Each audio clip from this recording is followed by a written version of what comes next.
Hello and welcome to the MindMajix Salesforce Admin Full Course. Salesforce has become the world's leading CRM platform, offering a comprehensive suite of applications for sales, customer service, marketing automation, and more. As of 2024, Salesforce holds a dominant 21.8% share of the global CRM market. In India, Salesforce has crossed $1 billion in revenue for the year ending March 31st, 2024. Looking ahead, Salesforce is investing heavily in AI technologies such as its Agentforce platform. This led to the creation of nearly 13,000 jobs, underscoring India's role in Salesforce global operations. On 25th February 2025, Google and Salesforce closed a deal of $2.5 billion cloud contract. The demand for Salesforce professionals in India is high, with various roles offering competitive salaries. In this Salesforce Admin Full Course, you will learn important concepts from basic to advanced level. This is going to be an interactive and hands-on real session. If you have any doubts, feel free to ask in the comment section and our team will resolve your query. If you are interested in building a career in Salesforce, then MindMajix Salesforce certification course will be your perfect choice. In the course, you will be working on real projects. At the end of this course, participants will get the career guidance and job assistance that will help clear the crucial Salesforce certification exams. Now, let's get started with our Salesforce Admin Full Course. Hi everyone. So starting with this session, first of all, I will introduce myself. I'm working as a technical business analyst from 1.5 years, and I have a certification like admin certified and CPQ specialist. So I'm working in one of the golden partner of Salesforce partner company. It's an golden partner, and we provide a consultants to many companies to implement Salesforce. First of all, like introduction to Salesforce. Why we need to learn Salesforce? Like why we need to learn Salesforce and what important role will these nowadays in IT? What say over learning Salesforce? What will play an important role and how it will be useful? And getting a certified in Salesforce. What are the advantages? First thing I will discuss on that. So why Salesforce? Like Salesforce is a technology which like it is fully, as you know, it's fully developed on cloud. In nowadays market, not everyone depending on the software. Everything they are wanted to on cloud, just logging into that we can get every access. So we are thinking in that mind, Salesforce is a best tool, like best platform, cloud computing platform. And the second thing, why we need to learn in this present situation is there are many opportunities of learning the Salesforce. Like there are many new job openings for the Salesforce, and why getting certification in Salesforce? Like it's an feather, like for a particular employee or anything. Certification is like a feather. Like they will get an one of the feather, as I mentioned, like they will get an opportunity like growing, and they can certify their specialization will be identified using that certification. So certification also will play a major role. After these are the things for the why we need to learn Salesforce. And after that, what are the things we will learn in fully admin part? Will in whole session we will completely take over admin part. What are the things we will do in admin, and why is admin important in Salesforce to learn? Firstly, because it's an building block. Like there is a many roles are there in Salesforce, like admin, developer, they are consultant. Many roles are there. Tester, testing means QA. There are many roles, but admin will play a major role because admin is a in admin. If you know the full concept in admin and you are good at admin, whichever role you will get in Salesforce, I promise you, you will you will be succeed in that. Admin is a major part to learn in the Salesforce, and it is a first step. So so we will prefer admin to learn first, and I will take over all the admin part and concept, and what are the things they will ask in interview, and what are the things it will come in certification. After completing this session, you will able to know what is Salesforce. Salesforce CRM architecture I will explain. Comparison among Salesforce subscription. These things I will take over.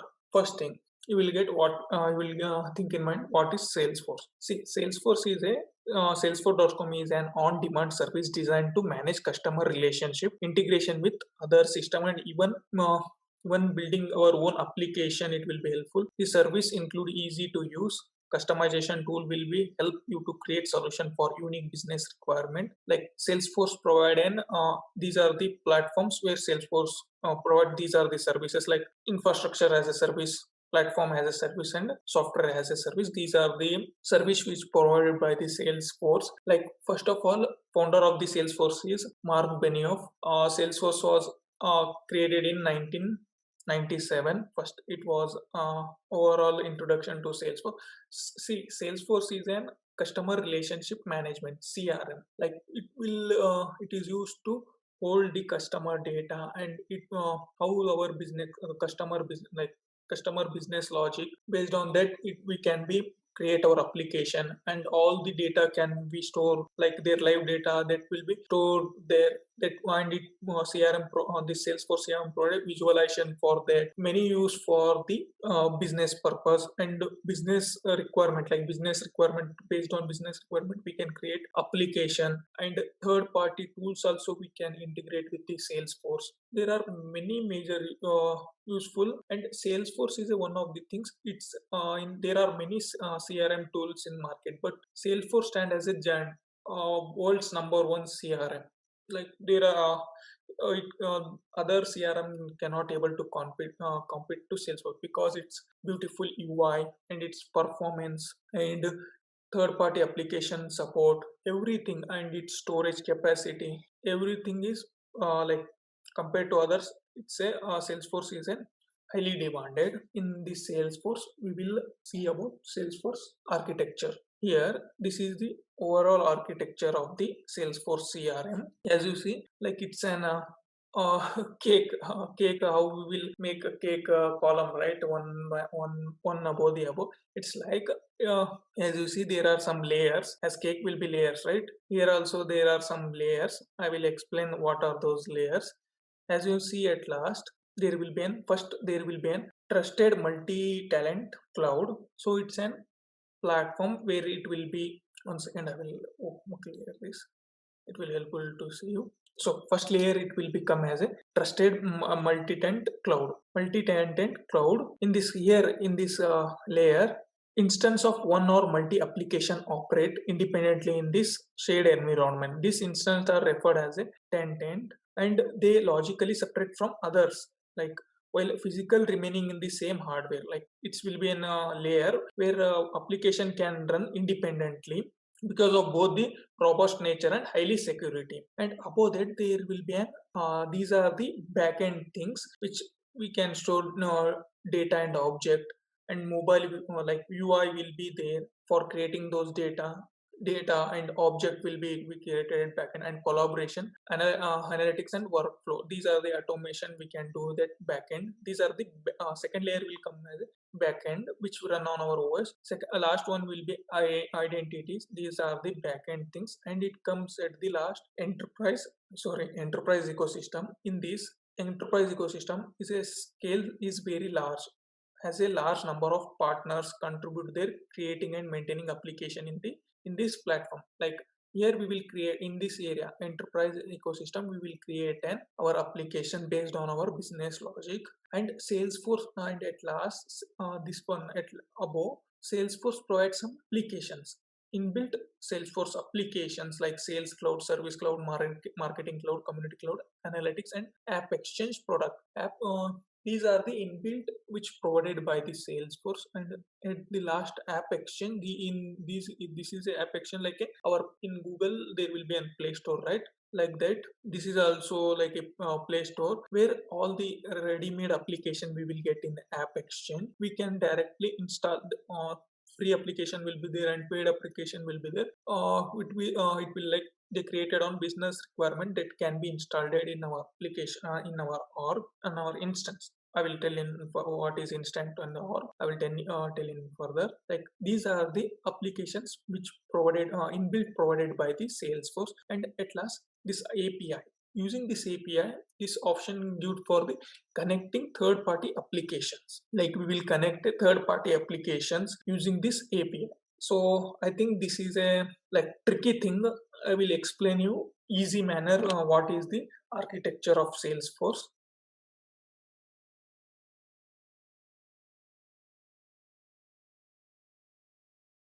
how Salesforce architecture is built. Okay, first of all, first layer will be an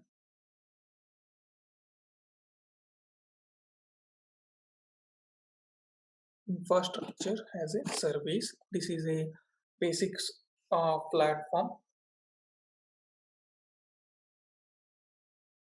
Salesforce is built. Above this, we will get an our system OS. There will be an OS.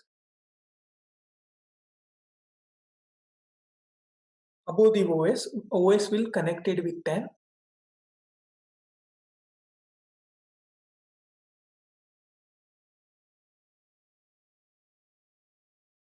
softwares like ready-made softwares which were provided by the Salesforce tools will be there. After that, our database.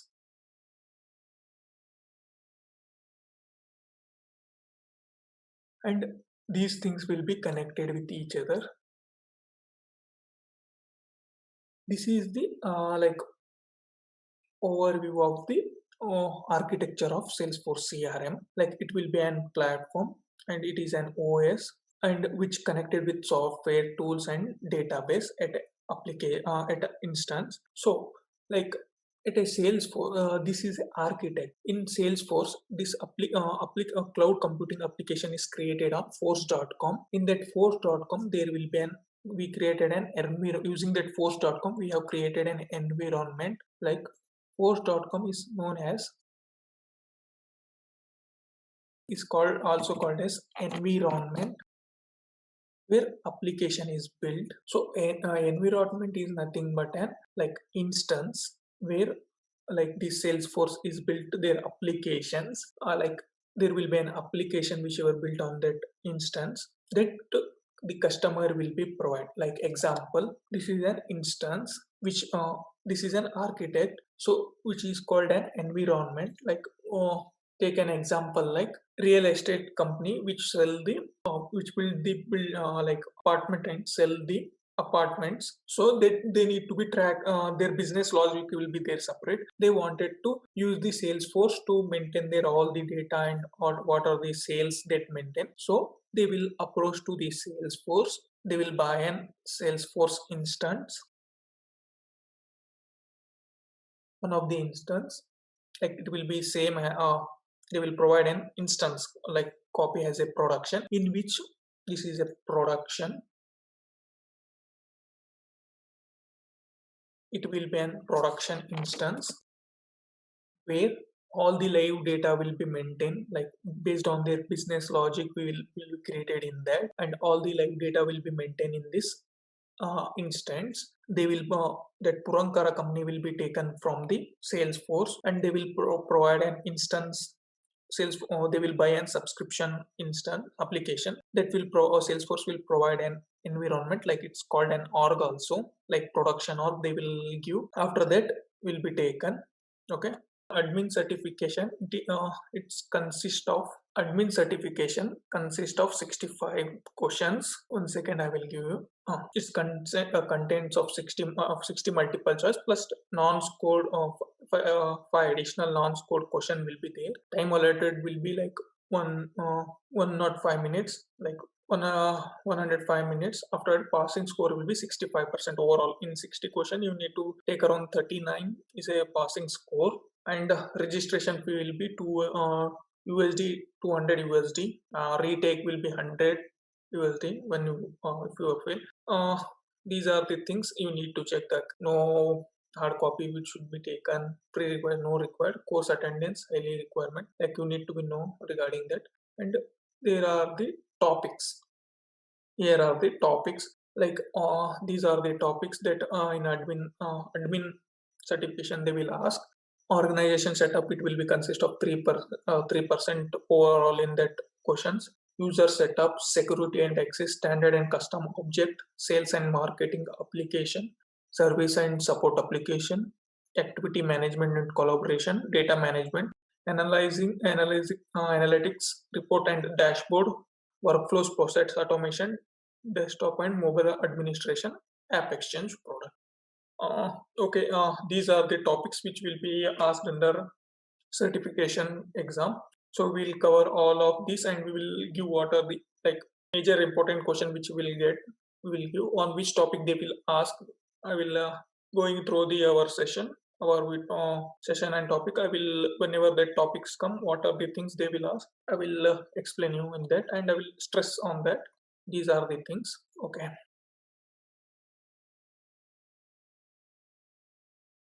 For creating a trial account, you need to be logging, like you need to use this URL, because if you create using this URL, you can use up to 90 days. Like trial account duration will be expire after 90 days. But if you try to create a trial account with any other URL, means that will be only for 30 days. Okay. But if you use this URL, means it will be not restricted for 90 days, but they will say it will be only expire after 90 days. It will be not expire until what time will you, like how duration you will use, it will be there.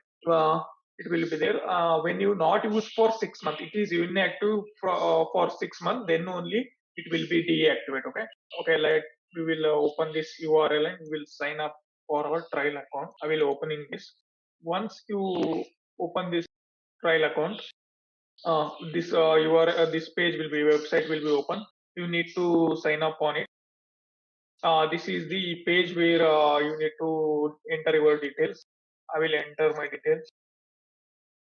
Okay. Admin, my email ID I will mention here, and role for that administrator. Company, MindMajix Private Limited, Hyderabad. Select your country and postal code and username. This is a mandatory thing you need to enter. You can enter your email ID, or you can mention your own domain name also. Like I will mention Kumar at mindmajix.com. So we can do that. Sign up. After sign up, it will ask for the verification of that account. For that, will receive an email ID, whichever email ID is given for creating, right? We will get an email notification. We will wait for some time. Still it not came. Yeah, it will take some 1 to 2 minutes.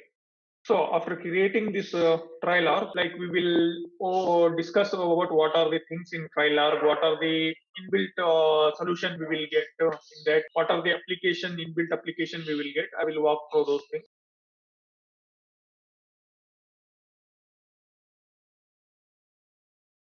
So there are the things like what are the front end which will be there, back end in the instance. I will showcase you. As you see now, after registering, we will get an instance. As I mentioned, right? Whenever it Purankara by Salesforce like instance from the Salesforce, they will get an instance, production instance. This is like a production instance only. But in this, we will not get a sandbox because it's a trial account. We cannot get it sandbox for this. But when they buy from the Salesforce, we will get an trial account. Sorry, production environment and sandbox too. Both we will get.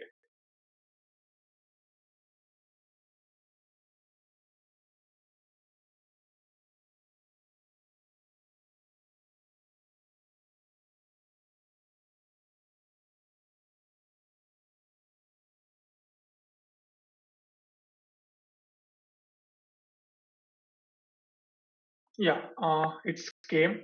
Like it will be as a developer at Salesforce. So this is the things, and this is a link we URL of our account and username.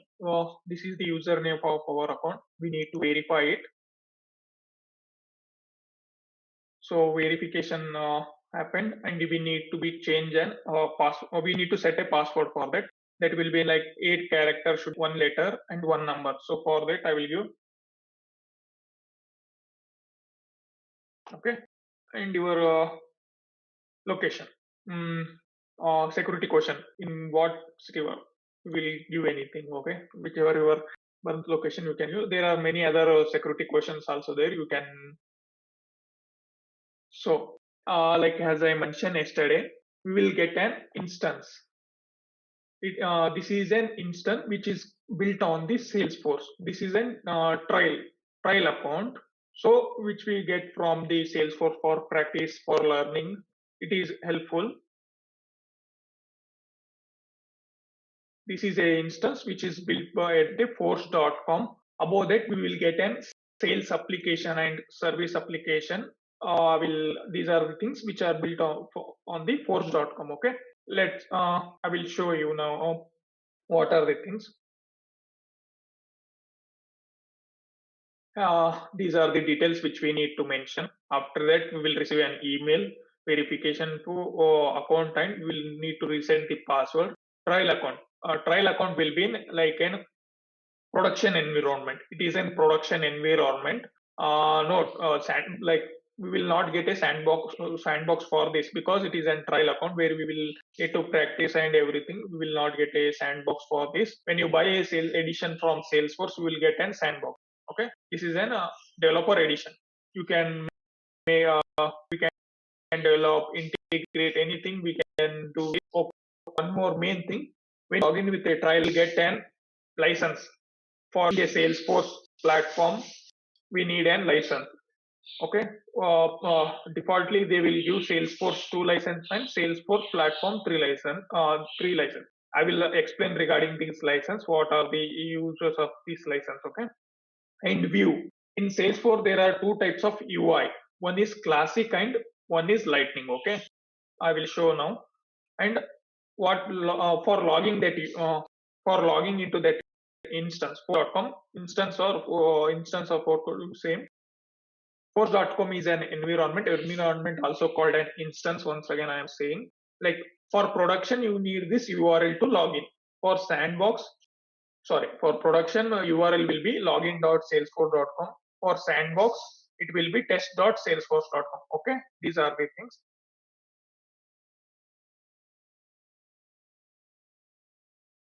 Okay, I will jump into the R. See, as I mentioned, there are two UI of this. At Salesforce, we have a two UI. This is the Lightning UI. Okay, this is the first what I'm showing. This is the Lightning UI, which was on the live about I think 2018. After that, previously it was at purely like classic only. I will show that classic UI also. Now all the things to Lightning, because Salesforce only recommended we need to migrate for Lightning. So overall course will be taken on Lightning only. Classic, we will not recommend Classic. If you want to, same navigation will be there. There is no different, but just UI is changed. Okay, this is the Classic thing, and who user is logged will be mentioned here. And setup means this is a backend where we will do an action on what are the things on administrator will do, the things administrator can do. And build means we can create our own object, fields, and apex class, program, everything we can do. Deployment means, as I say, one instance to other, like sandbox instance to will move production, right? That is also called that's called as a deployment. And monitoring of like we will monitor our performance, everything in this. These are the four sections which are there in Lightning. Sorry, Classic, but in Lightning it will be different navigation. But I will recommend to use Lightning, because it's only recommended to migrate to, because everything is changing from Lightning, say Classic to Lightning. So this is the Classic view, and here are the applications which are built by the Salesforce and provided by the Salesforce: Sales Cloud, Service Cloud, Marketing Cloud, and App Launcher, Community, Chatter, and Tabs, and App Exchange. As I mentioned, App Exchange is like a like as we are Play Store, in our Android mobile we have Play Store, right? There will get many applications. Like for Salesforce also, they have separate platform where application will be built and will upload, will be ready to use application. You can directly install those into our application, and in this our org we can use those things. Okay, let's switch to our Lightning. So in Lightning, first this is the where backend. Sorry, this is the application. Like we will jump into the backend first. I will show what are the things are there in backend. So yeah, this is the backend. Okay, as you see, home, and like when you are in application, you want to jump into backend means backend means where we will create everything, the tables, fields, like everything will be created.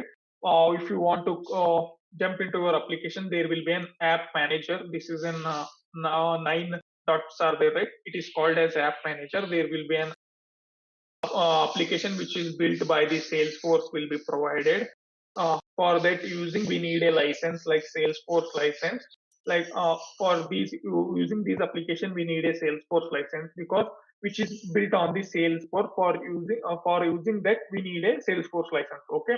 Uh, per user need every user need a license, and one more license I explained you like Salesforce platform. Okay, that is used for that license used for our custom application whatever we built in the uh, in this edition. For using those things, only for giving those access we can use Salesforce platform license which we built a custom application.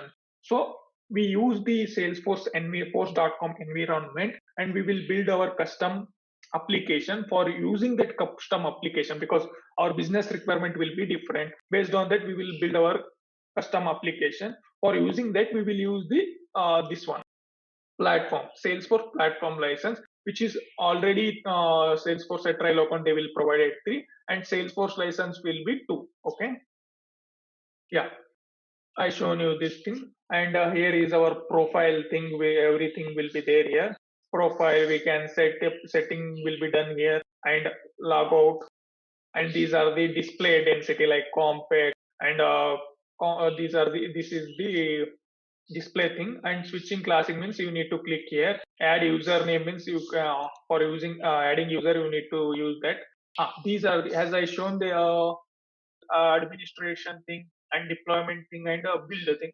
These are the here. Those are the values are those navigations are here. You can use these things. And here object manager. This is the where we will create our tables. Tables means object. In that we will create column, right? That is will be fields. Here we will create those things. In next coming videos I will explain on those, but presently you need to know that object manager will able to create a objects, fields, that will for that we will be used, and many more things we can do in this object. Upcoming videos I will explain on that. Okay, this is the trial account where these are these like what are the settings we can do in at backend. Here are the those list are there, like administration as mentioned there. In that classic also administration there, where user can be like user permissions, everything can be controlled here, and data, whatever things we need to we do with data will be controlled here, and there will be application, everything. These one by one I will explain these. However, our course will be move further, I will explain here. And one more major thing I need to show you, developer console. This is a developer console where we will write our code. Like we will for writing code, this developer console is used. This is an IDE, integrated development environment. So here we will write our class trigger, visual force page. These are the development thing you will get to know in future. Like using these using this developer console IDE, we will create our custom logics, codes, business logic will be created here, and pages, everything we will create here. Okay, these are the things we can do in a developer, or it is inbuilt. Every hour you will get this inbuilt developer console where we will be make a programming. Okay, code we will be create. This is the thing. And now we will jump into the application whichever provided by the Salesforce. This is a force.com instance. Once again I am explaining, this is a force.trial head. This trial account is also created on force.com instance. Over that we given they given us a applications, Salesforce developed application, service application, marketing application, community application. Main thing is sales cloud. These are the cloud application whichever given by the Salesforce. Okay, and these are the objects whichever use for that application. Okay, let's jump into Sales Cloud. I will show how overview of Sales Cloud. Whatever application in that, whatever are there, right? which created by the Salesforce. I will explain in that. As you see, this is a sales application which built by the Salesforce. Uh, One second, guys. This is the application, Salesforce application, which were, one second. This is the application which will provided by the Salesforce. These are the object which were created by the Salesforce. See, it is our here we can mention for our custom application we can mention here logo. These are the tab panels where we like these opportunity lead task files are the tabs, those placed over the tab panels. This are called as the these tabs placed, right, those are called as the tab panel.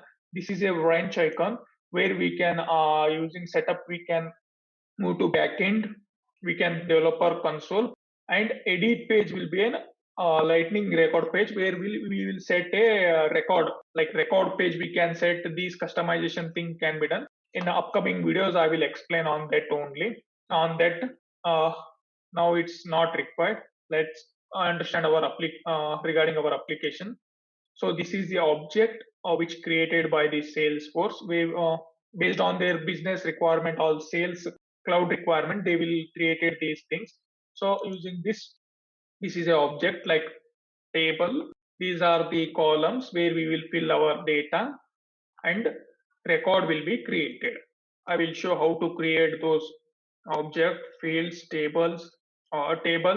Object means table, fields means row, sorry, column, and how to create record, how to enter data in that. Everything I will explain in further videos.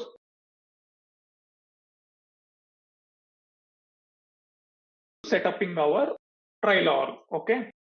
Consider it is our company org, okay? We need to set up that thing. First of all, whenever we will purchase our org for our company, we need to set up everything, details, everything. For that, in quick find box, you need to search for the company information, okay? It will be appear. Yeah, company information. This is a company information where we can do these like official year thing we can do. Holidays also we can mention their language setting, our domains, personal our domain setting also, like as here it may mention presently now in Salesforce it automatically uh, taking our domain name, and we can also personalize our domain name in Salesforce. That using this my domain we can do that. After that, business hour also we can mention. Okay, first we will see, but we will see on company information. Okay, yeah, this is the company information page where all the details of our company will be displayed. As you see, this is our company information and this is our org details.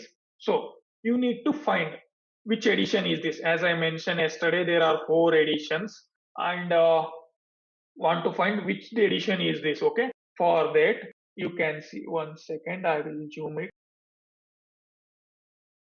Organization edition. This is a developer edition. Means for a development purpose, this is given. If you buy this environment, that whatever edition you will buy, that will be mentioned here. And one more thing, on which server you are using this environment, server also mentioned. Okay, this thing I missed, I will tell you. In Salesforce, like production will be used on the server. Like these are the server's name, APNA, EU, AP1, like numbers will also mention for them. These are the for production server which will be used means APNA for identifying. For sandbox, server will be named as a CS. Like if you want to track which server you are using, try to use these URL that also register there. Once you enter your org ID, it will be show which server you are using. This is no need of it directly mention here. For production also, for production it will be different. Sandbox it will be different. No need to identify that. You can easily tell. Okay.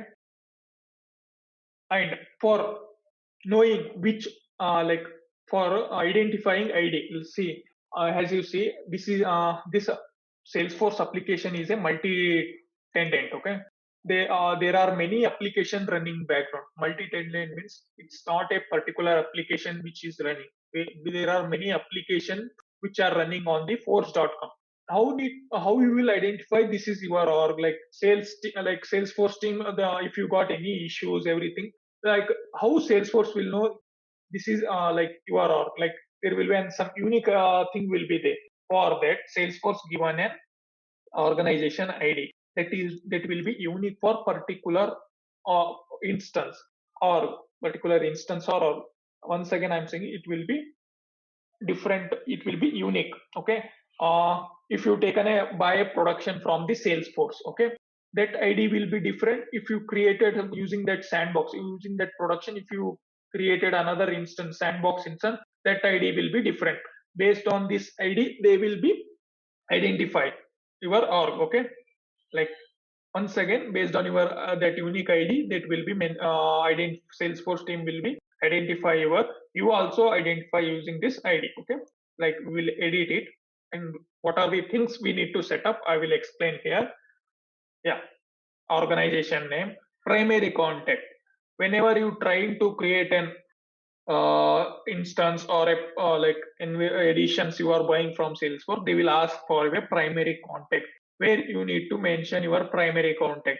If you trying to change, like you are the user, you are like you buy that edition and you after some time you want to left that country, sorry, not country, company. That time this primary contact will be changed another in your organization. Okay, and here we need to be mention our street, city, state. Okay, pin code, then country, it will be mentioned when it come to the local setting. Okay, in that, uh, as you see, like default local setting English. In English there are 32 types of English. Okay, but you want to your native English. As you see in Google, they will give an UK English. In default in Google, if you see a default, when you are buy a mobile while you are setting a language, you can see Google given default UK English. But Salesforce is providing Salesforce is providing United US English, okay, default, and you can also set up your whatever you want. Presently, I will set up English India. You can change those things. English India, and languages also it given, and time specific. See, this language is given, right? Uh, as you see, for customer understanding, like it will be customer satisfaction. See, if it's in a, if you not know that language and you try to use that, means it will be not. You will not get any interest, and you will get a feed of that without understanding how you will be use that. For customer satisfaction, the Salesforce is providing for the their really regional language they can select. This is the major thing they keeping in mind they given, and you can set a time, specific time for the your location. See, I have a office, like I have a consulting office in our India, and we provide a consultant for one of the healthcare company in US. Then we there will be a different set of time, but for that we will, whatever Indian office is there, we will use our Indian time. What like same or will be there, but original company where we will set that thing for that user. uh, US user will provide the like their local. We can set up at user level also, but this is the organization level. Which company location where, right? Actual location we can set that thing. We'll keep this as it is. After this size thing, it will be exist. Like this is enabling preference, increase the compatibility size. No need of that thing. And currency local. Okay. See, this is used based on our currency local.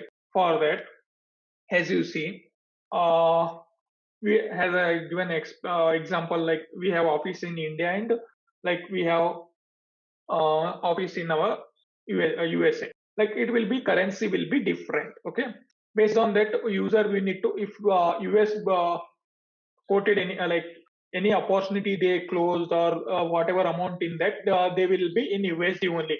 When it comes to India, it will be shown, USD will be shown, but it will be converted into Indian rupees. Okay, that will be managed using this currency local, and we can use multi currency, active multi currencies also, multi tentative currency also we can use. But Salesforce will only not recommend this. It will be they only cannot that much, because we can use, there is no restriction. Once we enable this, we cannot disable this thing. Okay, multi currency. But I will say what will be limitation, as I seen in my project. See, uh, every day, like rupees and USD, if rupees, consider rupees, and USD rate will change every day. Okay, every day you or USD rate will be changed, and you need to track those things. For that you need to integrate separate thing for tracking what are the today USD dollar.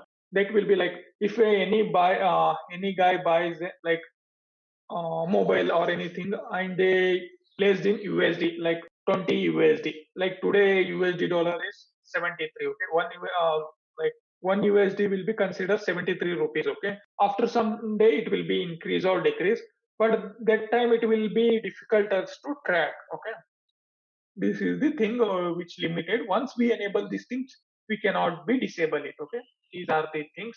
And user news things, everything, by enabling things, news and everything we can track here. This is the company information regarding setting up the company information. Okay, after that there will be a business hour. By default, based on our local our time zone, Salesforce will be whatever we select in that company information, our time zone, right? Based on that, Salesforce will defaultly do that. But our if your company login and logout time is morning 9 to 5, you need to set up. After that, no user can, after before 9 or after 5, no one user can use that application, our Salesforce application. Here we will set up that thing, company business hours we can set up here. Okay, name of that business hour, and we need to activate, and time zone, whichever we select, one time zone we need to select here, and use the business hour as the default. Like business hour will be default, means has Salesforce given firstly. This is by enabling this will be become default. We can set here our time from where my Sunday, between when user can use, and we can if our office is Sunday Saturday week off, means we can restrict, no user can log in into this or application, we can restrict that also. And Monday to Friday, whatever what time that user should log in, and login time, between that only they can use this application. After once that time reach, it will be log out, it will be indicate the error message them, what indicate that error message. And in certification exam also they will ask, like if for example I will give, if a company set up a 9 to 5 their business hour, when a user is trying to use after 5, like after 5 1, it's 5 only, it's they given setup. But after 5 1, what happened, like he will give an alert, and whatever work he done, right, that will be saved, and he will log out, will forcibly log out. It will be forcibly log out for him. First it will be give an notification, after the whatever work it will be saved, and he will log out. This question will be keep in mind. And what are the things you will do in business hours? Like you can set your business timings, based on that that user will be work. After that business hour completed, they cannot be use that application. Okay, these are the things we can set up in our business hours. Okay, and financial years. Okay, there are two type in Salesforce. Standard financial year also is there, and we can give our custom financial year also in the Salesforce.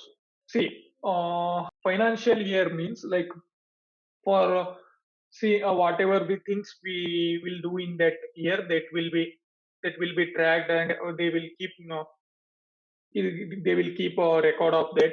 See, for a Salesforce company, like they will use the like financial year from February, like January, it will be end. At the end of January, their financial year will be end. From Feb, it will be start their new financial year. Track over those. Whatever the company like made a sales, whatever things they are made, they will be tracked there. Presently, Salesforce standard, they will provide a standard financial. We can go through that, or we can create our custom financial year too. As you see here, this is our company. For financial year, we will start to, like, we will give for example, whatever your company financial year is there, we will give there. And in financial year, like the end month, if February should be an end month, you need to mention, or starting month, you need to. February has Salesforce, February is the starting month of official years, okay? And starting month of February, at January it will be end. This is the financial year, okay? Like Salesforce, in Salesforce, like financial year will be divided into 4 quarters. In Salesforce, financial year is divided into 4 quarters. Like based on that, yeah, in Salesforce, financial year will be divided into 4 quarters, and that can be divided, like that can be we can divide it in weeks also. And one more thing will be, this is the standard thing. Like this is the standard thing in Salesforce. One more thing, based on this financial year forecasting period will be given. Forecasting means like whatever things we done, like next month, this is our this month sales, whatever we can estimate. Forecasting means estimate what we will do in our next month, and those will be tracked there. What are the things, like employee salary, what things they will be can be make in that, they will track over there, and they will estimate this will be our, this will be happen in this next month. These are the things we need to estimate, those value that will be done in forecast. Next, jump into this custom official year. See, before enabling custom official year, consider the following. These are the consideration things we need to follow. After enabling custom official year, or organized official year will no longer be automatically defined by the Salesforce. When once we enable this, no Salesforce standard will be enabled. By enabling custom feature here, it not be reversible. Once we enable this custom feature here, we cannot disable it, okay? That is the major thing. Keeping in this mind, you need to enable the this feature layer, okay? This is about the feature layer. And next comes to the language setting. As I mentioned, these are the language settings which Salesforce provide. English is a default which Salesforce provide that language. There are many languages, like you can see enable end user languages, help and setup are not translated end user language, and we can add our available languages and display languages also. We can, for users, whatever language they want to select, we can show in this display. Whichever they do not want to see, we can remove those things, and only those languages we can select. We can track here in this language settings. These are the things we can do in language settings. And one more major thing I want to show you. This is about companies. This is about company setup and language setting. Everything the business hour we can set up in company information. Note in mind, company information. First, you need to be navigation. Once again, I will tell. Go to the quick find box. Enter company information.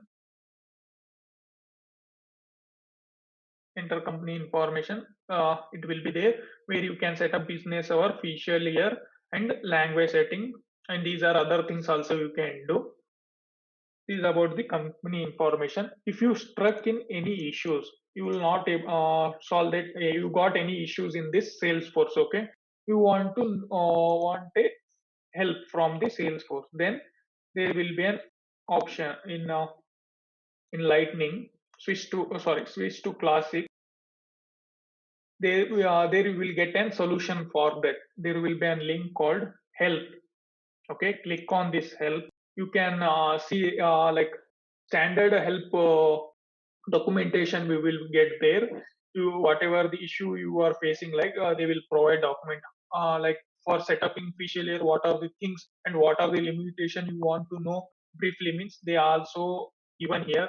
Those things you can see here also. And if you want to, if you have any issues in your Salesforce, you can raise a case to Salesforce here. Support and service will be provided here, and documentation will be there. And trial head, this is the trial head.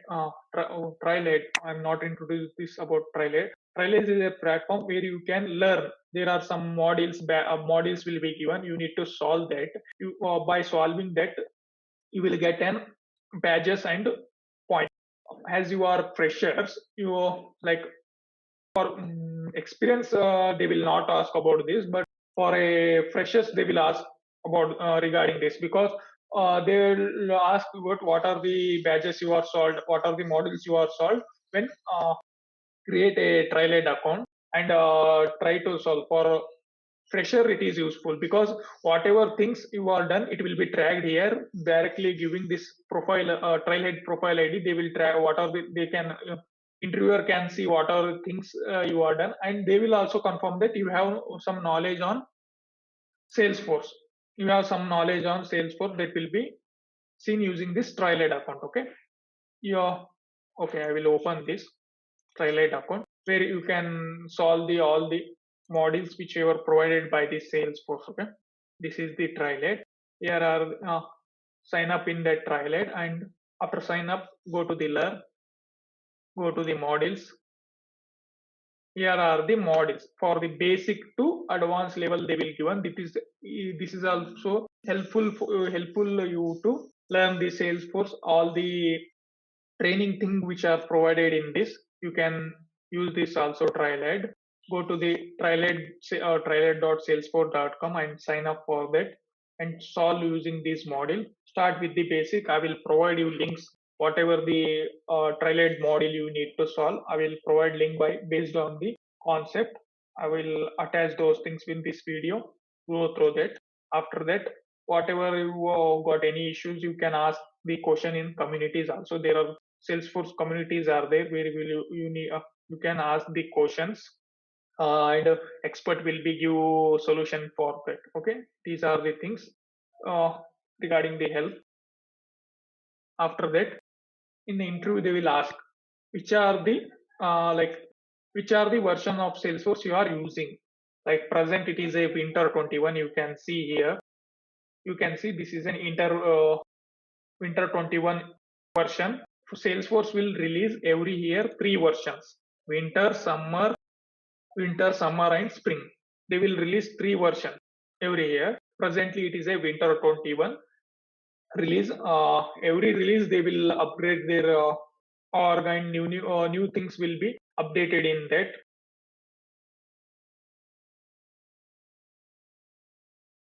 This is our developer org. We log into it. Switch to Lightning.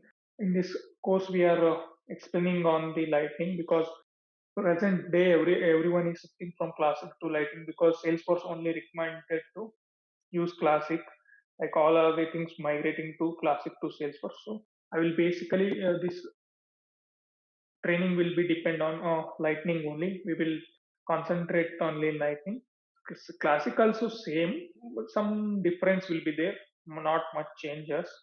It's a UI, only UI, where we can make our application in Lightning also, Classic also. But nowadays Lightning is taking everyone moving from Classic to Lightning. They are migrating. So fully we will concentrate on Lightning in this course. Okay, for that first we will learn what are the licenses in Salesforce. Okay, see, license will specify that set of basic feature user will get on his organization.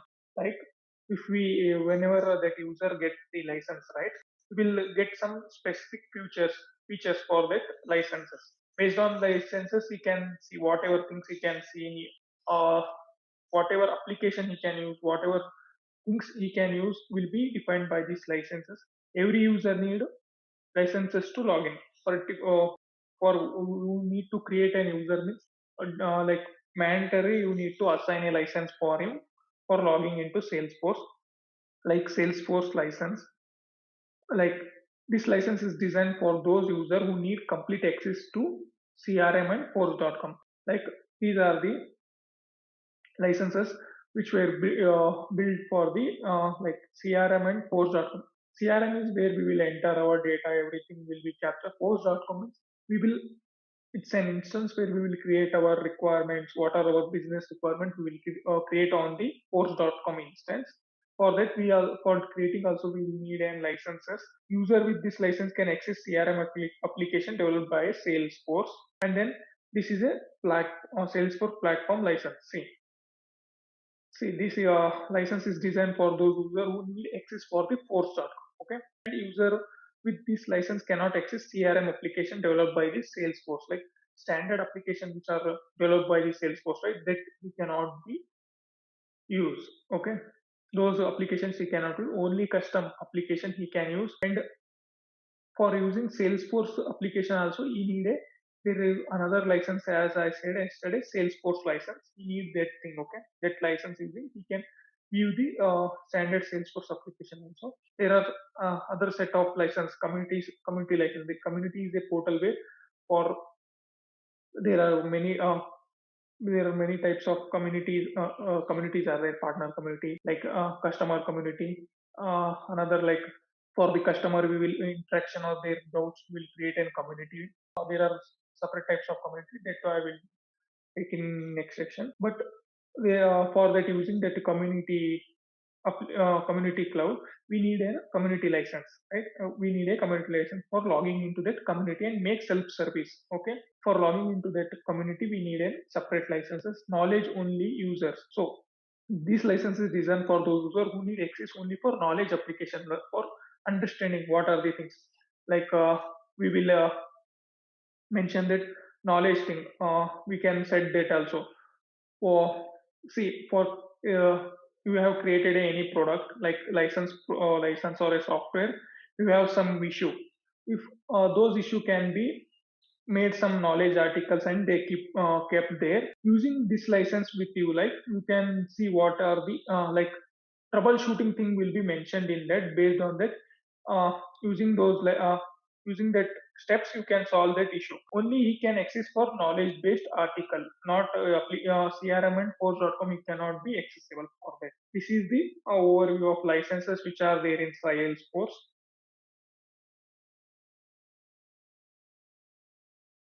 Like in Salesforce there are two types of applications.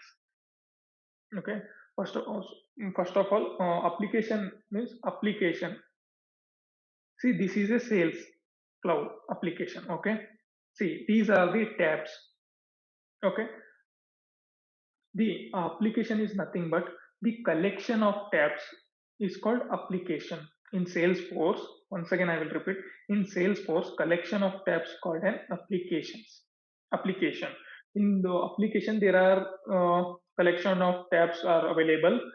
Based on that, using the tabs, we will create an application. Okay, and there are two types of applications in Salesforce. One is standard application and custom application. See, as I mentioned, standard application is nothing but the whichever the application which are created by the Salesforce is called standard application, and custom application is nothing but uh, based on our requirement which we will create, right? Our own application. That is the custom application. And one more thing, standard application cannot be we cannot able to delete, but our custom application we can delete because standard application is built by Salesforce. They cannot give you a permission to delete those things. Custom application which are created, right, we can delete. Okay, like standard application can here they mention, and what example for that application is sales call center. Call center is nothing but service cloud, marketing, these so on. See, as I mentioned, yes, standard application cannot be deleted, but it can be customized. Sorry, this thing I missed, but say cannot be deleted, but we can customize the application, standard application. Okay, or whatever. Like if we want a new tab, we can create that object and we can set that object at a tab and we can add into our application. Based on our requirement, we can customize that application. Custom application created by the user are called custom application. They can be deleted and customized as per our business requirement. Okay. Here is the steps. You follow those things. I will tell you how to create the custom application in Salesforce. Okay. Move to the setup. Click on the wrench icon and click on the setup. In quick find box, search for app manager.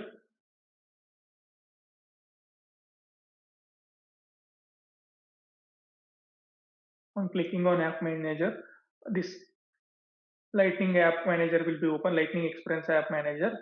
Here you can create your application. These are the inbuilt application which were provided by the Salesforce.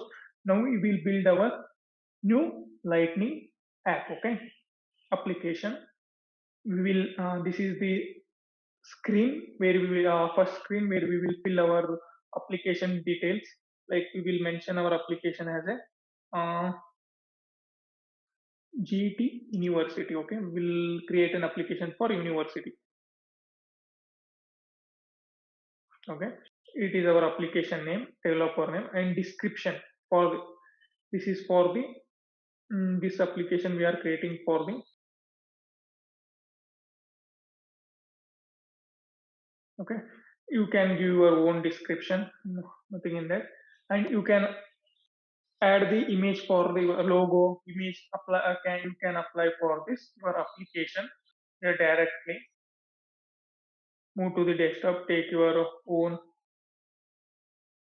images, select, and you can customize that color.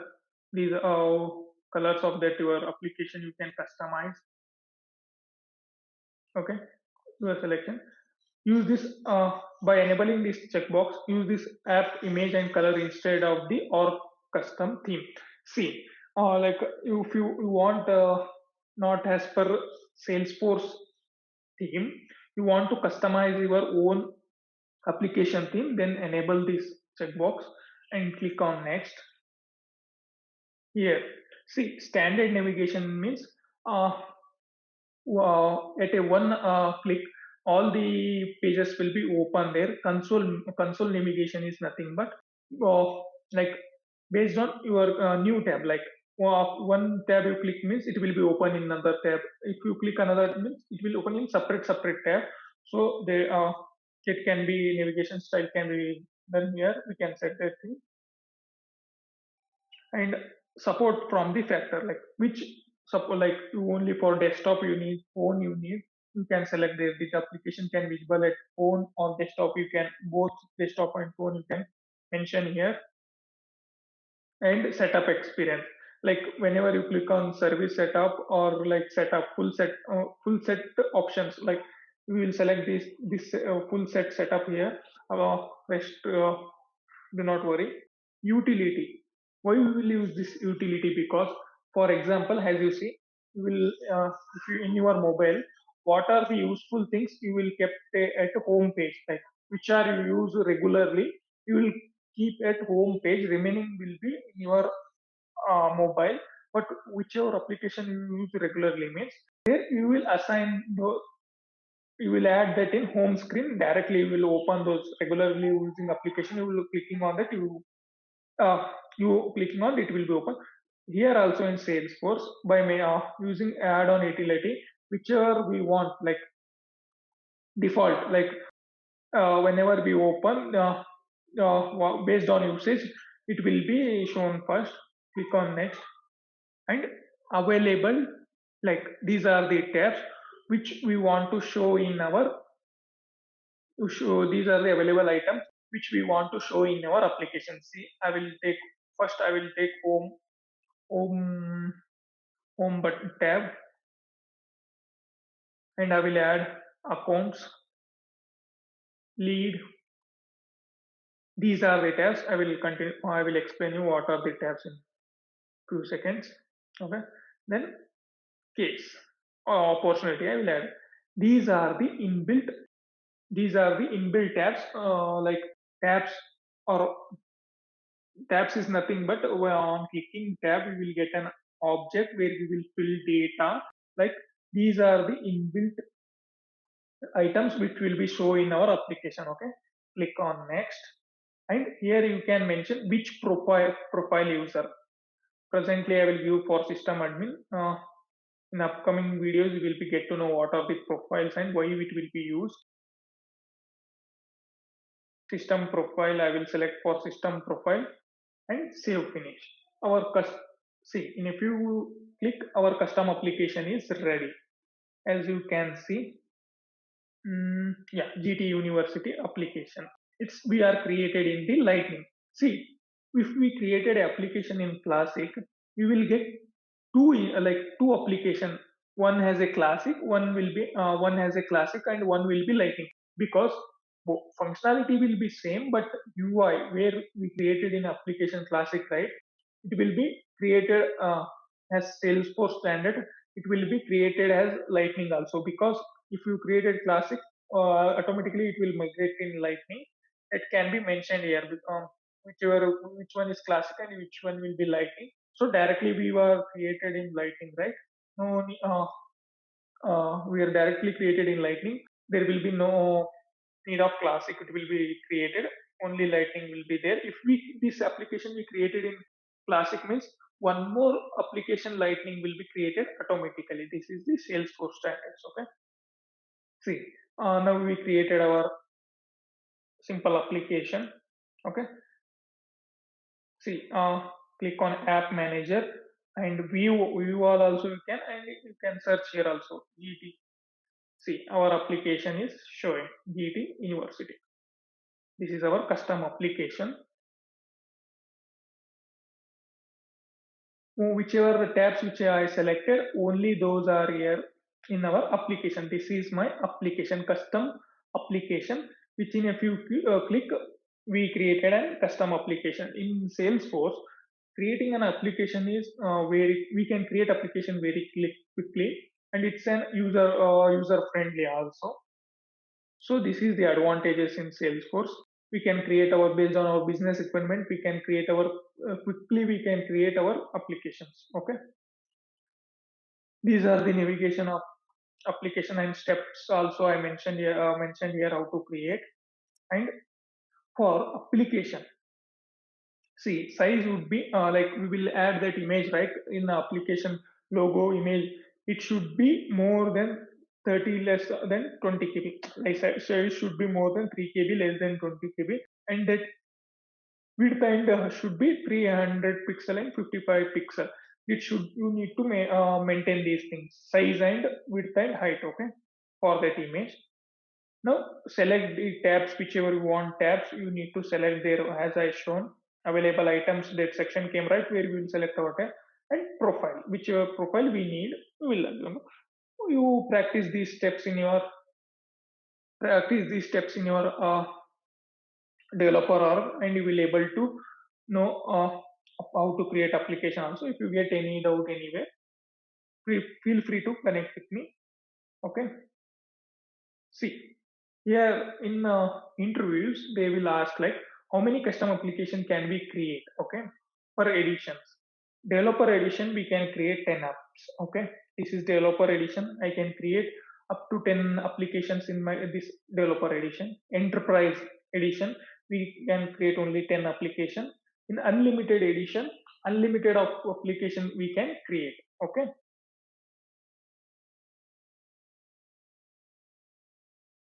object are nothing but a tables in the regular database. See, in normal application we whenever we are creating the like Java application or any normal application, we will tell that uh, tables uh, tables columns row we will tell, right? But in our case, in our Salesforce, we will tell it as a object. Tables called as an object. Any data which you want to store in Salesforce will be saved in the object. See, there are two types of objects are there in Salesforce: standard object and custom object. there are two types of object are there in Salesforce. Once again, I will explain. There are two types of object. One is standard object and the another one is custom object. Okay. See, standard object is nothing but objects which are created by the Salesforce are called as a standard object, like account, contact, user profile. These are the example. There are many standard objects are there, but for example, we are giving this, which are the standard object. And next come the see standard object cannot be deleted. That one main thing. And standard object can be customized. We can create new fields in that columns as compared to as you see applications normal application we will call that as a column, but in our Salesforce we will call as that fields. We can create our fields, we can write many more things we can do, we will get to know in uh, further videos. And when it comes to custom object, these are the object created by the user to meet organization business, okay, organizational business requirement, okay, which created by the users based on their requirement. See, this custom object can be deleted. We can delete those things. All the custom objects are append with, yeah, this is the main thing. Whenever you created custom object, that API name will be custom object name underscore underscore C. Whenever you create the custom object, it will be named, at last it will be named as underscore underscore C. To identify the standard object and custom object. See, standard object there will be no underscore underscore is only that name will be there. When you create a custom object, its name will be that will be appended with underscore underscore c. Once again, I am telling you, account will be the account name for standard object. For standard object, there will be no underscore underscore c. For custom object, for identifying, there will be an underscore underscore c. Okay, let's okay. We will jump into our R and we will create a new object. There are three types of we can create we can create we can create we can create object in a three ways. Okay, one will be an standard navigation. Using standard navigation we will create, and second will be using schema builder we can create an object, and third will be metadata soap API using we can create. And in interview also they will ask uh, how many way we can create an object. Note this thing. They will ask how many way we can create this object. They will ask. So this is the we need when we are at setup, we need to click on object manager. We need to redirect to object manager. These are the standard object which are created by the Salesforce. Here you can see type standard object, and API name is also as you see account. Now I will show how to create, and you will see API name of custom object. Create, create a custom object. We will name our custom object as a student. We will create a student object. Plural. We will create set as a students and start with a vowel sound. No need to check that thing. And this is our object name. We can set our description for our object. Student details. Yeah, we can set our own description also. Here context sensitive health setting. See, you can in this you can see two options. Open the standard salesforce.com helpline training window. On enabling this, as I show, there will be an help training in Salesforce, like whatever issue you can see there will be no documented issues or troubleshooting things will be documented. On clicking on help, it will be direct to that website. Same here, on clicking this, if you have any issue on that object, if you click, it will redirect to salesforce.com helpline training window. But on enabling this first one, if you want to create your own using own like help document using Visual Force, you can create on you can create that and you can select that thing. Okay, You can create own your help document using Visual Force, and that will be shown. It will be shown there in object. There will be a help link will be there. Based on that selection, that page will be open. If you does not want your own Visual Force page, you click first one. It will be open that Salesforce.com help and training window. Okay. Next, this is the record name. Means it is a format where we can set like a student name we can set, or we will set an auto number for that. Okay, we will create a student name field separately, but we will set an we will keep it as student id. We'll keep it as student id. It will be an auto number. Auto number is nothing but first record if it's created, it will be like 1 2 3. It will be an incrementing order. Here display format, which format we want to s. I will give format s, and I will select. It should be start. It should be 00030 and start with number one. If I, for example, if I created a first record, if I created a first record, okay. If I created a first record, it will be show s g s001. So if I created second record means it will show s002. This will be auto number. It will be create one by one incrementally. Okay, that will be created. And here are the optional feature. See, on enabling this checkbox, we can track or report on this object. And on secondly, on clicking on this checkbox, we can allow activities. Activities thing can be captured over those records. Track field history, whatever field changes and any delete of field, we can track that field history also on that object, and allow in chatter group.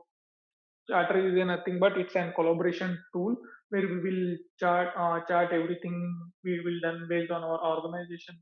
On organization chatter group, we will also be there. On record also we can chat. Okay, allow sharing, allow bulk API access, and allow stream API. These are nothing but settings are enabled. The object is classified as enterprise application objects. These are the sharing rule with that will be appear here. And deployment status. See, the in this, if I click on in deployment means it's in still creation stage. No user other than me, no user can see. When it's deployment, all the users who have access on that object, that will be seen in our organization. In deployment means it's still not developed. It's a name is only self-explanatory. You can understand it's in development. We need to not do any changes on that, and it will not show to the user. And the second also use meaning is self-explanatory. On deployed means it will be deployed. It's ready to use. Allow search. As I mentioned, whenever we search for that object record, it will be shown here on clicking on this. Oh, enabling this checkbox.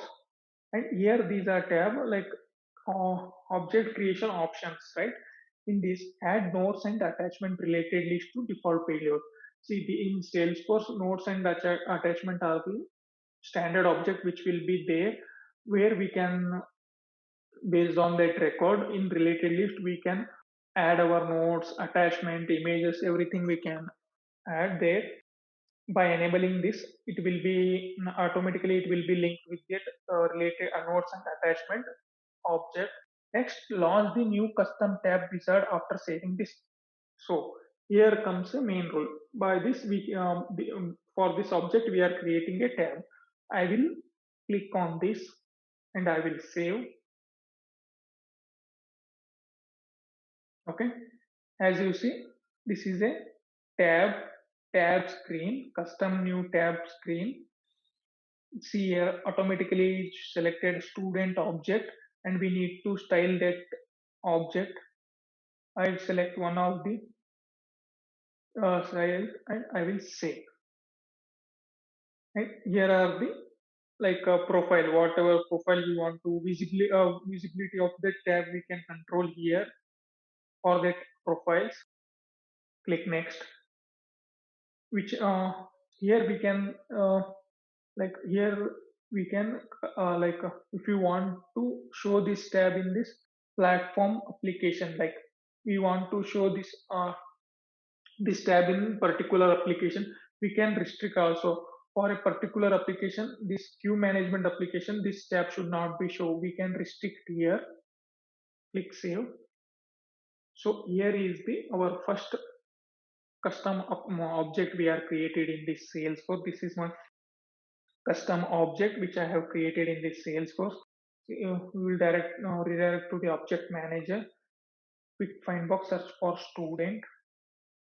As you see, our student object is created. You can see here, API name of the API name of the subject is student underscore underscore C.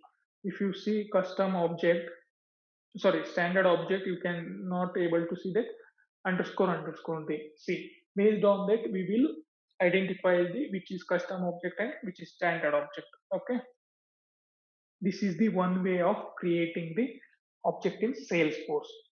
And another way, there is another way to create another way of creation object in Salesforce is schema builder. Sorry, one second, I will show you navigation, how to click on object manager, and there will be an button. First, standard navigation using using standard navigation, we will click on custom object, it will be created, and there will be a second schema builder. And one more thing, also new thing which Salesforce is doing nowadays, custom object, we can using spreadsheet also we can create the custom object. In upcoming video, I will show you how to create object and fields using this spreadsheet in Salesforce.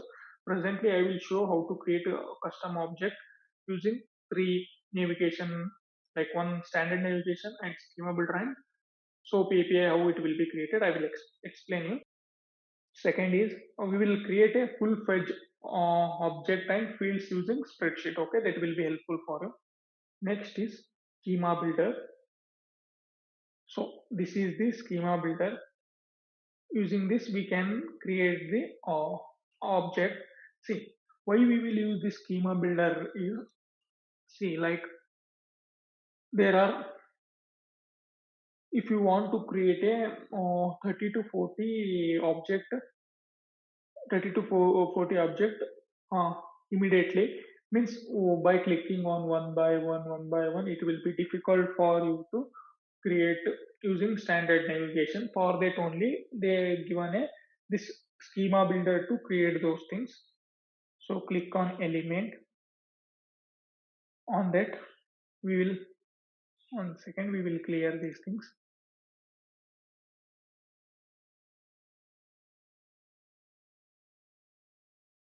Click on the object, click on the object and drag it here. Label name of the object, we will select as employee. We need to add a plural for that, and object name will be employee. We can set a description, context, and name, it will be in text. Data type will be text, and employee name will be entered there. Allow for report, allow activity field tracking in deployment, and add a Google Doc notes. Click enable these. See, our employee, in a few clicks we created our employee object using this schema builder. This is the one way we will create our object using schema builder. This is the another way. And one more way is, we'll see in object manager, you can see that employee object also. As you can see here, employee object also created. Using schema builder also we can, it's a quick way we will create a multiple objects. Okay. You have given detail here, explanation, you can check those things. Schema builder. See, here are the question, navigation also given, it will be helpful for you. Here are the questions which will ask in the interview. how many way we can create a custom object. Like you need to mention standard navigation, schema builder, metadata, soap API, web service. Okay. Uh, I shown you standard navigation and schema builder. And nowadays we can create with spreadsheet also. You can. I will mention that also. Using that also we can create nowadays. I have explained about these two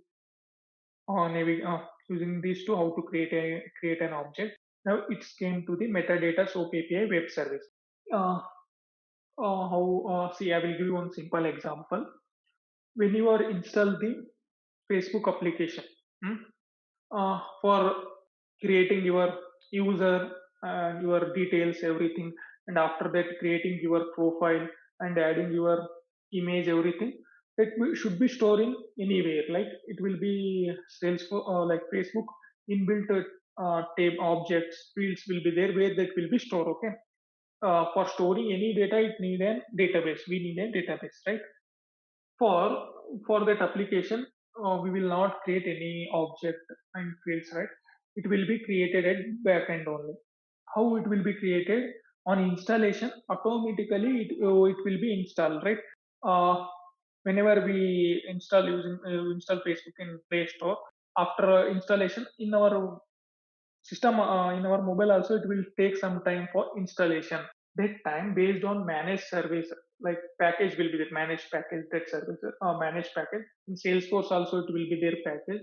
I will explain detailing about that, what are the packages in the Salesforce.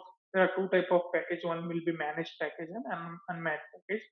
Presently it no need, I will explain you later. But see, we will not create any object, fields or everything. Automatically it will be created. How it will be created? Based on our program logic, we will write a code. Whenever that application installing, that field should be created in our applications, right? Using metadata soap API web service, we will create a program where it will, whenever that application install, that will be run, that program will be fire, and those fields will be created automatically in our application. Using that, those are the things, by that we can create our object and fields for that fields in fields. Okay, oh sorry, object we can create using this metadata soap API. I think it will be, you will be understand. I will explain once again. Using programming, we will mention set of fields, like set of fields. Whenever that application install, this program should fire, this program should execute those set of object, and in that there will be set of fields that should be created automatically when application is installing. In our Salesforce also, we will get a ready-made application. As I mentioned previously, in app action there is a website where we will get an ready to use application. By that also, see, we will install that in our R. Automatically whatever fields in there, right, it will be installed. They will be created a package. In that they will return a code where the object and everything will be mentioned there. It will be mentioned there. Whenever that installation process is fire, these will automatically create the object and fields in the application. Okay, spreadsheet I will explain in the next session, because we will create an object and fields using spreadsheet at a time. I will show using that. Okay, and one more question they will ask: object fall under which part of the MVC? As you know, MVC is model view controller. Is, see, in that, model is nothing but database. Object is fall under the database. Okay, it will be asked in our, it should be asked in interview also. Okay, and another is, uh, how much custom object they will ask, like in interview, how much, how many custom object we can create in Salesforce. See, in Salesforce we can create, like based on, it will depend upon edition. See, for unlimited edition, we can create 2000 object in our org. For unlimited edition org, we can create 2000 object. For enterprise edition org, we can create 200 object. For developer edition, 400 uh, 400 object we can create. Professional, we will create only 50 fields we can create in professional edition. In Salesforce, every object has their three unique ID. See, in Salesforce, I will show you. Go to the application, click on accounts. See, this is account. This is an account. For that account, whenever we create record, there will be a unique ID which will be created. Okay, unique ID for particular record, there will be a unique ID. This is the unique ID which will be created for particular object. For that, this beginning 001 is there, right? It will be fixed for the standard object. It will be fixed for the standard objects. Okay, account you can see 001. You can see that record 001 will be starting for the account. Whatever record you created in any or it will be fixed for the account record. Okay, when and it will be contact, it will be 003. It will be same for every org object. Okay, for standard only.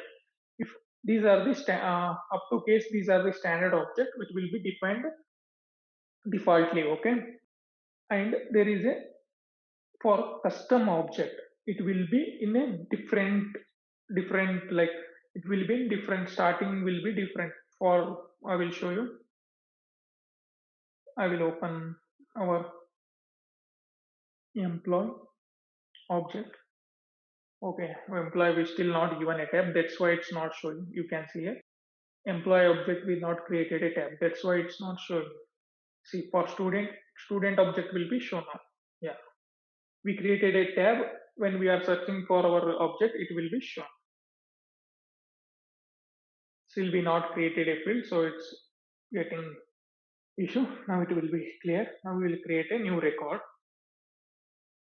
So we will create a new record. Only one field is there, automatically it will be, we will say that the increment number will be created. Okay, student new record, as you see S001 is created, and you can see that ID, it's starting with A00, right?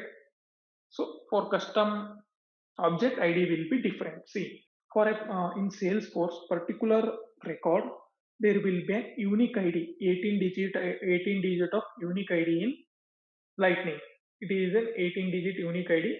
For particular record, it will be generated every time. Okay, that one thing. After that, I will give some, like, create some object practice, like how to create, try to create a new objects, like custom object in your developer, or so that will be helpful for you to understand more about the custom objects in any application. See, not in Salesforce only, or in any application you are using, there will be some data security. Every application can need it. That is a essential one, because something should be seen by some people, and something we need to restrict from some user based on selection of the user. Like, based on the selection of user, we need to show some set of the data or set of the permission he can do in that application. So then only it will called an perfectly built application. See, if that application are fully access to anyone, means there is no use of that application, because for maintaining data security and some of the privacy thing, they should be included in the application, so that is called as perfect application. And some, like, adding data also, some user can add this data, and he should have access for some object or some record. There will be an it will an manner to use application. See, like, as you see, some sales user role will be different, and manager role will be different. Based on that, they need to be have some extra access, and sales rep should be have some less access. They can that can be managed using data security. See, data security is a major thing. Like, as you know, data security is an essential part of every organization.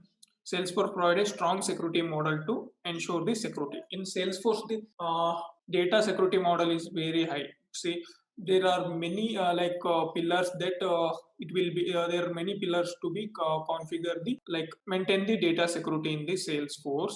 Based on those things we can maintain the data security. In data security there will be like after there will some parts are there. I will explain on that after completing this session. These are the steps, these are the steps where we will set a data security in our Salesforce. Then it comes to the there are a set of securities sharings of records. We have like set of security or sharing records in the Salesforce we can stay. By profile also we can maintain those things. Profile permission set. Now permission set will be play a role in this. Okay, sorry.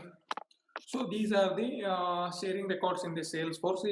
There are 22 way we can share the records, like profile using profile permission set level object setting, like in for the particular for giving a record access we can set like CURD operations. See, CURD operation nothing but create, read, edit and delete. These are the permission we can set for the record for a particular user or a particular profile or users. We can set profile permission set level object, view all and modify all we can maintain there. And profile level at profile level we can set a profile level system permission also. Organization wide default means like this is a thing where we can set for a record level it will be play and role, where we can set a at a object level it can play a role. Like we can set an private, no one can, only the owner of that record can be see those record those things in organization wide default. This is also an security level in our Salesforce. So I will let you know. We will talk in briefly about this. Then it comes to the record owner. Based on record owner those things can be view record sharings. These are the sharings. Using this we can share the record ownership, role hierarchy, teams. For these are the standard object where teams will be unrelated standard related, where we can set a particular team based on that these account records and case and opportunity. We can set sharing settings we can do only on these object. Teams will be there.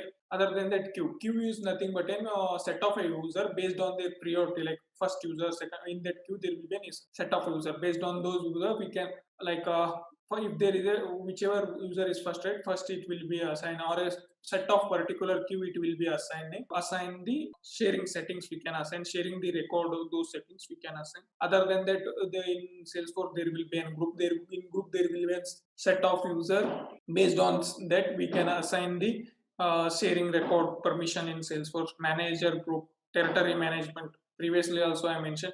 See, territory management is very important. It will ask in certification also. See, territory management is nothing but what is our present, if we enable this territory management in our Salesforce, like whatever we have right now, sharing setting which we set now, after enabling territory management for particular account or a opportunity, it will consider content opportunity at the whichever object we done, right, territory management we enable or configure, right, it will be like whatever present sharing setting is there, expand that we will get a sharing setting at a account.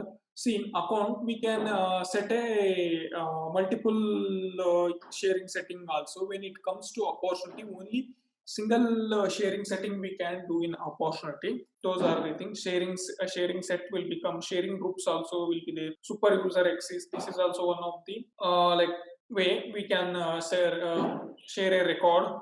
And when it comes to the manual sharing, manual also we can share the record.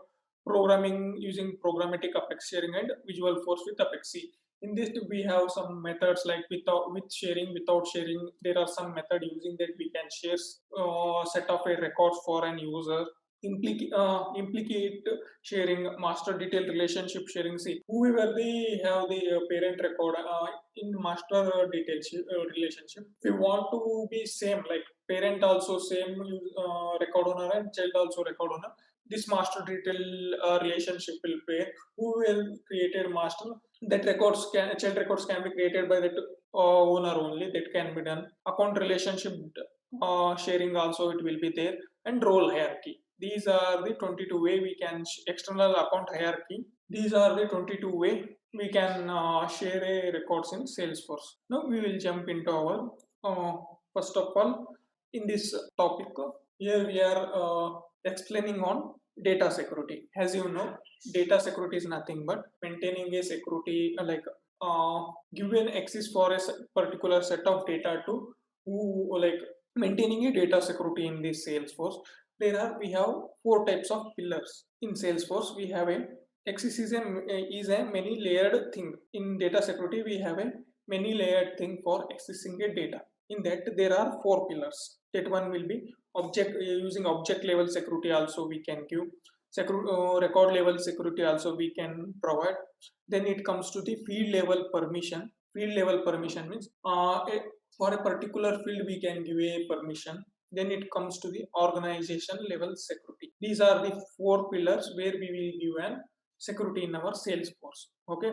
See, if you want to give an object level security, see in security, you planning to set of object can be seen by set of user, or you want to give access for set of user this object permission to see or write edit something, can be anything you want to see, like a we created an application object, custom object, that you want to show some set of users and you want to restrict that set of user, that object should not be shown. Then how we need to configure, right? Using profile level and permission set, we can do those things for profile and permission set. That is once again I will repeat. In object, if you want to set an data security like security at a object level means using profile and permission set we can do. And one more thing, in that interview they will ask how many types of security we can maintain in Salesforce. Okay, then we need to say four layer of security we can maintain in Salesforce,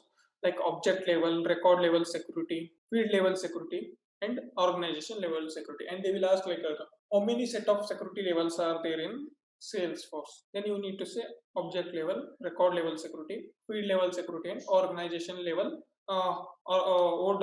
OWD, organization wide default. Okay, these are the things. It's also called an organization level security. Organization level security and these are two different: organization level security and OWD. OWD is nothing but organization wide default.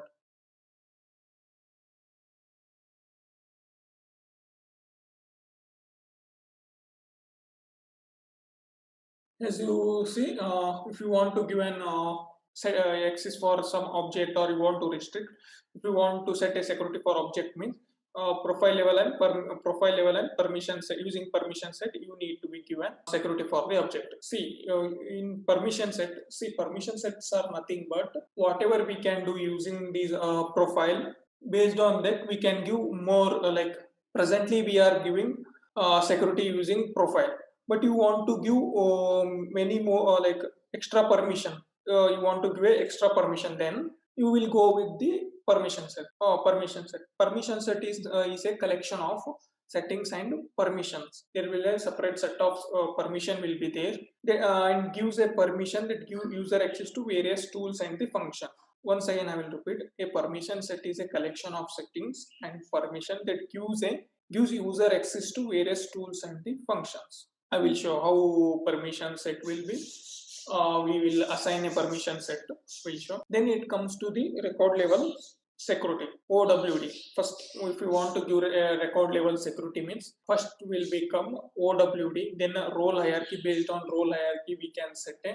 And next come a sharing, another sharing rule, like based on owner we can set a sharing rule.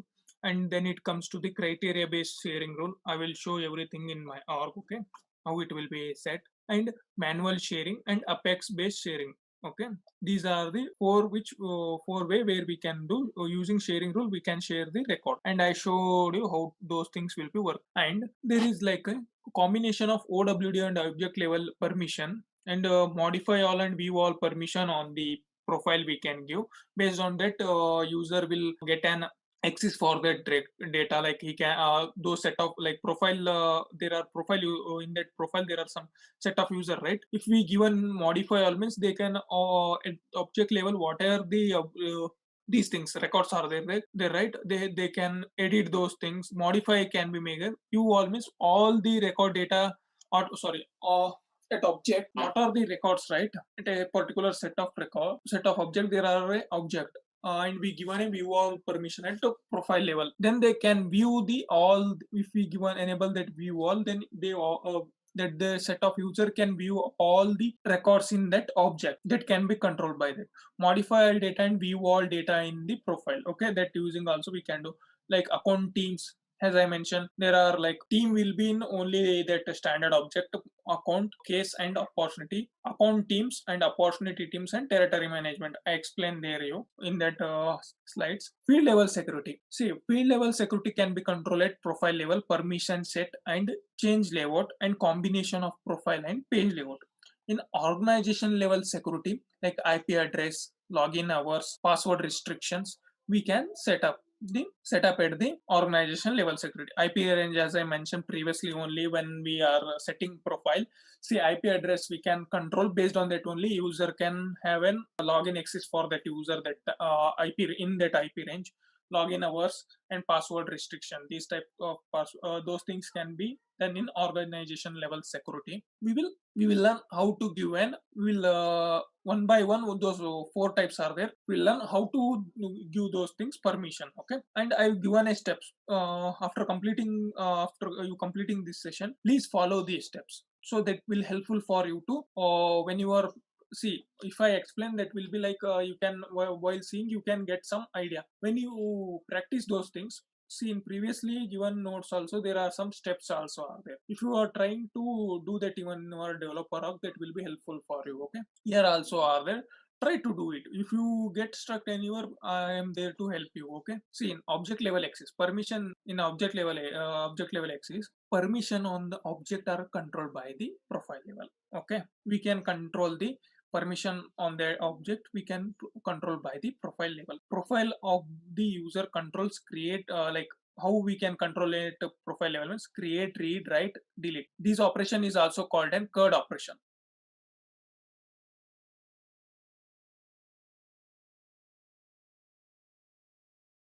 Also called an CURD operation. And CURD also, if you want to grant any extra set of permission to a specific user on that object, apart from the permission set user is getting through a profile when we have a permission set. See, so I will give a small example.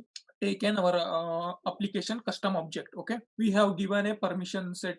We have a profile called custom standard user profile. We given a permission to the, in that profile is there, right? Custom standard user profile. In that we have a 3 users, and all 3 users have a permission to edit, delete, create, read that object application object records. Okay, but in that profile there are 3 users. For 2 user, they I want to show one extra field like data, like date field. When that not date field, that application is active or not. Okay, so that I want to show to only 2 users. I want to show for that in that profile there are 3 users, that only I want to show 2 users only that permission. Third ones I do not want to show him that field. Then we will use this permission set to give an extra permission. This profile set use profile permission set play role on giving an extra permission for an user. So here that thing will be play role. At a profile level, if we given any permission, okay, for a particular object records, all 3 user will be same thing, permission will be get, but we want to restrict to for one user, then permission set will come into picture. Okay, jump into our org and we will see how permission set will be created and how we can give application record access for that application object. And this thing also we can do, like now we are talking about object level permission. See, in that profile there is a 3 user. Take an example. Okay, in our profile, I will open profile.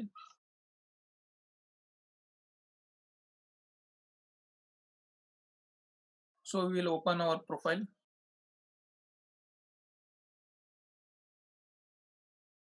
So we will open our custom standard profile.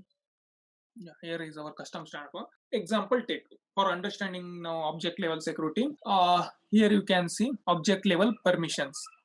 1 second. See, here is our applicant is there, right? of custom object. Presently, these users have only read and create permission. This profile user. Now we have in this profile we have three users. Only two user can have these two set of permission. Third user, you do not want to show him this create permission. You do not want to give him. Only two user can read and create. One user can only read those records in that object. He can in that object he can only do read. Or if you want to give an to see that object for two user only, and you want to restrict third user, then permission set will be play and role. Permission set, we will open our permission set, click on I will tell once again, in quick find box search for the permission set. Permission set will be available. So after that click on after we will get an permission set button where we will click on permission set, click on the permission set. So permission set will be open where these are the some standard permission which are created by the Salesforce. We can create a new permission set. So we need to give label our permission set like object level security.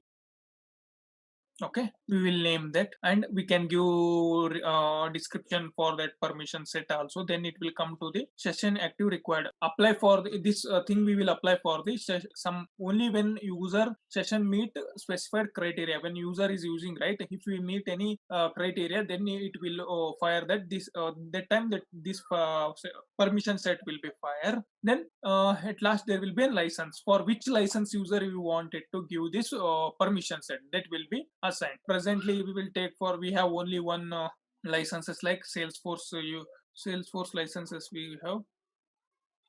So we will select our sales user licenses, or we can leave this thing also, that will be override, no need of that, save that thing. So this is the way we will create a permission set. See, permission set is nothing but collection of a permission set, or we can collection of a permission set. Okay, or it will be plain our extra permission set also. Like how means as I mentioned previously, only profile level above the profile level also we can set this permission set, because if there are three user, we wanted to show some access data or field for a two user, and third user we do not want to show, means this permission set will play role that time. Okay, like in the object like in permission set we can give an assigned for the application also, we can give an permission, assign contact the apps, like it will be an applications are there, right? For that also we can assign some permissions also. Then it comes to the object setting. Here we can set an object permissions, app permissions, apex class and axis. For apex class is nothing but our classes, so where we will code classes, it name as a apex class, where all the logic of development will be written. For that classes also we can set an permissions.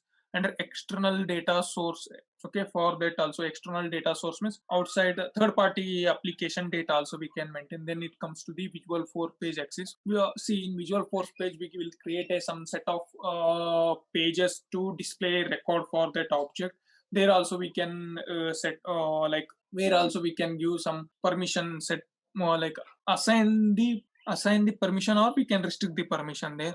Flow axis, for flow there are some lightning flows, there is a separate tools, automation tool. I will take that thing in future session. Then it comes to named credential axis. Credential for set a permission to authenticate against the named credentials, like we have some set of users, right? For that time also that will use custom permission. We can create for custom permission, custom metadata types. See, metadata types is one of the another like it's an content where we can give a separate set of fields, and we can hard code the data in that we can use in our coding, or we can like that time it will be used. And custom setting definitions. Then it comes to the system permission. In system permissions, in system permission, there are some it is depend on the, this is our application, right? In there to be whatever things we wanted to show for the user, like allowing in, as I mentioned you, there is a flow, lightning flow. We want to give permission for a set of user to run that flow. That time there will be a run flow permission will be there, that if we enable, he can run that flow. Then like I have a custom profile user profile, custom standard user profile, in which I have a 4 user. I wanted to give 2 user to run a flow which we created, lightning automation flow. He can run, but 2 user we cannot wanted to give them a to run the flow. Then using permission set, we'll create a permission set and we will enable this checkbox, and we will add those both of the user in our permission set. Then those user can run that lightning flow, and there is a run report, and there are some set of permissions we can do in our system. Okay, these are the things which comes under the system permissions. So then other than that, there will be a service provider, like it's up to system permission, main things will be used. Okay, this is about the permission set. And here are the steps to create a permission set. Okay, using this I mentioned there, using these things you can create a permission set also in your. Then it's come to the OWD. So this is in Salesforce also, in Salesforce interview they will ask for fresher what OWD play role in, what it will play a role. So you need to say that it's a record accessing, using this we can give record access, like record security settings can be maintained. What are the types of which are the types which will come under the OWD? Then you need to mention private, public read write, and public read write, public read write transfer, and public full access. These are the things. These are the 5 types which we can do using OWD. See, in private, first we will take in OWD private. Okay, OWD is nothing but organization wide default settings. Keep in mind, they will ask what organization default OWD, what it will play. So it's used for the record sharing, record permissions. For the record permission, it will be used.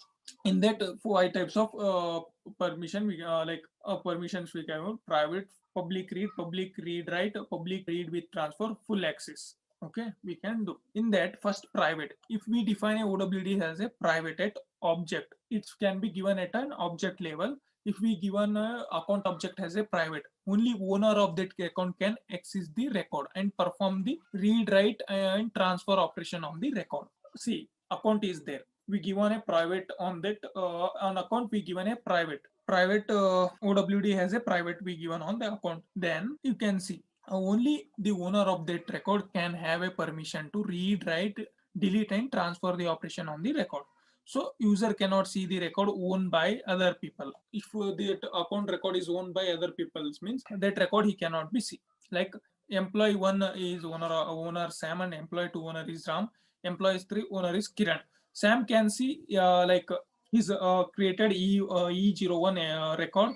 Kiran can see E02, E03, E03 record only. And Sam cannot see Kiran record, Kiran cannot see Sam record. This is controlled by the private. When we give OWD as a public read, if we give an OWD as a public read for the account object, it will be defined OW as a public. If we defined OWD as a public read, then every user can access every record of that object. All the user can have access for that object. And record for which we given user is owner, record for which given user is owner, he can perform read, write, transfer operation. And which do not have owner, that they can only do read operation on that record. They can see what are the things in that record, only they can see those things. Okay, and here is the example. Okay, Ram created E01 record. He can do everything, create, write, edit, transfer. But Sam and Kiran can view that, read that record, Sam records. Okay, Ram, Kiran can read the Sam record. Okay, this is about the public read.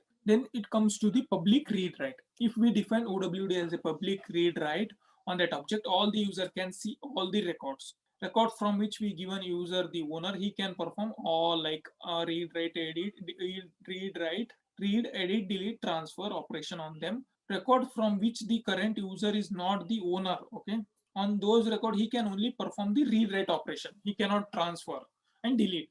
he can do read write permissions. Okay, he can edit the data also. Same example, if Sam created E01 record, he will have for all for the permission, but Ram Kiran only he can do, both user can read write those permission. Okay, then it comes to the public read write transfer.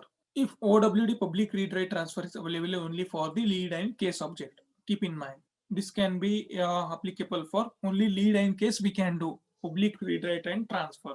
If you define OWD as a public read write transfer on lead or case object, all the user can access all the lead and case of that object. If the given user is owner of the record, he can perform all those things: read, write, delete, transfer operation. If you given user is not the owner of the record, he can perform read, write, transfer. He can also perform same operation, but he cannot do delete of that records. Okay, here are the example, you can check. Then it can comes to the public full access. OWD of a public full access available only for the campaign object. It is for only campaign object. It cannot be done for any object. Okay. If we given OWD as a public access on campaign object, all of the user can perform read, write, delete, transfer on all the records. What are the like in campaign we can create like lead and contacts. For that they can do all the permission, all four permission can do. Okay, you can see that example. Now I will show where will be an where we will set an OWD in our org.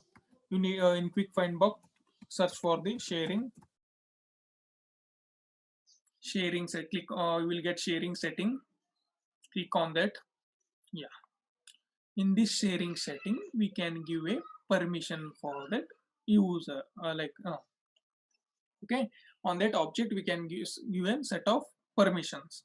Now we will go with our custom object.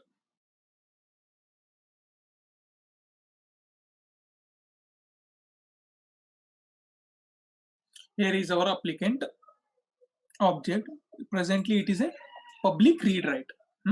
And you can see we have only private, public read only, public read write for this. Only three things we can do for this object. When it comes to the lead and case, we have one more thing: public read write and transfer. And here case also we have, you can see.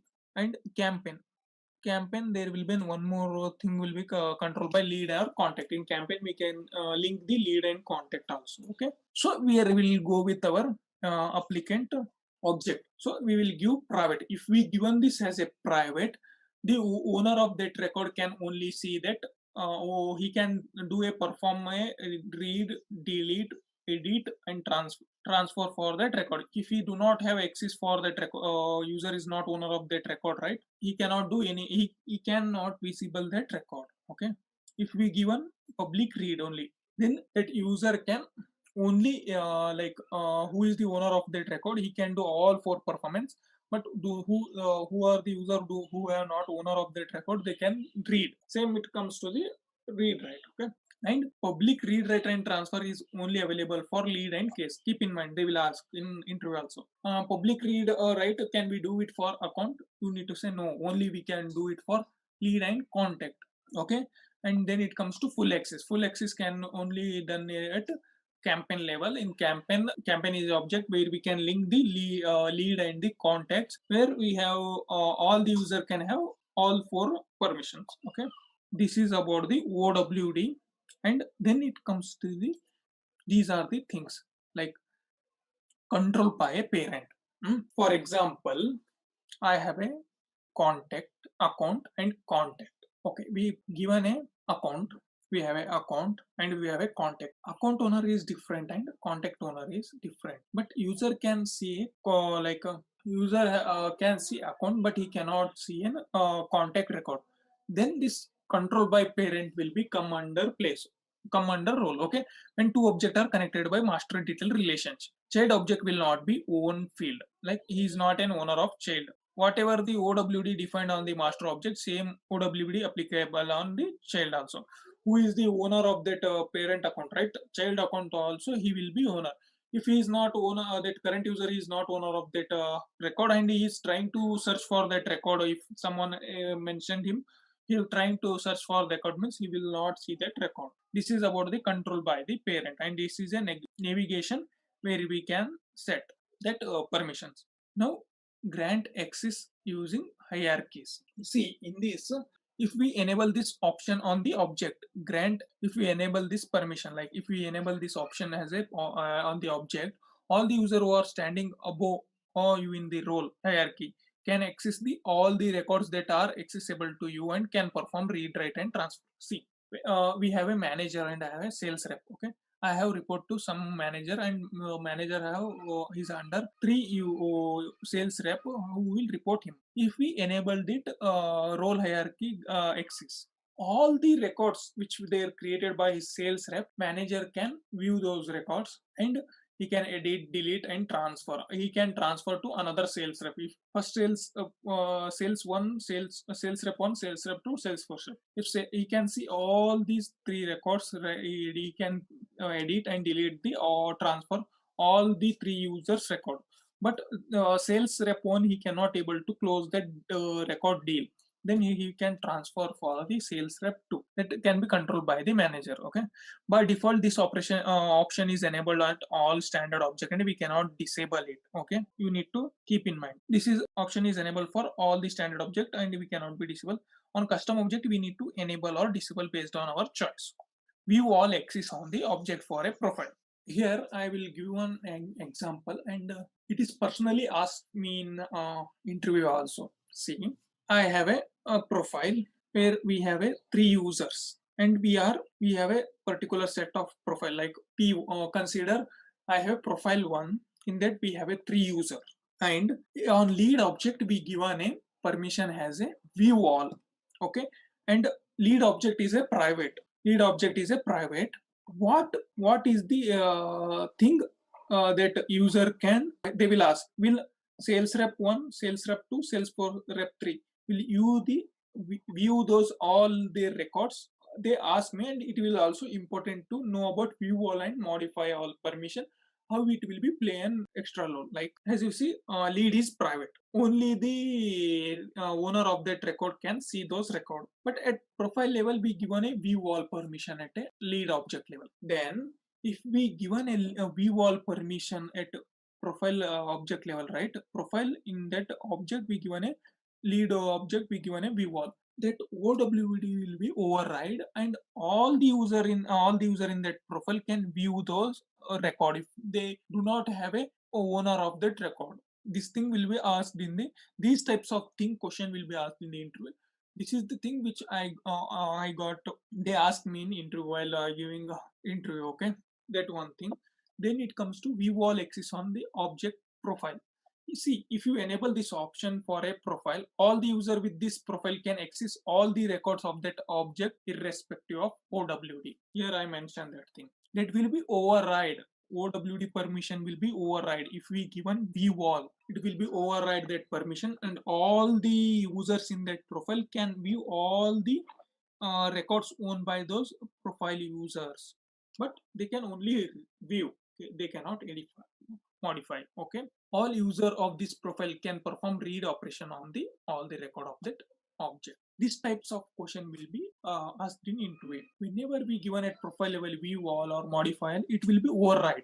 Like it will not see that at a OWD level object we given a private only owner can, you will be confused because you will be not have like real time implementation, you do not have knowledge. But I will tell you at real time implementation also, at time when we given view all at profile level for that object, it will be override the OWD.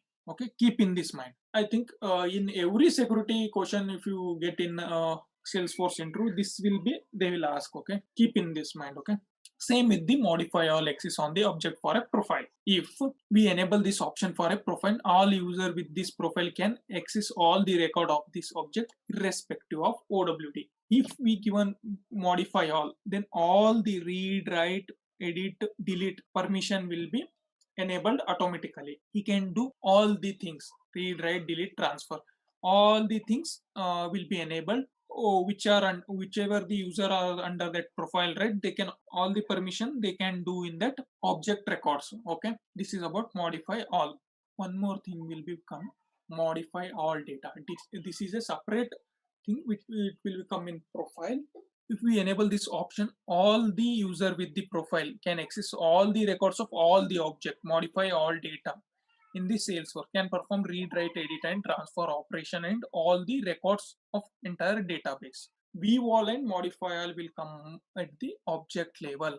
Modify all data, view all data, which will come under the organization level, and database, it will become under the database. Once again, I will explain you. View all and modify all, it will be on object. Modify all data, view all data, which will be an application level on our database level. Same here, you can see, if you enable this operation, all the user with this profile can access all the records of all the object in the Salesforce, can perform read operation on the Salesforce of entire database. Now we will jump into our org and I will show you. In quick find box, search for a profile.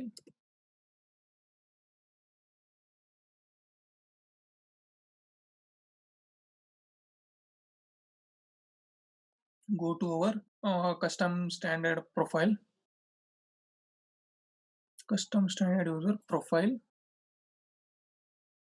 Now I will show you this thing, override, how it will be override. Okay, this thing I will show you, like data, how we can override the permissions. I will show that thing. Search for the modi, or yeah, it will become come under administrative permissions. Okay, modify all data, and there will be view all data will be there. One more thing, it will be there. If you enable this thing, that profile users, who are the profile user, regardless, he can edit, delete, transfer that records in our organization. Okay, this is about modify all data. When view all and modify all, it will become under object level. Okay, so now it's a custom standard user profile. Now I will give him lead object. We will go with the lead object. Okay, lead object, we give him view all permission. I removed all the permission. If I click on view all, he can get an automatically, it will override the read permission. When I modify all, click modify, all the permission like edit, delete, and read will become, but create will be not there. Okay, presently I will give modify only view all permission, and I will save this profile. How many users we have? Only one users I think we have in this. Yeah, sorry, 1 second, I will 1 second, I will log in. I will log in once again. I will log into my org. Yeah, sorry guys, it's automatically it got this like close that application, sorry for that. So I given view all permission, and at sharing setting OWD. Okay, we given a like lead object has a private.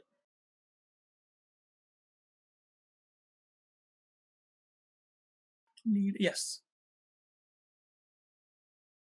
Okay, you got the picture now. Okay, now you need, they will ask you as a, like at a lead level we given a private for this object, OWD permission we given as a private, and we have a profile called custom standard profile, and in that object we given a lead has a view all permission. Then what thing will happen for the profile set, profile users, then you need to say who are the users are there in that profile.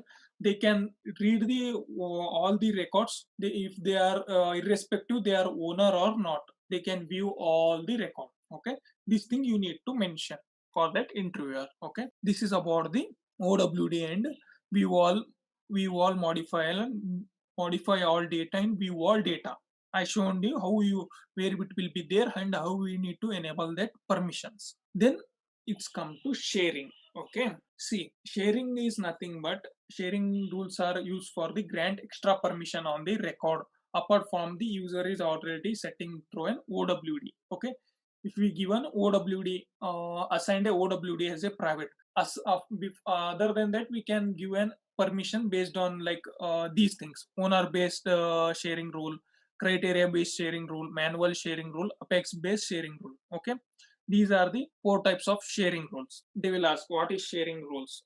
in Salesforce, you need to mention that sharing rules are used for the grant extra permission on the record apart from that user is already getting through OWD. Okay, from OWD your permission is private. If you want to give an read write to the other user or a group of user, then these things, criteria based sharing role, owner based sharing role, manual sharing role, and apex based sharing role will be come in that. Okay, using sharing rules we can grant access of read or write on the record. Only read write we can do. Owner based sharing rules, owner record which are owned by the user who belongs to given role or a sub role, public group, queue are shared with the user who have given role. Like if an user is particular user own the record, he is belong to some of the group, we can give a permission to all the group user to read and write for that user, or read only we can give. Example, a record which are owned by the user who has a HR manager role are shared with this user who belong to the role clerk with the read access, who is report him, right? We can give him as a read access or a role also. I will show how it will be work. I will show that. And criteria based sharing role, record which are meeting some criteria or a condition which will be shared to the user belong to role, sub role, public group, or with the read write access. All the opportunity who has stage name is close one, that can be stored to a sales manager with read access, that we can do. And then comes to manual sharing, there will be a button in our Salesforce or share. Based on that clicking we can share for a particular user also. And apex based sharing rule, these are the using programming, as I mentioned, with sharing, without sharing, those method we can do these things. Okay, now I will show in that in our or how we can give an manual sharing. We will show how we can do sharing rule. One, we will owner based sharing rule, criteria based sharing rule, and these things. And one more thing will be manual sharing, apex based sharing, and this one, criteria based, owner based sharing. Okay, manual sharing also I will show you. See, this is the account sharing role. Okay, in sharing setting, after OWD there will be a sharing setting. In that I will go with the account sharing. Click on new. Based on record owner, here we will type in role based on record owner and based on criteria we can share the rule. So here I will take an example, like who are user in presently. Based on owner also we can share, and if he belongs to public group, that group will be seen. Owner is nothing but say, if owner is belong to some group, there are some group in Salesforce that will be inbuilt. We will create a group and we will add some set of particular user. If there is a owner in that group, means all the user can we can give read or write, read only or read write permission for it, all the group user. Okay, testing control. Now I will show how we can give criteria based sharing rule. Okay,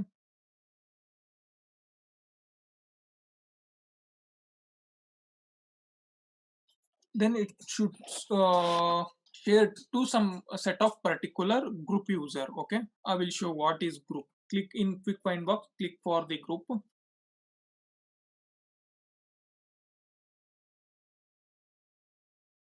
public group, click on public group,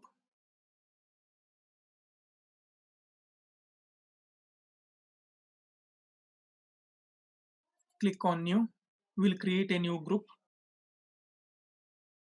So after that we'll click on that group, we'll name that group public group. I will name it as a public group. Okay, after that public, after that we will assign a users. Now we have two users, Kiran and Kumar Advini. We have a two users for this group. Okay, I will save. Now I will assign a criteria based sharing rule. Okay, for that group. Now I will refresh to, because now only we created that group, right? That for that visibling we need to refresh that. We need to refresh the page. Once you refresh, we'll give a name. This is the label name, and we can give description also. Here are the type of rule based on select record owner. This is a, using this we can do owner based sharing rule, and this is a criteria based sharing rule. We will do criteria based sharing rule. Okay, there is a standard field called stage. if stage is equal to closed one, if stage is equal to closed one, these records should be means display to the public group, or you can assign role or sub roles.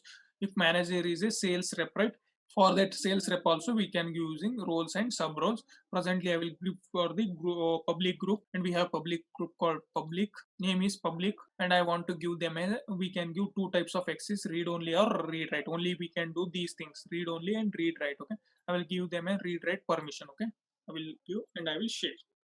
This is the thing.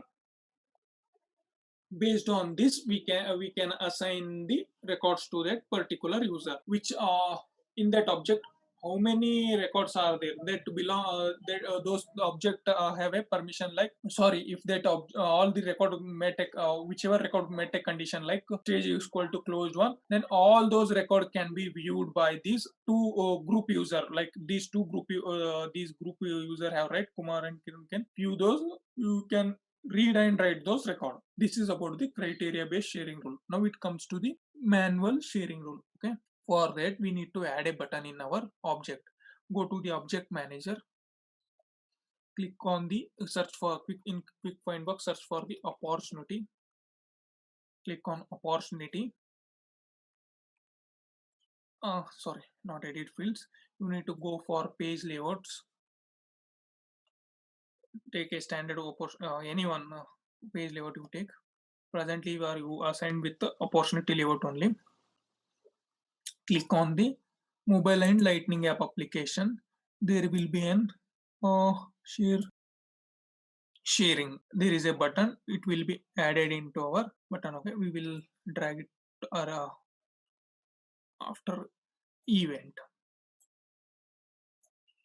and we will save that record. And in app manager, search for the opportunities, click on opportunities.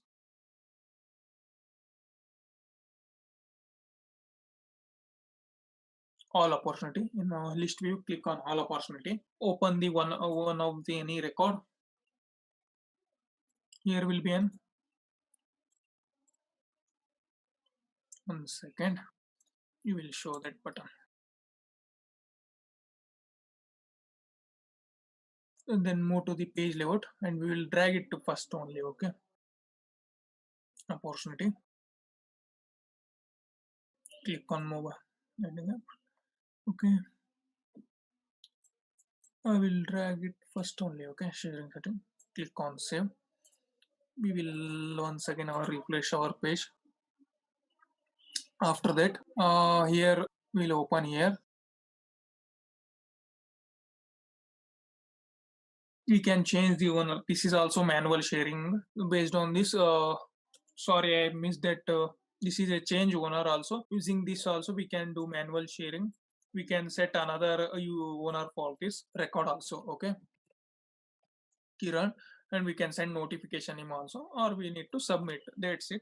It is also owner based sharing rule, or it will be considered as a manual sharing also. Here we can sharing manually. This is about the sharing rules in Salesforce. When it comes to Apex, right, that can be controlled using programming language. There are two methods, like with sharing, without sharing. Okay, now in comes to the teams, account teams. When we want to group of user to share the workload to the account and work on that forms account teams. Okay, if there are set of particular records or a set of records, then we wanted to share a load on the group of user, means we will assign a team in our account. Okay, there is a account object, and in related list it will be an account teams, where we will assign the users.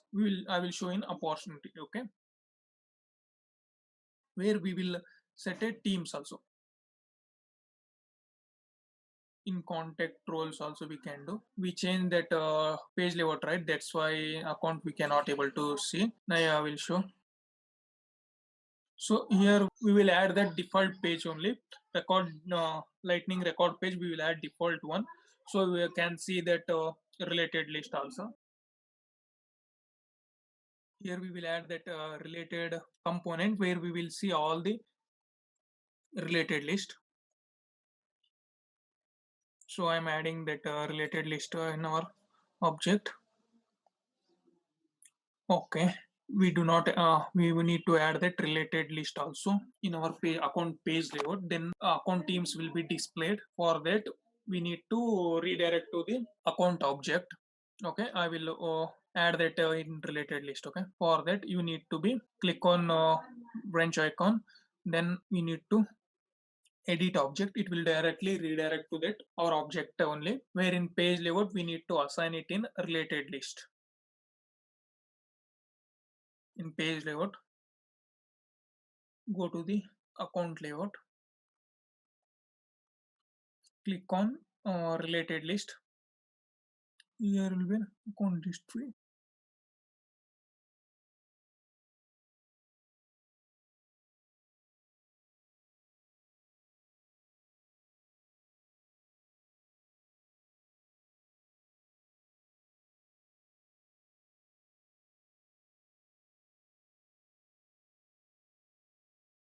Process Builder is used to automate more complex business process just by few points and clicks. So it is one of the automation tool which is used to automate the complex business process just in few clicks. Same as Process Builder, but here we have like some more additional features also in Process Builder. Okay, it's provide a user friendly representatives for building a process in Salesforce. Process Builder is a Salesforce basic and automate tool that allows you to control the order of actions or evaluate the criteria from the record. This has 8 action associated with. In process, as you see in workflow, we have only 4 actions. We can create only 4 action, but in when it's compared to Process Builder, we have 8 actions we can create in our Process Builder. So first one is creating a record, updating a record, posting a on chatter post, quick actions, launching and triggering the flow, submitting record automatically for approval. We can submit a record for approval, calling trigger apex code. So we can call the apex code also, invoking other process. Invoking other process. This action will actually invoke the process to another process, like Process Builder, one process to another process can be invoked. Okay. Here are the some content regarding those 8 action. So I feel that we directly jump into our org and we will see what are those actions and how it will be useful. Okay, about that thing. And these are the contents are regarding those 8 action, what it will be done, represented in wordings. I am those things I will show you in real time scenarios. Okay, for that we need to log in our Salesforce. For that, use the login.salesforce. Select your developer org, user credentials, login.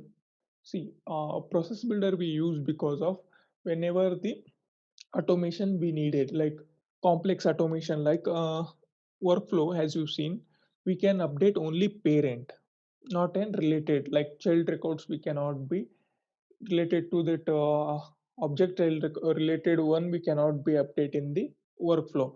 In this we can update that, but in workflow where there is no action to create record, but in workflow in Process Builder we can create the actions. Okay, for jumping into Process Builder, at quick find box search for the Process Builder, search a process and you will get an Process Builder. Here click on Process Builder.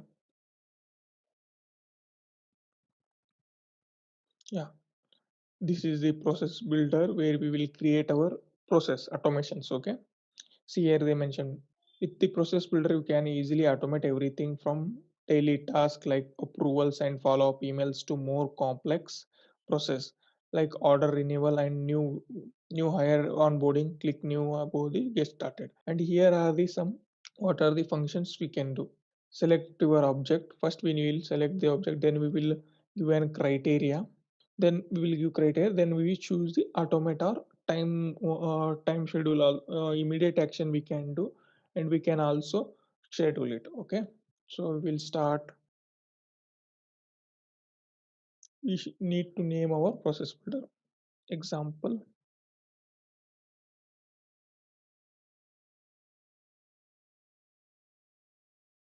and we need to give process start when a record is changed. Here are some a platform event message is received or invoked by the another process. Okay, here are the process that when we start, when a record is changed, the action our action should be fire. Otherwise, platform event message is received means there is we can set a toast message whenever like some changes happen in our record or anything, we can set some message that time it should be trigger, or as I mentioned previously, we can invoke the another process also. That time we will select this process to start. So presently we will select for the whenever our record is changed, this process should be fire. Okay, save. Okay, this is the Canva where these are the things where we will do.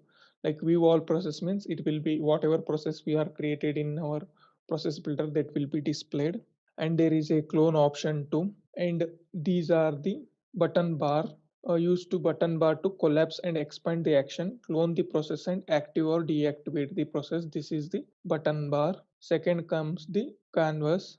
Canvas is main work. This is the canvas. Canvas is a main workplace for the process. And third, it comes the here we will add the object, which object we want to write an automation. We will select that object. Here you can see we will this is a criteria node. We will assign the criteria here based on criteria. If criteria is true, we can select the immediate actions. Here is the action. If criteria is true, we will put the action whichever action we want. Then if we do not want immediate action means we can schedule that we can schedule for time based action also, schedule action also. Then after this it will be stop. If directly it falls means it will be stop here. So in process builder, like it is a complex one, like of one after we need to create those things, and it will be we need to create, it will take some time. So you can see in one convo only we can create our process builder actions. Okay, this is about that thing. First I will show how to create whenever how to create a record. We have a account. Whenever the account is created, this one opportunity should be created. Okay, that I will show how to. When account is created and match criteria, in that they we will create a checkbox like a opportunity. If that opportunity checkbox is true, record should be created. Okay, I will show how to do that. This is the first one.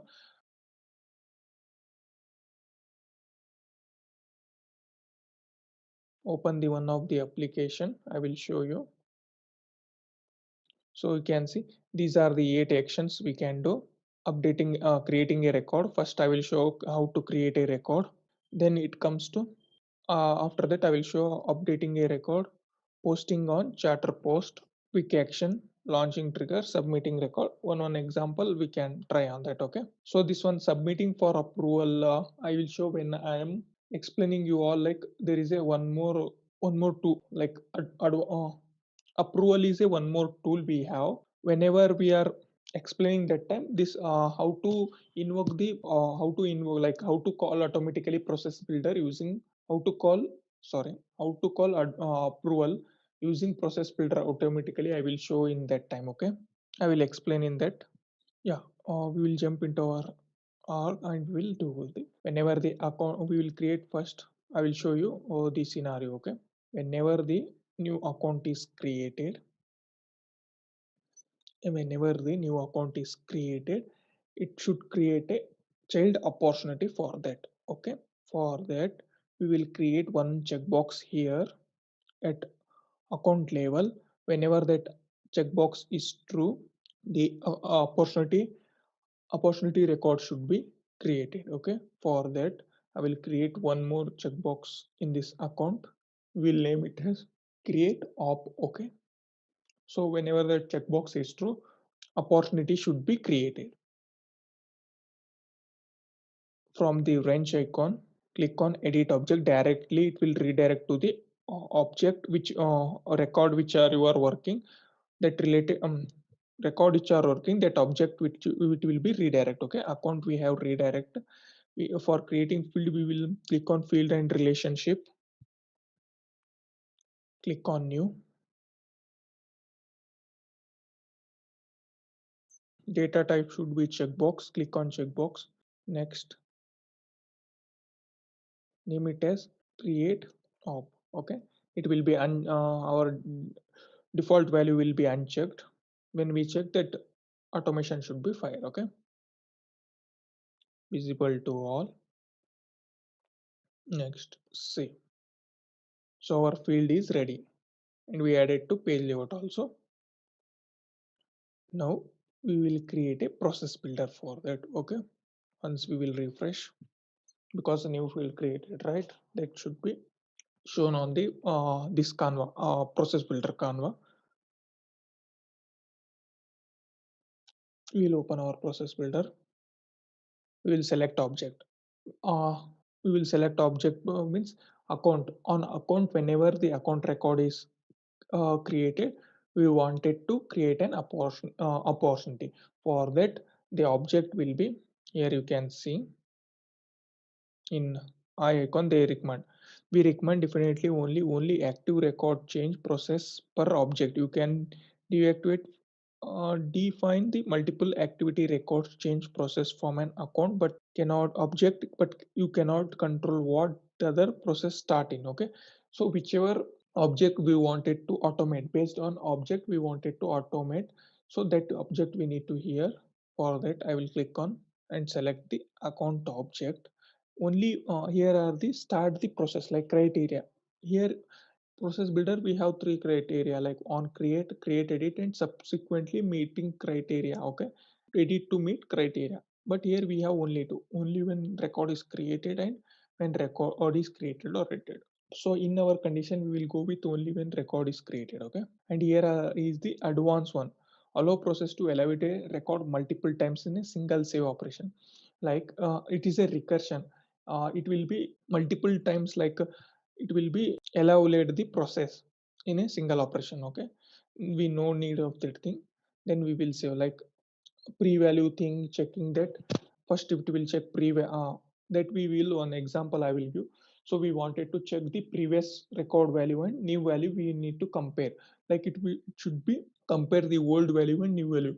That time recursion evaluation should be taken place. Why? It should be multiple time, that should be operate on that. Like it should take the old value and new value, that comparison, that time it will be used. I give example. Okay, in many condition also it will be used. And next it comes to adding the criteria. Here we will give criteria when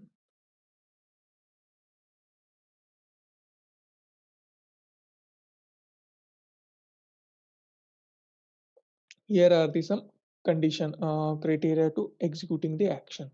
Like conditions are met or formula evaluate true, means using formula we can do. And no criteria, just it should fire that there is no criteria, then directly go to immediate action and it should work. So here we have a condition to that workflow should fire. Okay, for that, so we will select our object name is create. Create op is a field, and API it's an boolean type checkbox. So we will choose. Here are the some operator does not, is null, is change, is equal. So equal to boolean or field reference. From other field reference also we can do, formula also we can maintain. Here our boolean will be taken place. It should be true, then only our condition should be, then condition match, then we will create an action. All of the conditions are met, only the condition are met. And custom logic also here, same as workflow we can do here. I will save. We will add the actions. So first here we are creating the, here is a, yeah, here are the action type. You can see we can call apex, we can create a record, email alerts also we can do. And we can call flow, we can chat post the chatter, and we can call the invoke the process and quick actions. And quick means this is like it is nothing but a document which were provided by the Salesforce. That one also we can call. Send a custom notification also. Custom notification means this one. Whenever the for example, whenever our opportunity is closed one, Then we will send an custom notification for the user, like it will be here custom notification will be received in this bell icon is there, right? Here he will get a notification. Other than that, submit for approval and update the record. So presently we are doing here create a record, and we will name that, and here are the record type which we will select. Okay, we wanted to create opportunity. Okay, select the opportunity. So these are the mandatory field in the mandatory field to create a opportunity record. Okay, so here is the date. I will mention it as a today. Whenever we create it, that date should be displayed. It will take today date. Okay,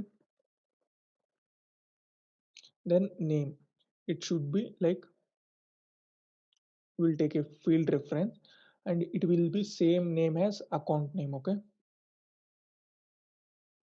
here see cross field reference, like related field reference also we can value field related object field value also we can add in the process builder. Okay, I will take the account name should be populate as a opportunity same, account name and opportunity should be same. So I will select account name. So what is the account name? It will be name of opportunity. Stage always will be prospecting, and whichever field you want, forecasting, we can change other field also. We can, and opportunity type will be new customer. This is the one we will do. Okay, and these are the things whenever our account record is created, opportunity should be created, and these are the value it should be added in the opportunity record. See, these are the mandatory field in the account record page, so that we need to add these compulsory while creating the record. Okay, here is the we taken field reference. It will be take a account name and add it, map it to the opportunity same. Account name and opportunity name will be same. Then we will save.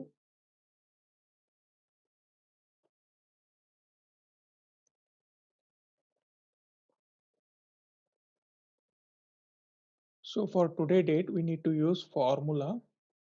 Then we will write, here is the function. Directly we will write today. Then you will use this formula. We'll save the record. Okay, we'll save this action. Activate. Our process builder is now active. Now we will test. We'll name our account as a testing process builder. Okay, you can give your own name. Okay, for here I'm showing you, I'm giving that thing, and account will be active as what, whichever field you want to be select, and save. On click save, opportunity record should be created.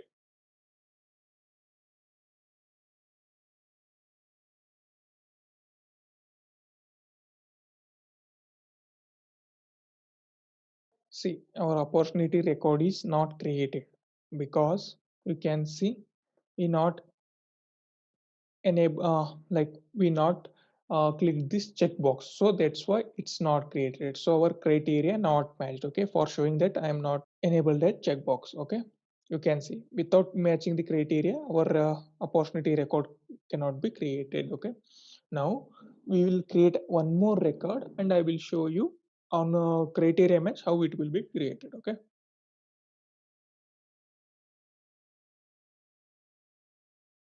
this is the one. We'll put active as a S, and there will be a checkbox create op. Then we will save.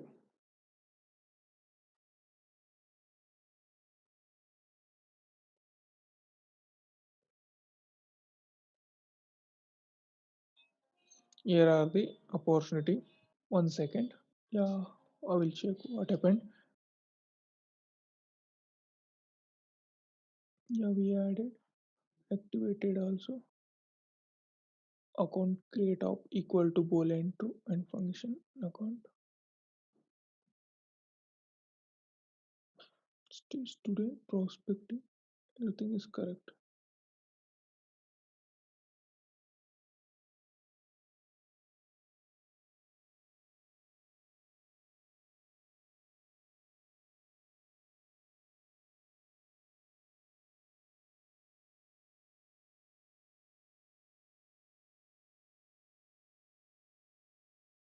Okay, we will take one more field called, there is a active field, right? We will take if active equal to s. Okay, then we will save this one. It should be create an record.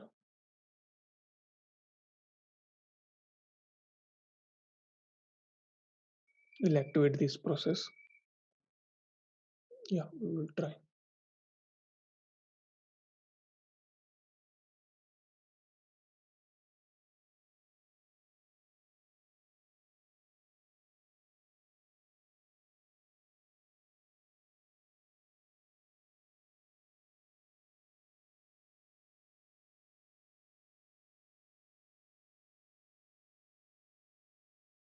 Yeah, oh, sorry, I missed here. Like opportunities are creating, but it's not linking with the account.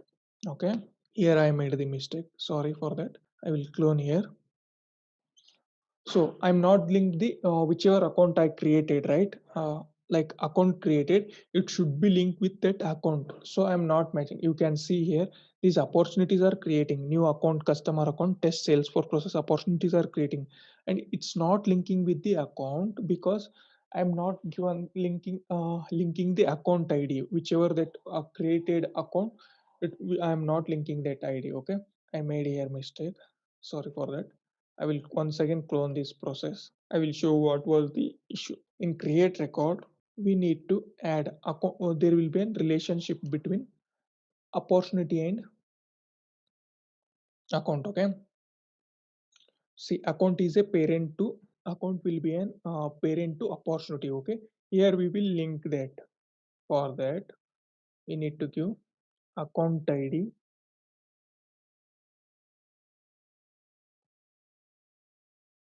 equal to account. Okay. Activate it. First, we need to save, activate. Now we will create the record. We will create a new account.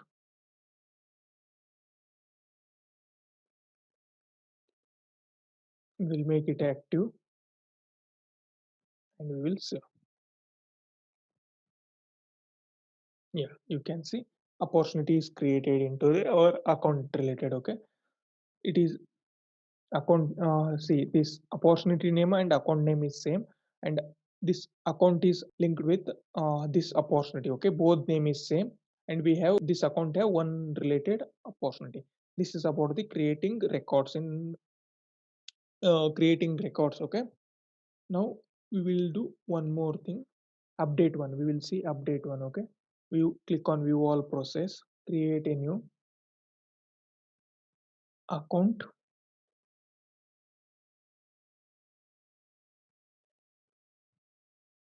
We will update the opportunity. Okay,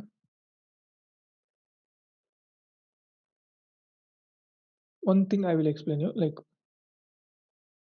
in account we will create a, there is a type, there is a type field. Whenever the opportunity is closed one, this customer type should be updated.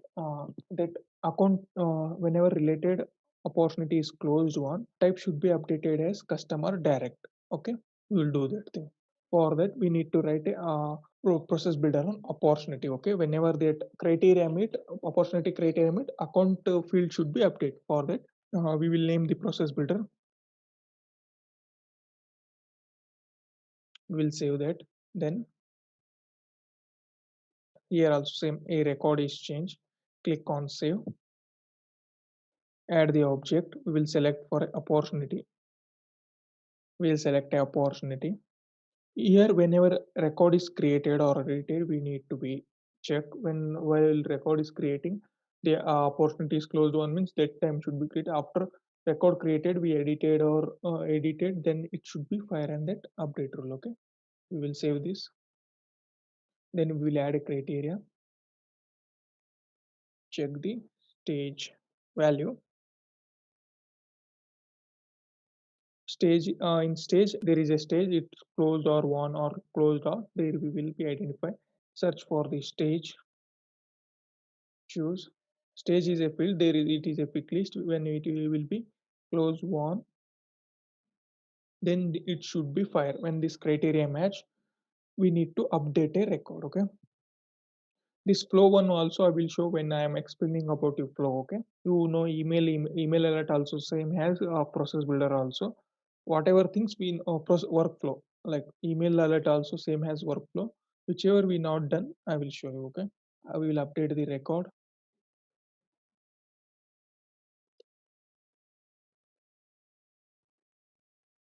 Here we will select the opportunity record that start to process. We will select related. We need to select the related. So I will select account object. There will be a type field.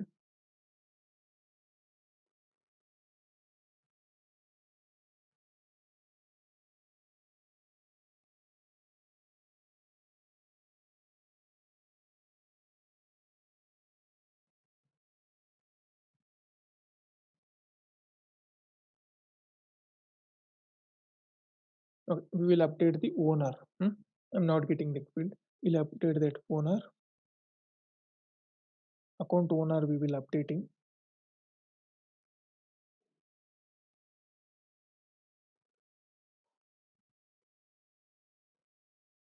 Field which we are updating, account type. Okay, sorry. Here when I have selected a related account, opportunity related. In opportunity we have look parent account is a parent one. In that I selected that related record. I'm taken the type. That type is there, right? That AP that type field API name is type.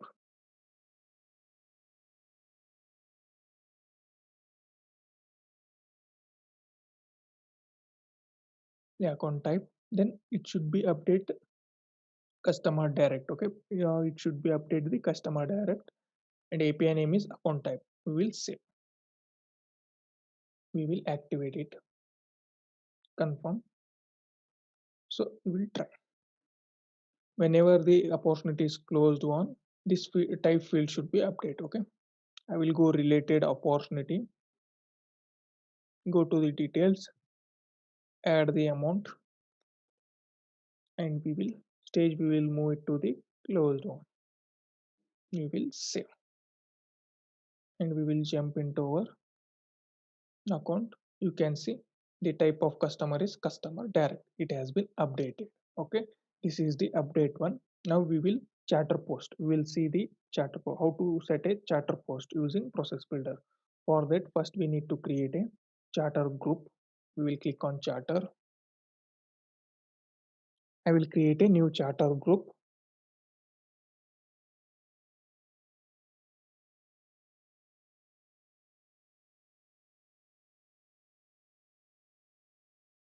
It is a public one. We will allow customers.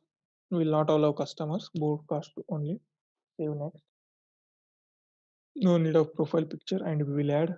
We have two user. I will add this one as a member. Okay. Our group is created. Our chatter group is created. Okay. Here are the two members for this chatter group.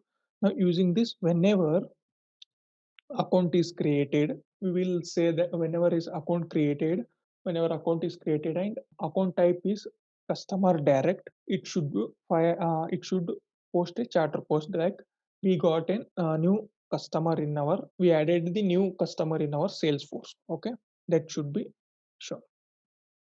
For that, I will create new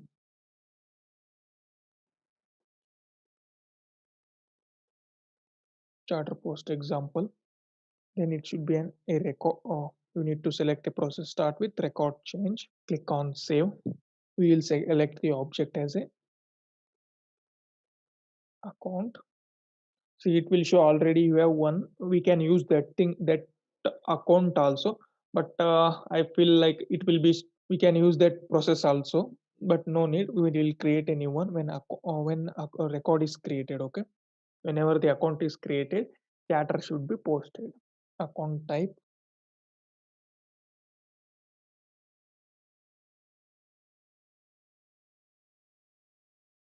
choose the account type equal to customer direct. We will save that. Immediate action should be fired. Select a charter post, name that charter post. Okay, post message for a charter group.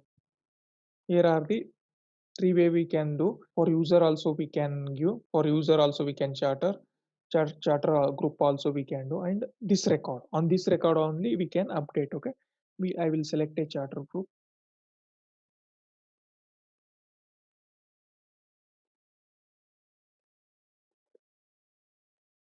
Okay, our charter group is process example showcasing. Okay, we'll select a owner name. Who is the owner?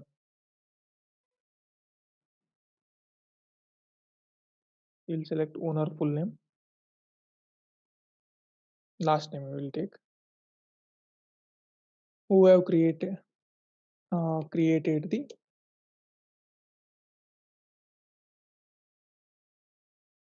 that owner is created new account, it will be charter posted. Okay, we will save and we will activate. Now we will try test it.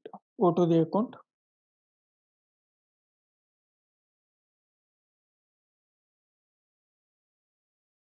post. Okay, name we will give charter post. Account is active, yes. Then we will fill some more data. Type equal to customer direct and one value equal to, we will save. Our account is created. We will open that charter post. Is that posted or not? Admin created a new account and I am the so this is the process example showcase. So you can see admin created the new account message has been displayed. It will be displayed, and you can use for user also, particular user also. Okay, we'll clone this. Presently I'm shown using chatter group. It has been posted in chatter group, so you can see, click on this. This is our chatter group.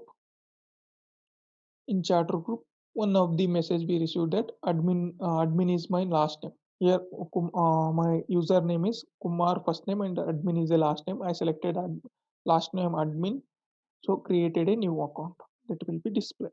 Owner of this, see, you can see here also owner Kumar admin, first name is Kumar, last is admin, so that's why it's saying admin created a new account. Now we will show with the user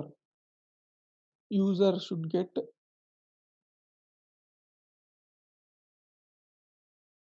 Okay, I will make here only changes. Okay, you will get an idea.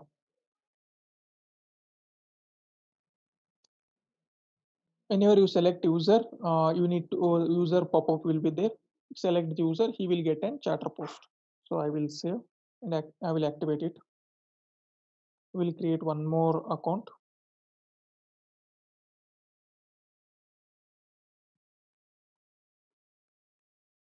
We'll activate it. Then type will be customer direct and we will save. We will refresh this one. So you can see in this charter group account, there will be two messages. One more account we have created. See, it automated the message like admin created a new account, please go through it. Okay, you can see I made changes, right? That has been displayed here. So it is regarding the charter post. And now it's come to the, I will show how to get a notification using process builder. Okay, create a new opportunity notification. In this whenever our in this scenario we will do an criteria like whenever our amount opportunity amount is greater than 10,000. Okay, whenever our opportunity is greater than 10,000, it should fire a notification for that user. Congratulations user, you have created a opportunity amount more than 100, more than 10,000. Okay, we will give him greetings. Okay, using that notification. For that, select the object opportunity, click on opportunity. Whenever record is created or edited, select that one. Criteria actions, then it comes to the opportunity amount. We need to select a opportunity amount. Criteria means, so we will select the field called amount, choose that field. Currency equal to, we will select a greater than 10,000. Whenever it greater than 10,000, it should fire an notification, custom notification. Okay, add the action, send custom notification, name it as send notify user. Okay, we'll name it as notify user.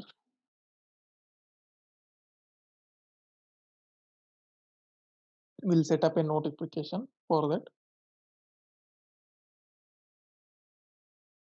We'll create a new notification for that. Name of notification will be on desktop save. So our notification is created. We will refresh this one.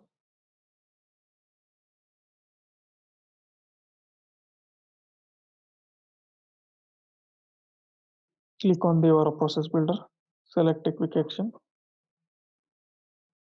send custom notification. And one more thing, this Apex thing, while we are working on development, we can show there email alert same as workflow. Flow I am explaining in next session. Flow I am explaining, that time I will take that thing. Process invocation I will show in the next session only. Quick action also, this process and quick action I will show in this. Quick up is nothing but it will use to get that document whichever we added in our Salesforce, like that time it will be used. Submit for approval, when we came submit for approval, we will do that. Okay, there is a submit approval is there, one more topic. That time we will using this process builder, we will call automatically we will call that process builder, I will show there. Okay, now we will name it notify the notify user. We will select our notification, and recipient will be owner of that record. We'll give a notification title, congratulations.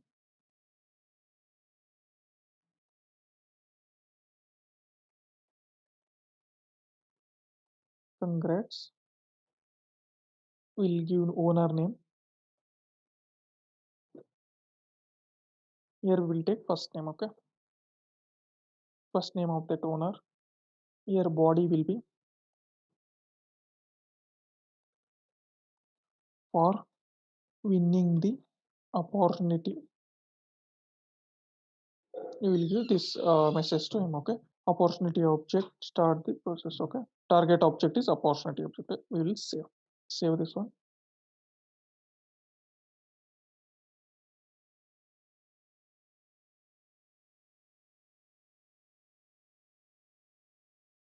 Yeah, our process builder is saved. Confirm. Custom notification is ready. We'll test now. We'll go to the opportunity. We'll take one of the opportunity which is not closed. This is a not closed opportunity. Go to the details.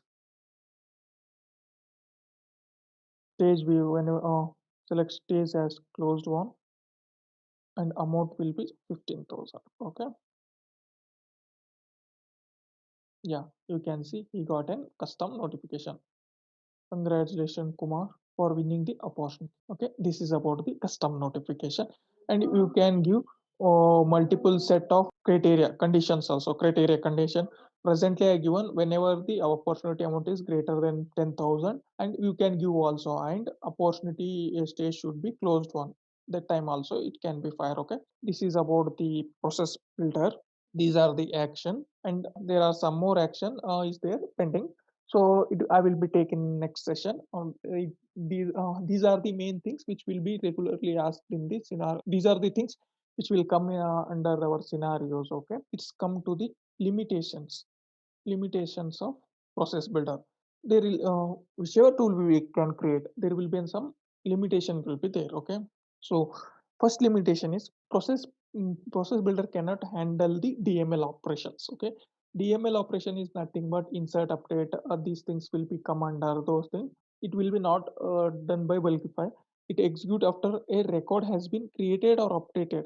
The DML operation is only worked on it's executed or record is executed or executed when record is created or updated, whereas Apex trigger handle both before and after DML operation. So before update and before update means, as you've seen, before whenever we save or updating it should be update. After means after save it should be done. But when this process builder only invoke when the created and save create on created or updated on save only it will be update. Okay, in the whenever we want before means we will go for the Apex trigger coding one. This is the main thing. And one more thing, like there is an order of execution. Okay, I will explain those things also. Whenever you understand these things, that order of execution you will understand directly. Okay, whenever this process will be work like priority based, there is a order of execution this based on priority, those will be work. And process builder cannot handle delete and undelete. We cannot delete using process builder. Okay, that can be where Apex trigger can handle all the DML operation. In error report in the process builder is more generic, which make difficult to find.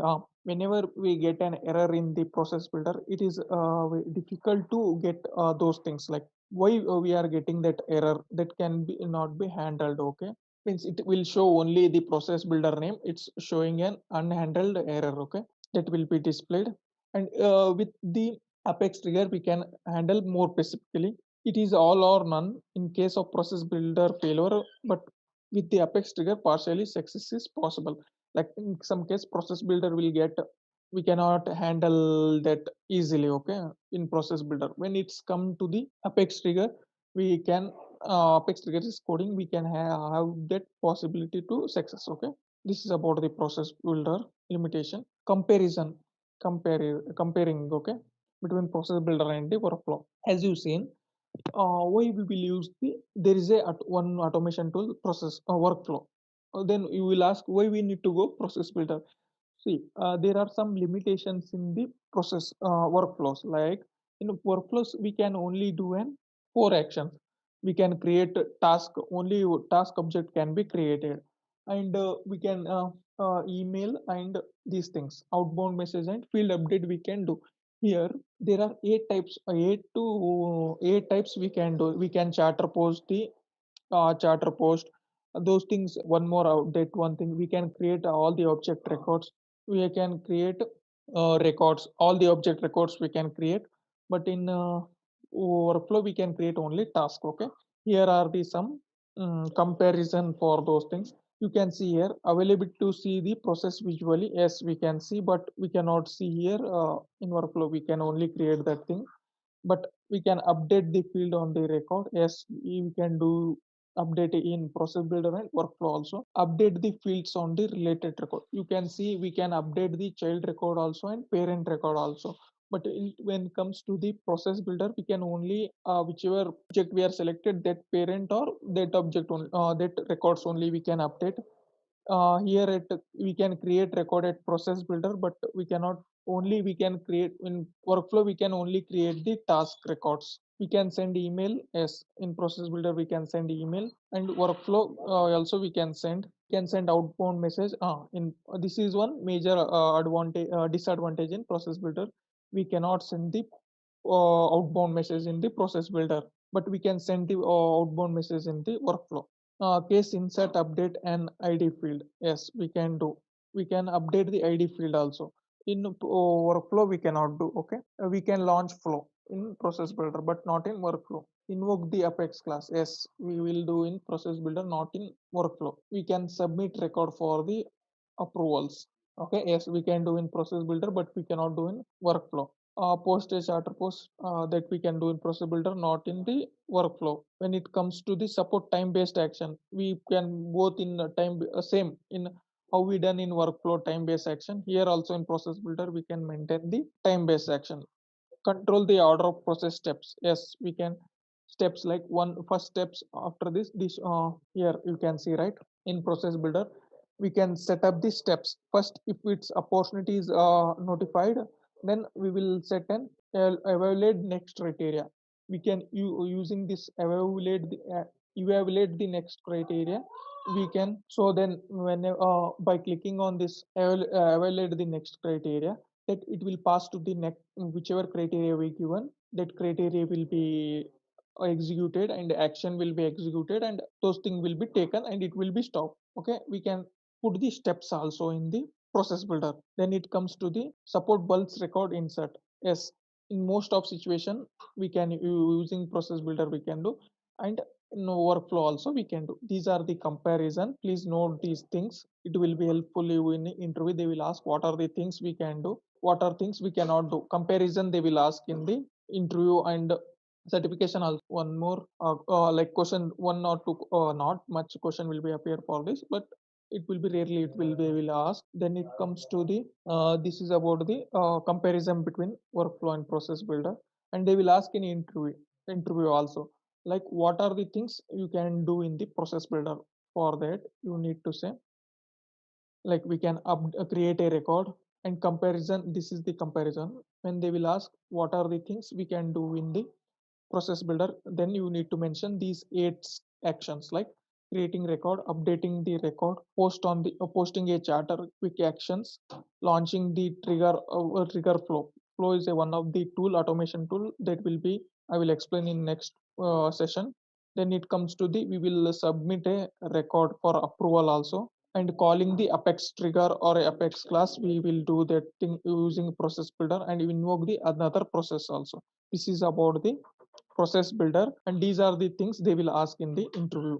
And here are the some steps I given for you. Based on that, these action, what are the action, please go through this and work on those some more examples also that will help you to understand much more concept on the process builder. Okay. Reports is a report in Salesforce is nothing but like a Salesforce report is a list of data generated based on the predefined criteria. Like it's a visual representation of our data, which we store in our object, like in our organization object we will store in data, right? That will be, we can redefine the criteria and we can visualize those data into one format.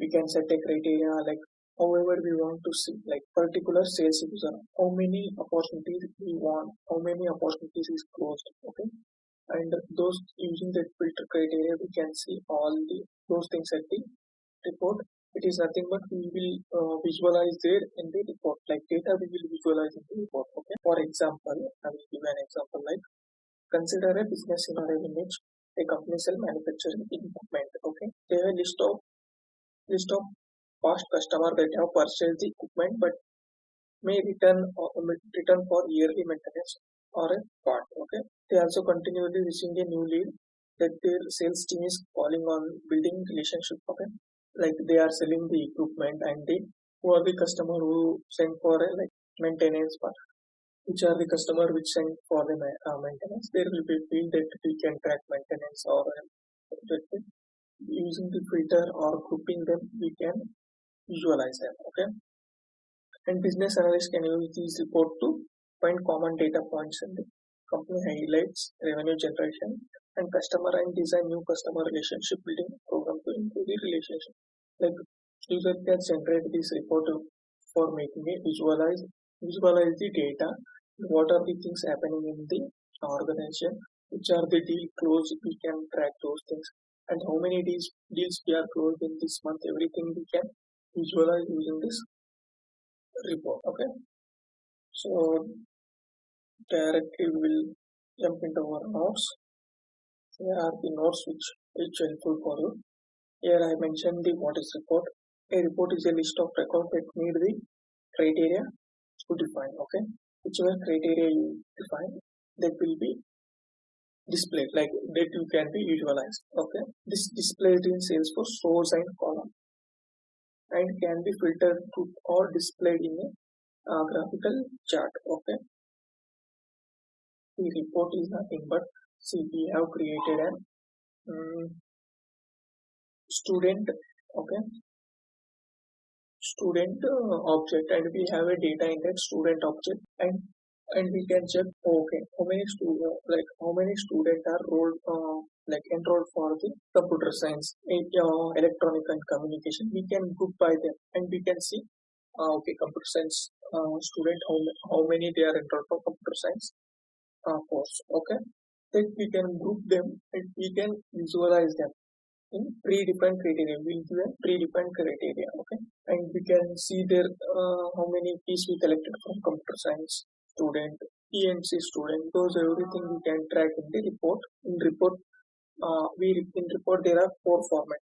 This is the important part. You need to be known in every interview and the in certification also they will ask. Interview they will ask how many types of report format you can create. Okay, there are 4 type of report format you can create: tabular report, summary report, matrix reports, and joint report. These are the 4 report format you will be created in Salesforce.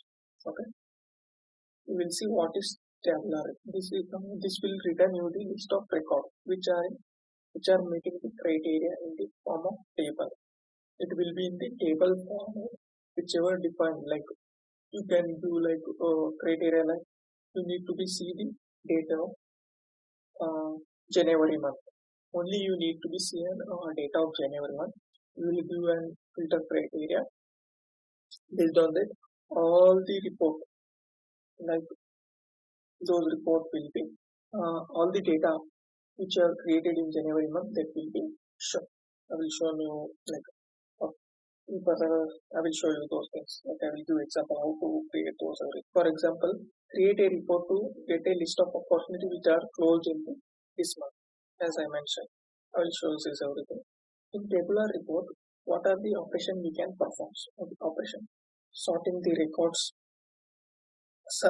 like summarizing the fields Z1, and bucketing field, creating a new field through values are generated based on the existing field in the report. This bucket field also important.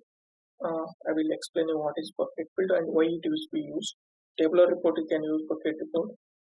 Show the detail and hide the details. Printable view, export details we can make. And note, reports which is built to records are exported, and we can export those report also in CSV format and Excel format also. We can export those data here I mentioned, and we can schedule a report. And scheduled report is nothing but like at a period of time it should run, and it should send a report to a particular user mail. And one more thing I need to mention: only 5 reports we can schedule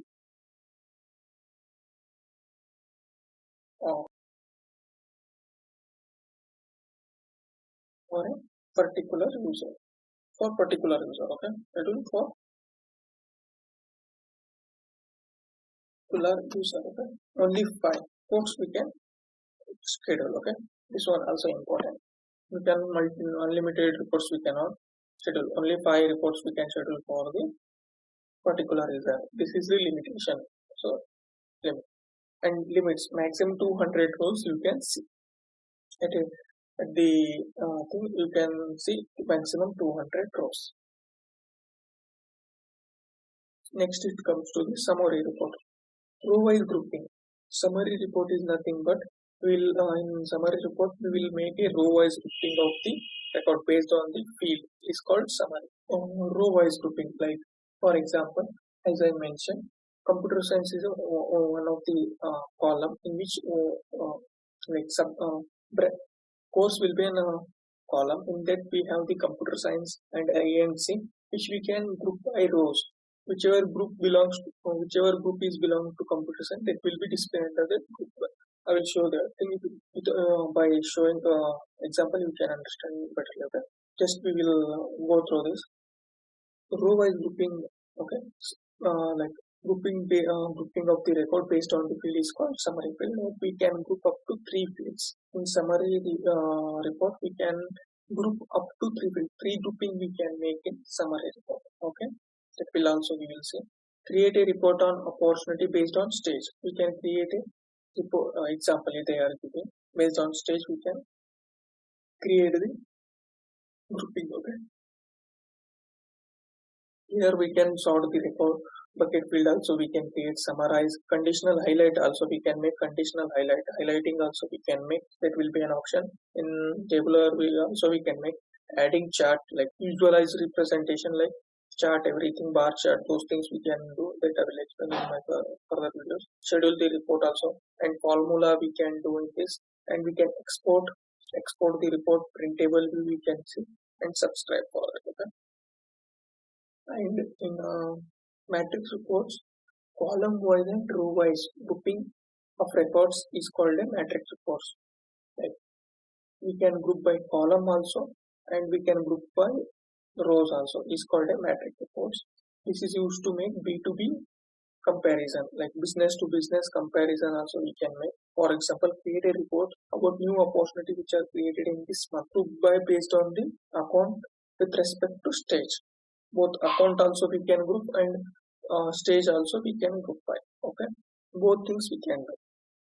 I will show that. Okay, sorting the report we can do bucket, summarizing, conditional highlight, adding the chart, and scheduling the report, and we can create a formula. This will formula also I will explain what we will use. Okay, and printable view and subscribe. And last one is joint report. We can join two or more report types and form a single report, which we called it as a joint report. Like we can create two or more reports type. Okay, this is joint report we can create for the custom report type, where we can maintain, like for example, we have a branch and employee, and if we have any related to branch another also object or employee object, those relationship, all three report we can join, and we can see compare the data in one report. Three object also, by adding three report type, like those relationship objects are there, right? Making them and like connecting them, we can see all the we can compare the data between the all three objects. Okay, that will be the thing by showing will get idea. If you want to join two reports type, both of them should have same primary object. Okay, this will be considered, and what will be primary object, where we need to select that I will show you. Report always run on user content, user OWD report, like profile, field level security is taken into the account while running the report. Okay,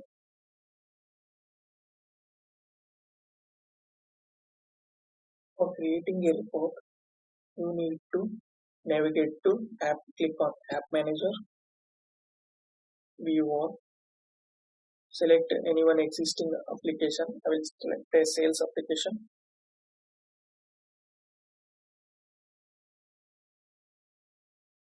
There will be a report tab. When you enter into the application, there will be a report tab. Click on that report tab. Okay, this is the report like Canva, like where we will create a new report classic version, and folders where we will save our reports. After explaining this, I will come with the folders. Okay, what are the folders and why we need to use the folder. Click on new to create a report.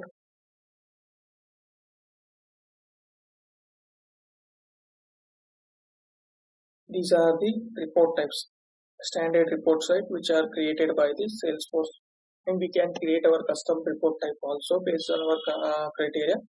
I will take opportunity report type. I will take. This is the representation of the flow, where we can see whichever column we selected and whatever the data we are doing, we can see here, and you can see here this is the outline where we can put the rows and the columns which we want to see in our report. Okay, These are in outline. This is the thing where we can group the rows, which field we want to group the rows, and these are the columns which we want to show in the report. Okay, and here are the some buttons like save and run, save, and there will be in say like properties, and we can save as in separate folder also, close, and we can run the report. And whenever we make any changes in column or group by outline, update to automatically. Select this one, it will be update automatically. Like what are the changes we will make, right? It will update automatically. See, I do not want in opportunity report type. I do not want to see a role, owner role. Okay, I will remove it. Okay. Next step also, there is no data in that. We will not want to show. So this is about our report. This report is nothing but a tabular report. Okay, and we can see here are the some amount. We can sort this amount. Okay, yeah, you can see it is in ascending order. From we sorted it as a ascending order. These are the amount. Like this, using this we can sort the report. This is one, and we can set a filter also. Like we can set filter like I wanted to see all the opportunities which created date should be all time also means created like all time from or which we created that all the whichever all the data in our organization which will be shown if I select all. But there will be an official year, current official year, previous official year, official year, previous official year. These are the things we can do, or we can see yesterday's, today's, tomorrow's, 7 days, last 7 days, next 30 days also. But I wanted to see custom, like I will pick the date. Okay, I wanted to see from February 1 to 18 which I have created. Apply. Those only display which are the created date will be from. We'll sort this one also. It will be shown those things. Okay, and we can set one more thing, stage. Only closed one wanted to see. Select the stage and select closed one. Only whichever have closed one opportunity I wanted to see. Apply. Yes, you can see only closed one reports data records we are seeing. If I remove this, all the report will be shown. Value proposal, close on, everything will be there. We can set here filter based on your conditions. Okay, whatever you wanted to visualize, we can set them here like filters. Okay, here by clicking here we will get 10 fields which we wanted to filter. Select that field. Okay, and set a filter. How I selected stage and set a filter. Okay, this is the tabular report. Okay, what is tabular report? It will be simply like list of record which are meeting the filter criteria in the formula of the table. Okay, sorting also done.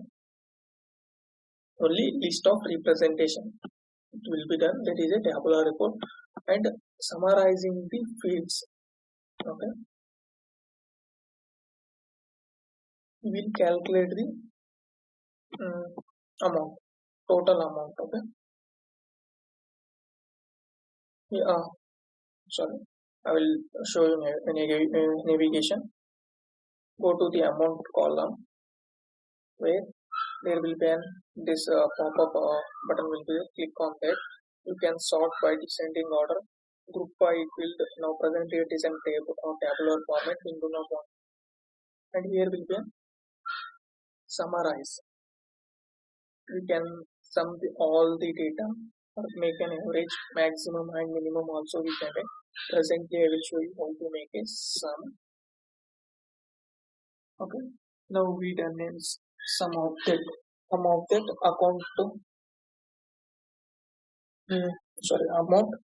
You can see we have it's calculated the sum of the all the record amount. Okay, it's around 57,88,000 dollars. Okay, it has been summed, and this is how we can make a sum of that report. Other than bucket, I will show you. Printable, we can export, and schedule. How to make a schedule also I can show you. Okay, this is our report is ready. We will save and run it.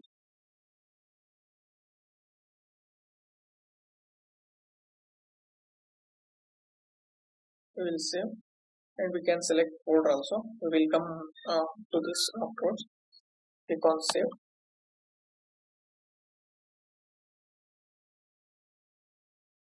And one more thing I need to mention you, like they will ask in interview, how many report types, how many report records we can see in this when we run the report. Okay, presently you can see total record 36, up to 2000 records we can see in this screen. Okay, when we run the report 2000, keep in mind 2000. Okay, and we can export up to 50,000, like more than 5 lakh data we can export, but in this Canva we can only see 2000 records. Okay, we can generate about more like around 5,000 report record or records in the report, but in this Canva we can see only 2000 records. Okay, now keep in mind they will ask in interview 2000. When we run the report in this section, we can see only 2000 records. Keep in mind. Here, click here. You can see subscribe. Click on subscribe, and it will be scheduled. Like this report, we need daily. Like it will be run daily at the time of 6 a.m. and it will send to the me or another person you want to need. You can select that person also. Every day at interval, what are the things which done any update or anything, it will be run on that time and it will send to the user email ID. Okay, that is called a subscription. We can do it by daily, weekly, monthly. Okay, and we can set a time and monthly, like on which day you first week, which day you wanted to see everything we can do. These are the things, and whichever recipient you wanted to send, we can select. Okay, this is about the subscription. And one more thing we can do, we can export the report. This is an Excel format we can export, and if you want CSV format, click on details only. Here we can select the CSV format, and encoding is encoding like whichever format you want, UFT8, everything you can select. Okay, presently I will export it by Excel. Okay, and save it in our. We'll open this.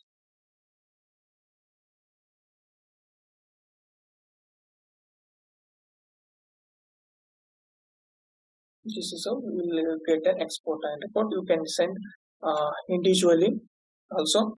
No need. No, you can schedule it, or you can set an individually also by attaching that email. You can set. Here are it. So we can do it. So this is about the tabular. Okay. Now we will see a summary. How to create a summary.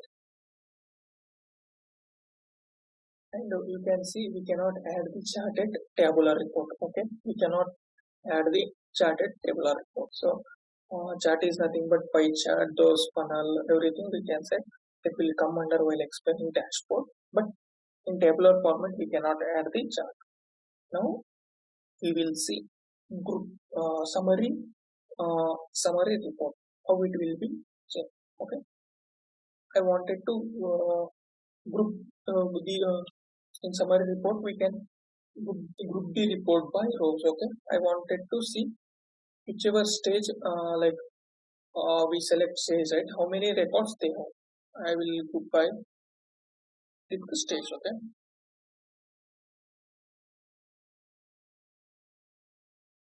this is nothing but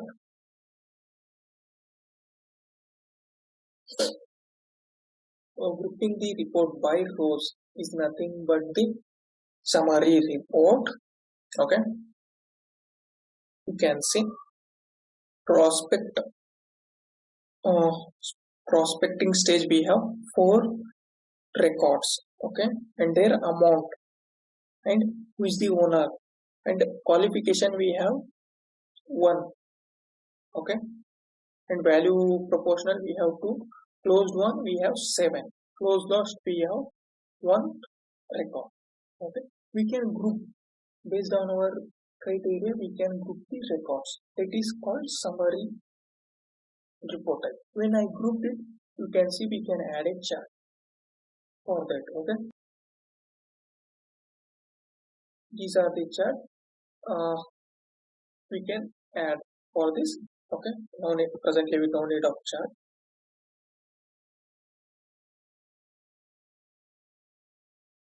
See, whenever I group the column or group by rows, you can see I can add the chart. Okay, in tabular we cannot add the chart, and you can see we can also see how many prospecting stage of records we have 4, and you can see we can make a conditional highlighting also. Highlights, enter the value, based on that it will be color. Okay, some of the fields, if it's greater than $10,000 rate, above 10,000 to 20,000, it should be this one.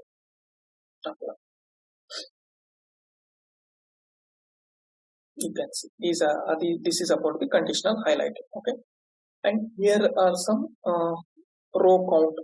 Here we are counting the row. If I disable this, it cannot be count the rows. Okay, see now it's cannot counting the rows. By enable it, will count the rows. Okay, details row. Detail row, if we disable this, only like this stage sum of about how many records we can only see, whichever we put by, right, only that will be shown. We need the detail row also. And subtotal, here are the subtotal you are seeing, right? I am not want to see that subtotal. Subtotal will not be shown. Last year only we like conditional highlight will be on subtotal, but if we are not want to see that subtotal, right, at last only it's highlighting. Okay, and we do not want to see grand total, like amount grand, we disable this. Yeah, that grand total also will be the option. Okay, this is how we can make the conditional, like whatever we wanted to show in our report, those things we can make in this report. Okay, and as you see, we can set, still we can set the criteria. Here we are set it like custom, but I will select here all time data I wanted to see, and opportunity status will be closed one. Only closed one I want to see. Only closed one we have 20 records, those will be seen. Okay, any 4 filter condition you can set. Okay, there is no issues.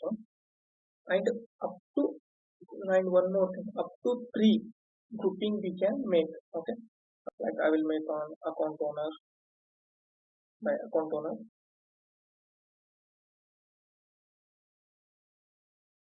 and one more opportunity you cannot make now. Okay, only 3 grouping you can do it. Okay, this type of only 3 grouping we can make in summary report. Okay, okay,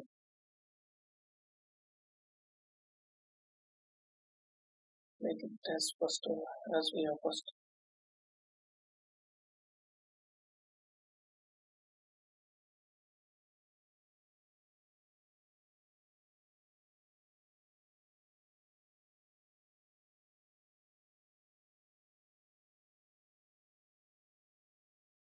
You can select those things, and opportunity owner also, opportunity name, sorry, we missed that thing.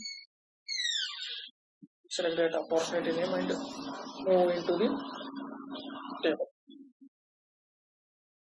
Select the opportunity name about where first we wanted to see, we can select there the page name, and we can see the opportunity name. Got it? This is the how we can set that make that column for 1 second. Yeah, this is how we can set an grouping and everything. Okay, filter grouping up to 3 level. We can do grouping in summary variable. Then it comes to the columns. Okay, and by save and run. After save and run, we can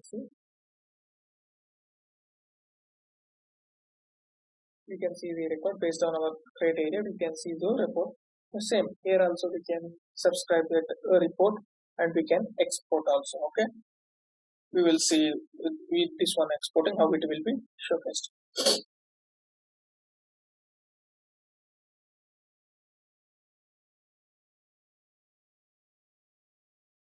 Okay, we see. I think 1 second. I think grouping is not done. We'll group it by stage. Okay.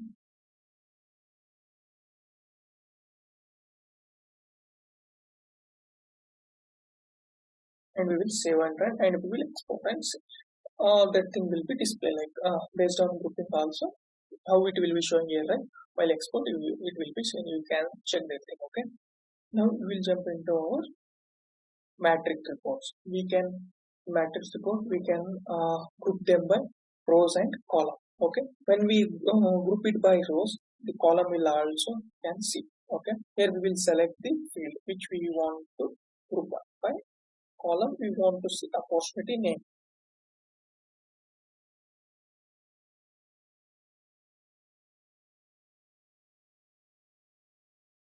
These are the group by rows, and this is one has done by the group by columns. Okay. This is the matrix reports, and we can add chart for that also.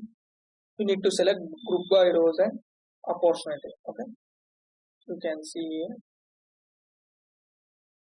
and we can set the criteria, and here are the some chart property. I will show you how to make those things, and there are some set of condition also we can maintain. So this is how we can represent those. This is a matrix reports. We can in matrix report we can group by rows and columns. You can see here, and we can sort them, summarize them, conditional highlighting also we can do, adding chart, scheduling the report, formula, and we can export that thing, and printable and subscription. This is how we can make in the matrix reports. Okay, and we will jump into our this one joint report. Okay, presently I will show you how we will create a like joint report, like standard joint report. Using standard joint report I will show you. Okay, we will create custom one also. Okay, you can see here these are the joint report: account with account teams. We will take account with opportunities or account with cases. Okay, wait.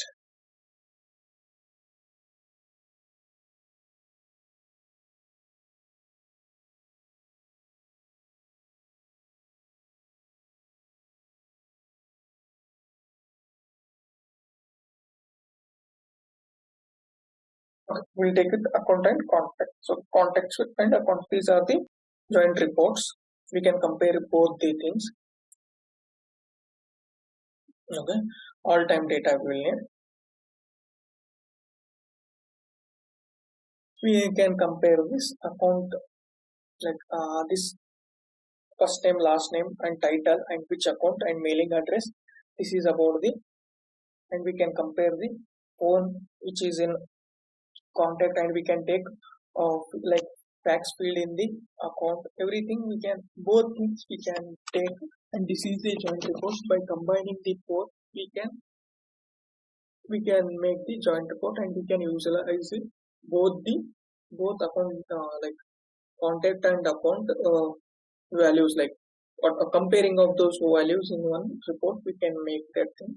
And this is about the joint report. In joint report also, we can see like we can join two or more reports type and form a single report which we can it has a joint report. Okay, and we will see how to create a report type in Salesforce next. Before that, I will show you what are the report folder. Okay, see, reports are the analysis on the data. Okay, any report that is created in Salesforce has to be saved into the folders. Presently we are defaultly storing in private folder. Okay, there are four type of folders: standard report folder, my personal custom report folder, unified report folder, custom folder. Okay, like standard report folder, this folder will contain only standard reports. We cannot store the custom reports in this folder. Okay, my personal custom report. Okay, in any report stored to this folder are visible to only running user who created the report. Okay, which he stored in his personal report, personal custom report. Only he can see those reports. Unified public report folder, a report which are stored in the unified public folder can exist when all the user whose profile has managed report in the public folder. Okay, we'll show that thing. And view report in the public folder. In their profile, if they have managed report checkbox enabled, that permission means they can see. View report also permission means they can see. And custom report folder. Report stored in the folder can share with user role and sub role and public group. Okay, we can grant access of the view by the manager of the folder. Okay, and user with the create report folder permission profile can create the custom report folder. Okay, and permission. What are the permission? New report button is visible only when profile has created and customized report. Okay, there will be an in profile level we have a permission called create and customization report, but if we enable only the time that user can create the report. View the report builder screen. Report builder and run report, there is another at profile level. This is there will be a permission, administration permission. Here we can enable this thing. Inside administration section we can enable this thing. Export report, that also we have permission that we need to give. Other than schedule report also we can set a permission and customize your response. Edit my response. I will show you this thing permission also. You will get an idea at profile.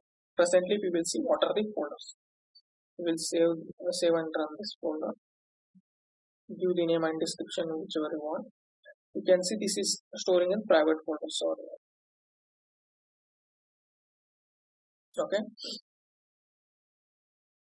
we'll go into the report and we will see where it will be folders. See, we can create a new folders, and here are the some folders, all folders. Click on all folders. You can see we do not have any folders like shared and created folders are there. Now we will create our new folder. Okay,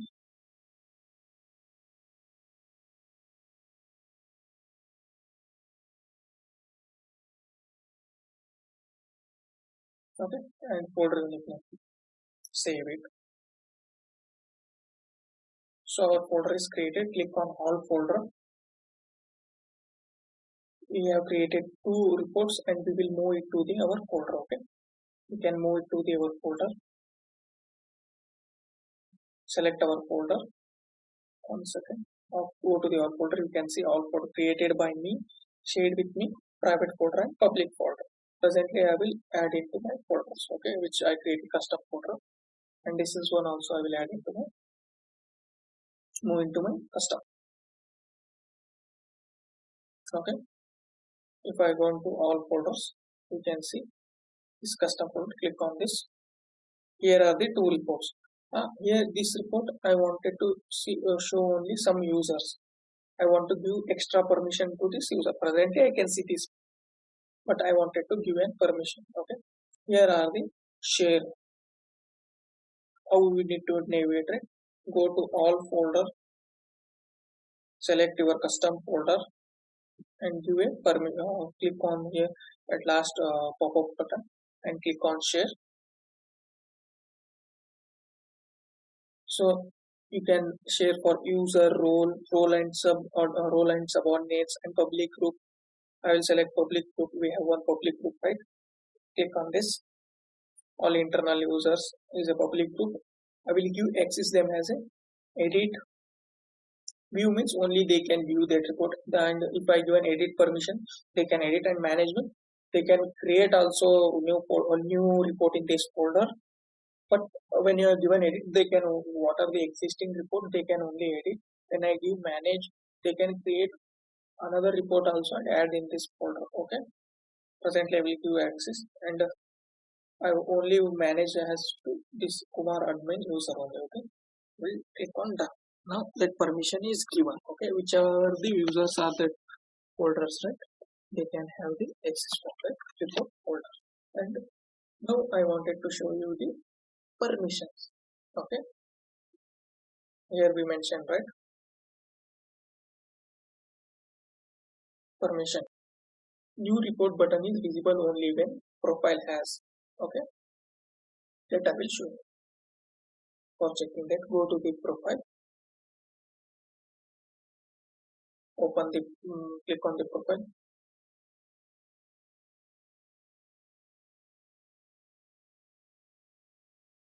click on the any one of existing. A second, we will check our custom standard user. Okay, click on this, go to the administration section,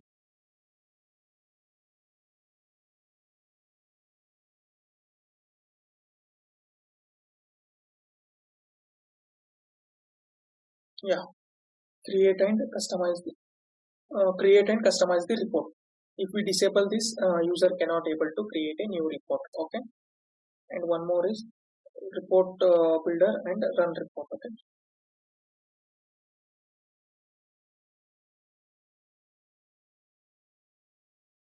yeah, report builder for lightning experience and run report. It will be an administration section of the report. By enabling, we can run the report. These are the permission.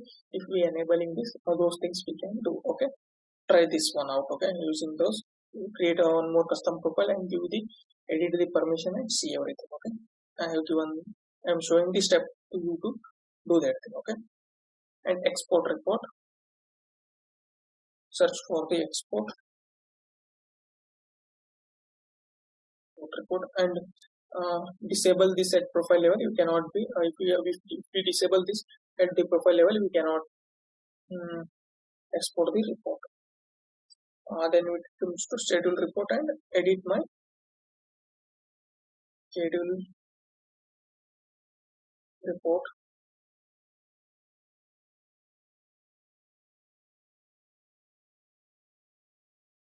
Yeah, it will become under permission sets. I will show you. Now edit my report. Edit my report. Okay. This profile custom standard of profile user do not have edit my report permission. Okay. These are the permission thing. Okay. This is about the report and folder and how we can set and permission. Now we will jump into record how to create a custom report. For that, go to the setup and here at quick find box search for the report type. Okay, there will be a report type. Click on report type, so we can create our custom report type. Okay, like those are the standard one. If you want to create our custom report type like branch or employees, those relationship we wanted to see for the custom object, so we can create our relationship. Okay, you can see these are the relationship. Now we continue. So we'll create our new custom report type. Select the primary object. I will select the primary object as a branch, and we will name the report type like branch and employee visualize.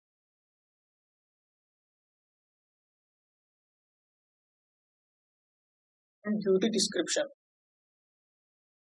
That is a mandatory.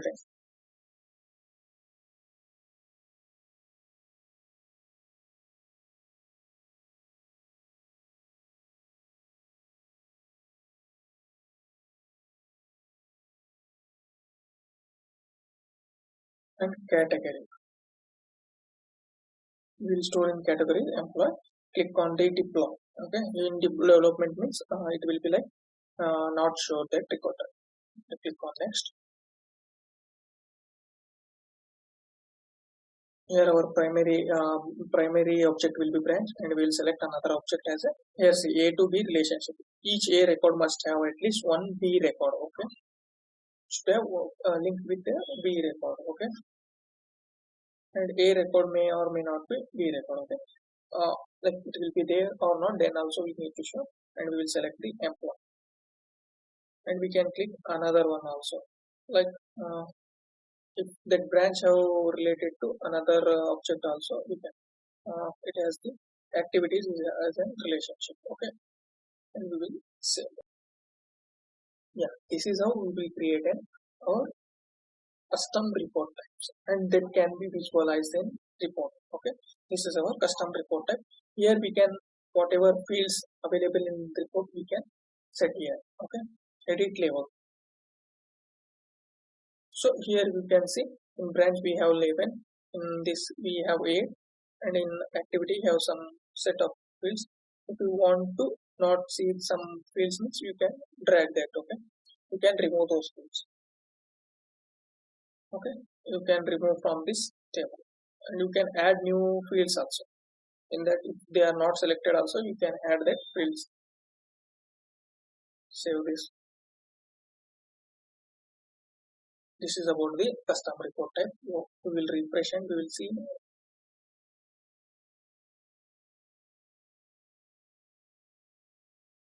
Click on new report.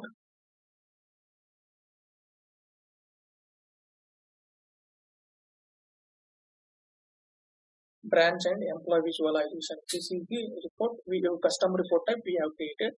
Clicking on that, we can see all the data. We will compare all the data of those things. Okay? Here are the data in that object we are comparing. Save and run. This is about the custom report type. Now we will see what are the formula fields in the save. Like how we set a formula field in the report type. Okay. For that, click on report. We will take our whichever created report. We will edit that report type. Like we will edit that report. Edit. Like why we will use this formula field, because without creating a new like extra field in the object, we can create that formula field here, and we can visualize those things in this report only. No need to create one more field in the object level. Okay, I will remove now column wise, and we will remove chart also. And one more thing, yes, all time we will select like now to create a formula. Here there will at column level we have pop-up button. Click on that. There we will create a summary for. We can add a summary formula also, like comparing all the data, and we can add the row level formula also. Okay. For adding row level formula, click on the add row level formula.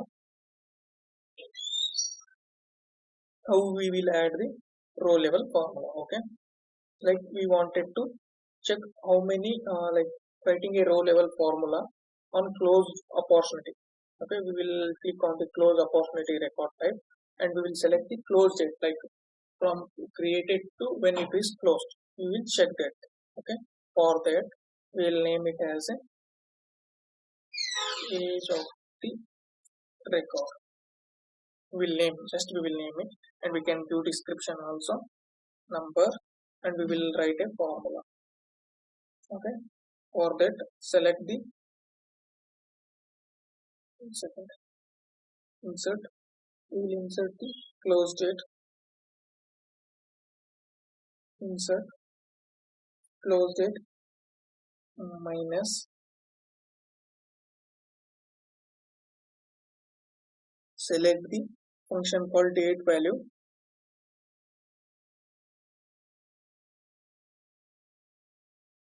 We will select the date value. 1 second. function. Here is a function OTP function and select a date value. We will insert date value and we will give an expression here. Okay, and our expression will be created date. Go to the fields, select for the created date. One second. Search for created date. Okay, and we will add this into that, and we will validate our formula. Our formula is ready, and we will upload.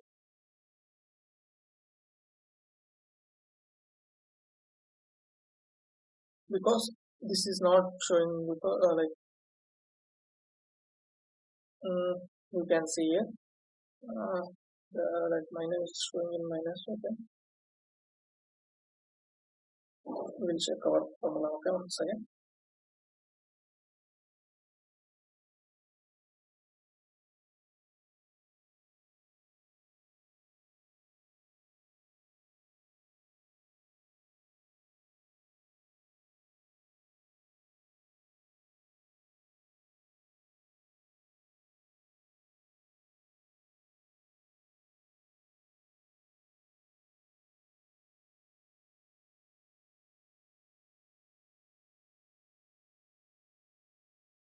Wait 1 second. I think network issue.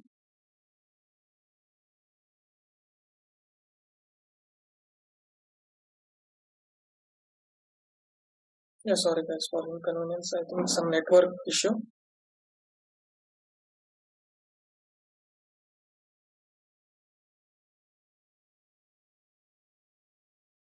Yeah, guys, sorry guys for inconvenience. This it has been occurred because of network issue.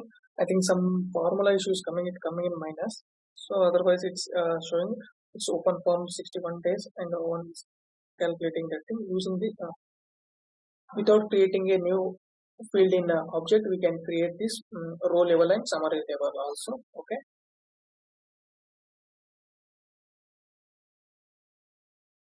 Now we will see this. We'll check with this like bucket field. What is bucket field? Okay. See, one more thing. Bucket field is nothing but bucket let you to quickly categorize the report records. Like we can quickly categorize the report records without having any, to create a formula or a custom field. Without creating a formula or custom fields, we can categorize the bucket field. Okay.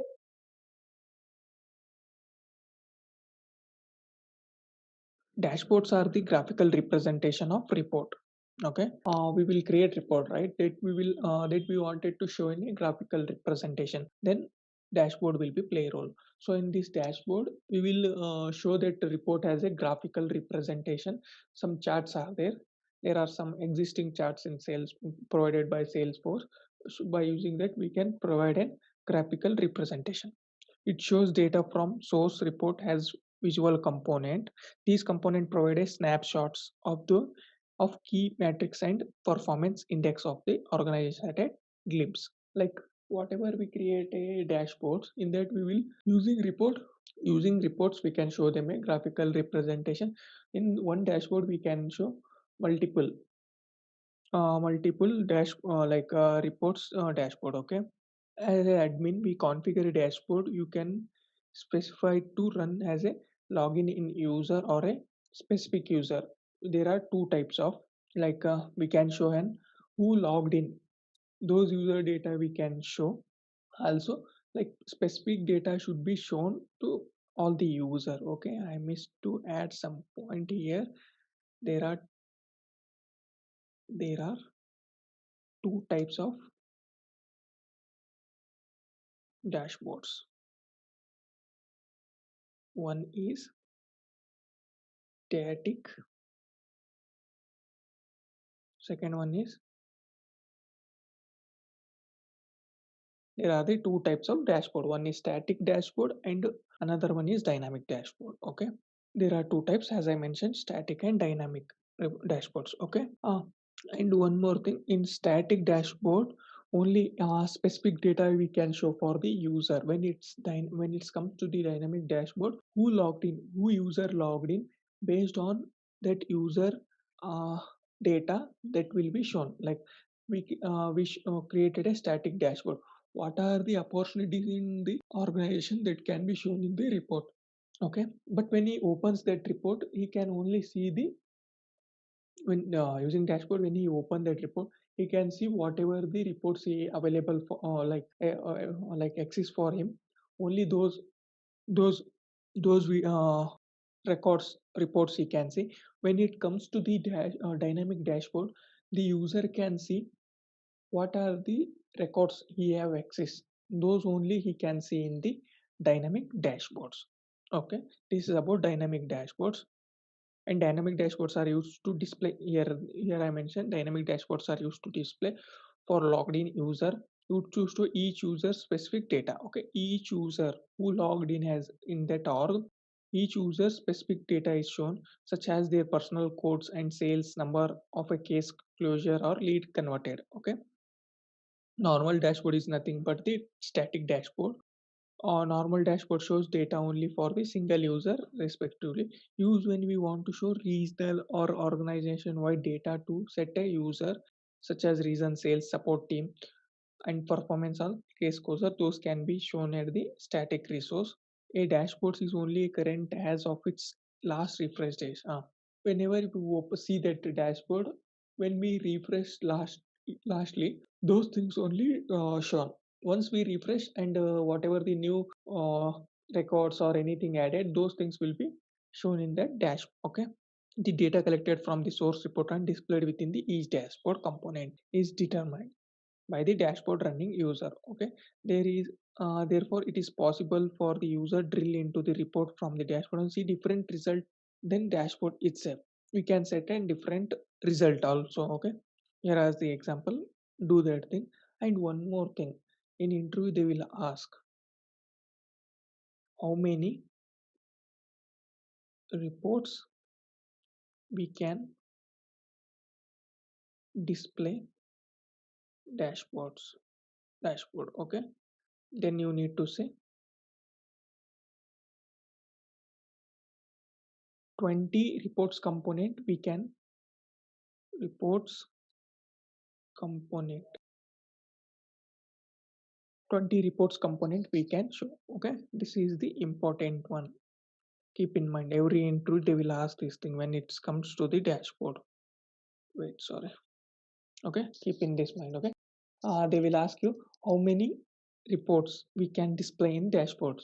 Okay, then you need to mention 20 report components we can show in the dashboard. Okay, so here are the those dashboard components. Like we have chart, column charts, line charts, pie charts, donut chart, and funnel charts, scatter charts, gauge, matrix, and table. Visual force page. Visual force page, using visual force page also we can display on this thing dashboard. And customize control. So we will learn one by one. We will learn these things. Okay. When I will show that charts, you will able to see how they can be represented. Okay. So as you see, charts while explaining report I shown you charts when it will be come. Okay, and when will be visible to add the chart for that report. Uses a chart when you want to show a data graphically. For that report you wanted to show graphically, means for that particular report you wanted to show data graphically, then you will use the chart. You can choose from variety of chart types. Okay, there are a bar chart show values or horizontal. We will see one by one. We can see the these are the charts and we can see one by one. We will see. Let's jump into our org. Search for enter a URL login.salesforce.com. Take our org, login into that using your username and password.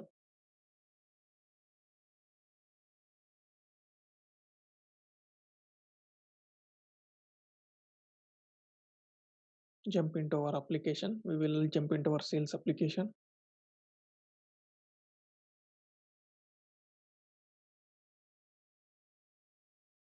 So you can see the dashboard tab. Click on dashboard tab. Here are the dashboards, and I will show how to add chart at report also. Okay, first we will open our opportunity report.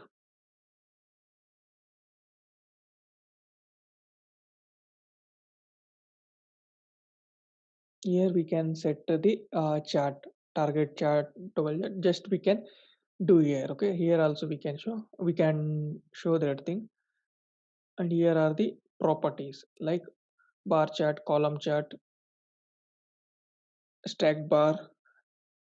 It is also called a line chart. Line chart, here is a line chart, and donuts, funnel, scattered, everything we can represent. I will show you how to add these things in dashboard. Okay, so here we will remove the thing, chart thing, and we will jump into our dashboard. How to create a dashboard? This is the dashboard uh, screen where we will create a dashboard, and we will create a new folder, same as how we created folder in our report. And we can set axis also. Here I will show you how to set an axis. Here are the, is there any all reports we can see, and created by me and shared with me, everything we can see here. All folders, I think there are no folder we need to create now everything, because this is a new org. So I will create a new dash. Click on new dashboard. Name it as a name a dashboard. Like I will mention it as a training dashboard. You can give description also, and you can select the folder which where you want to add. This is the dashboard. Yeah, here is the dashboard screen where we can add our component. Okay, click on component and our reports will be shown. Select our report, and you can select which, like which this one, which chart you wanted to select. Okay, I want to select line thing, those reports. Now we will see. We will learn here what are these chart and what these role will be played. Okay. So when it's come to the bar chart, a bar chart show value has an horizontal length.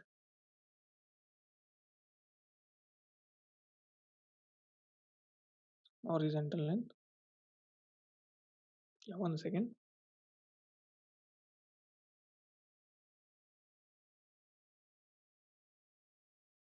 Yeah, these are the horizontal length. You can see here a bar chart shows an value of horizontal length. So this format can be used can be good for comparing distance or a time. Okay, when we will use this thing, when we wanted to calculate like closure date of the case, how many days it take to close that case, that time it will be help. Use of the bar chart when you have a summary report with a single grouping. Only when you are having single grouping, you you can only want to display one grouping, that time you use this bar chart. So when we use column chart, this is a column chart.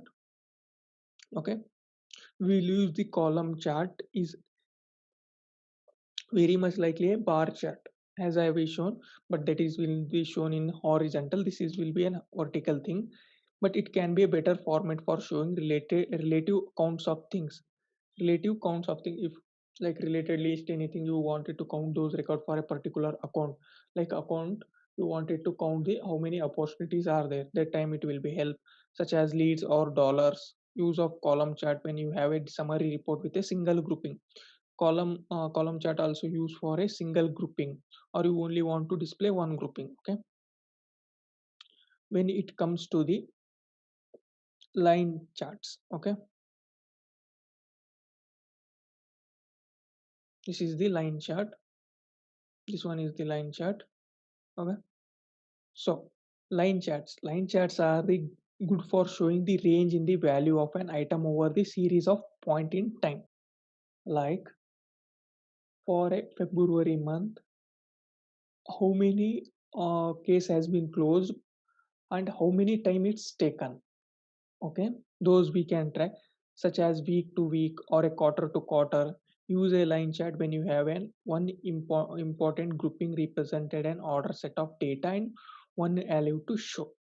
Only one value, one grouping and one value of the data based on the based on the closure of date and time.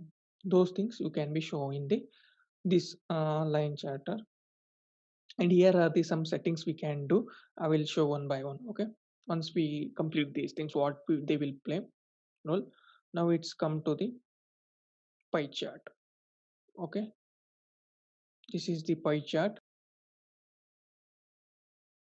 Pie chart, when we have a multiple grouping, for an in group we have a three grouping we can set. As I mentioned, it will be asked in interview how many grouping we can do in the report. You need to say three. So that time multiple grouping will be there. That time pie chart pie chart will be used. And want to show a propagation of single value of each grouping against total. There are three grouping, like, so those proportional you can show in that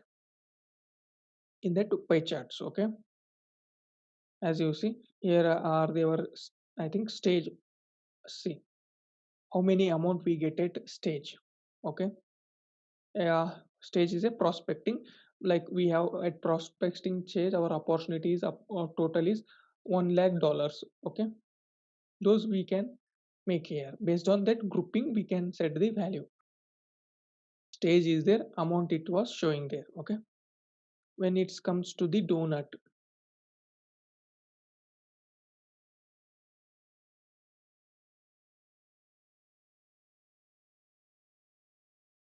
sorry, it's an donut, not an pie chart. It is a donut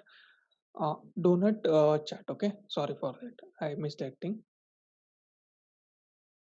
See, you donut chart when we have multiple grouping. Here also we will use donut chart when we have a multiple grouping and wanted to show not only proportion of single value of the each grouping against the total, but also the total amount itself. As I mentioned, we selected a opportunity report. Okay, right, we selected an opportunity report where we are showing the total amount itself. For at this stage we like we have a records. Okay, we have 20 records in which we have a 4 prospecting stage report opportunities. That opportunity amount, it will be calculate that we done grouping with stage, right? Those value will be calculate, this amount will be calculate. Here is the prospecting, like the stage equal to prospecting. We have a 4 records, it's not counting here, but in that 4 records we have a total of 1 lakh of $1 lakh amount. We need to close it as soon as possible. We will see where is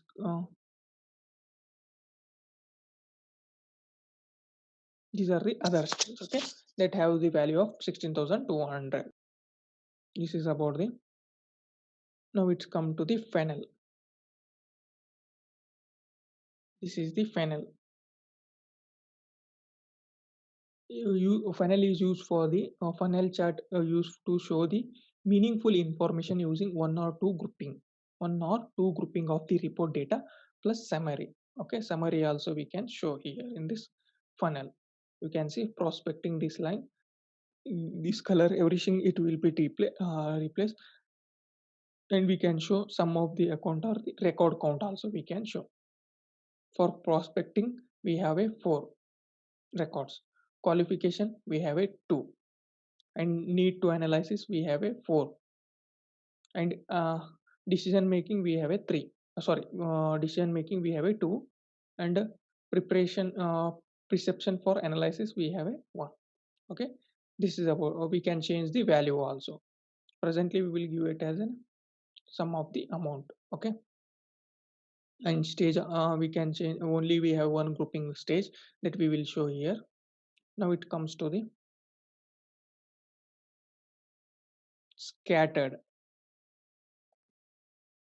chart.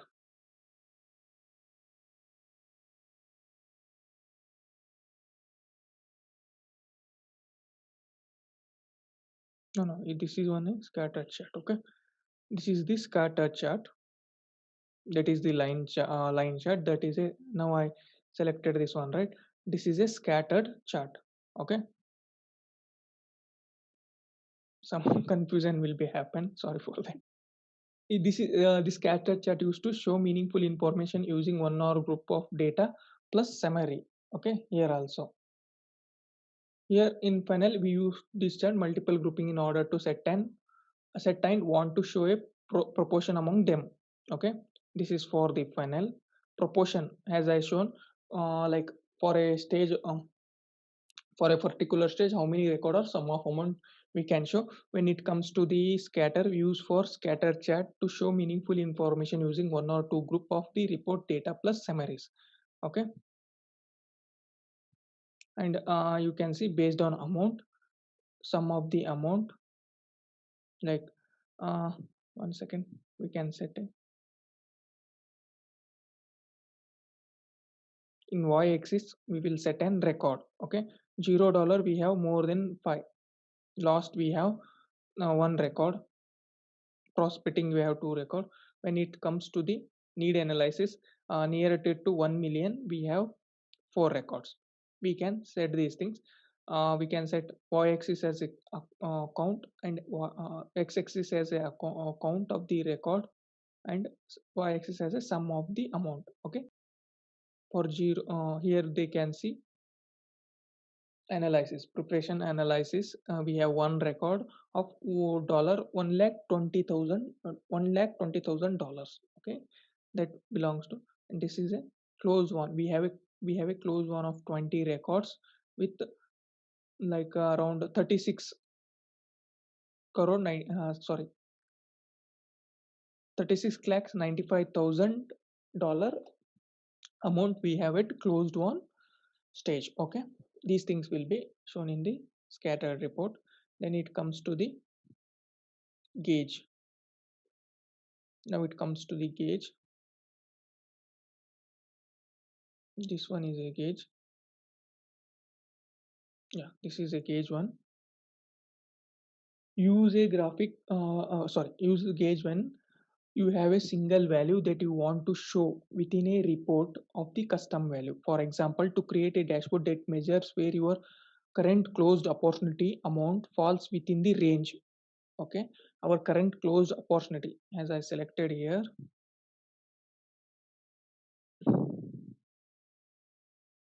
okay, record count, we can set show percentage, show value, that can be, and present our report, like we are counting the records, how many total records we have at opportunity. Okay, there are 43, those things it has representing now. So those value, at what value it was there, it was breaking, that we can show in this gauge. Okay, then it comes to the matrix. Matrix is nothing but it show directly total record count. Okay, in our position it's counting a record count. Okay, use a matrix reports when you have one key value to display, only one key value you want to display, like total amount. I will show you. Presently we given record count, sum of total amount in opportunity we having, total 5.8 million total opportunity amount, like how many, like we have 43 records, right? Opportunity record, in that we summarize those value and we getting the 5.8 million opportunity we have. Okay, only one value when you wanted to show, you use the matrix chart. Okay, if you want to show that total amount of all the opportunities is closed, committed, and based on stages also we can show that thing. Okay, in the dashboard. Now it's come to the table.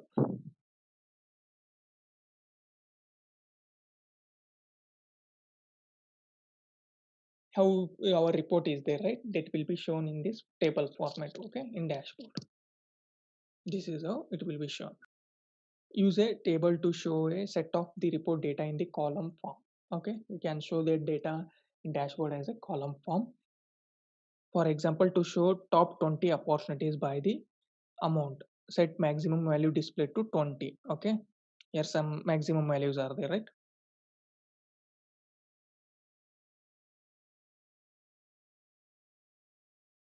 Only 20 will be shown. This is a maximum thing we can set. And display this these things I will show you, and link also we can provide. Maximum group to display only we given 20 records will be shown.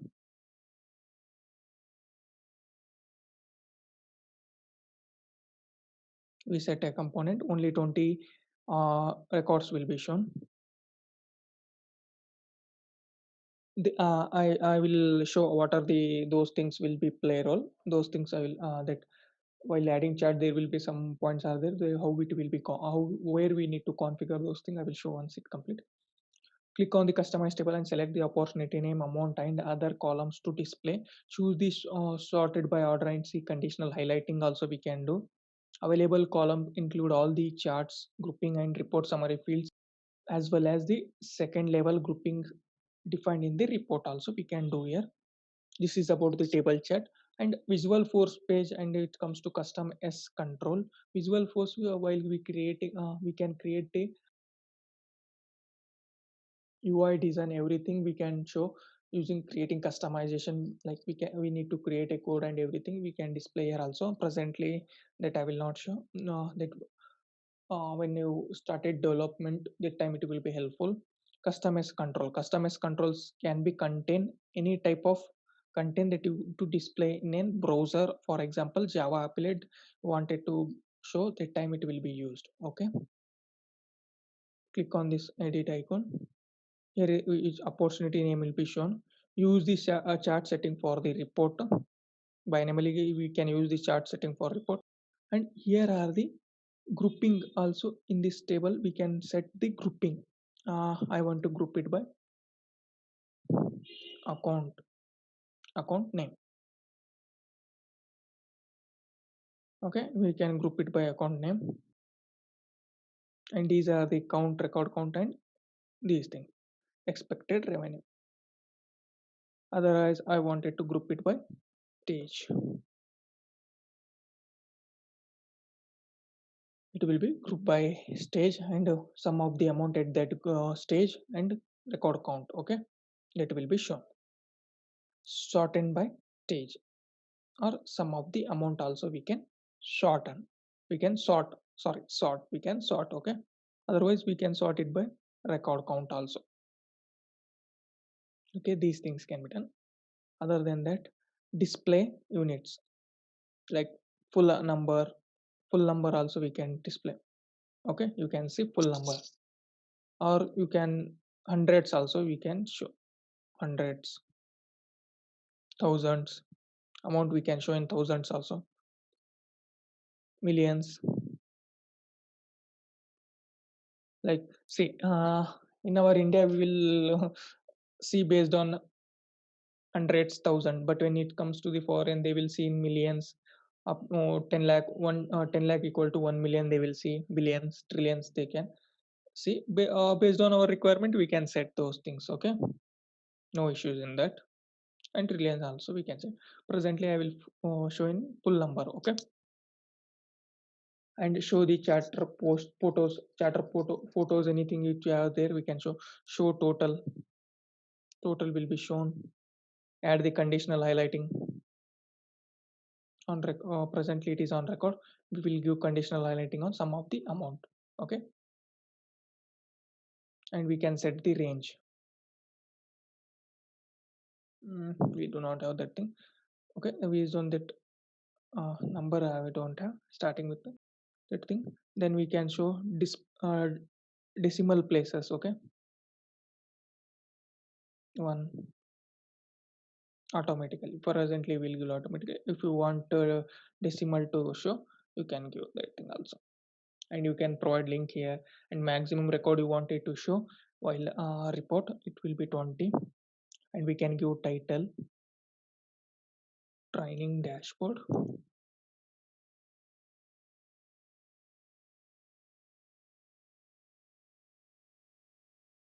You can give title of that component, and also you can give sub subtitle also.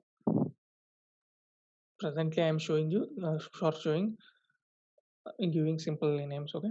And footer, what you want to add in footer, that will also you can see training dashboard opportunity is our title, and subtitle tables chart also we can give. Footer, I will give my name. In footer, who created this chart, that will also we can mention. And color, what color you wanted to give for lightning dashboard, dark, background dark, everything we can set based on this. Presently we will give it,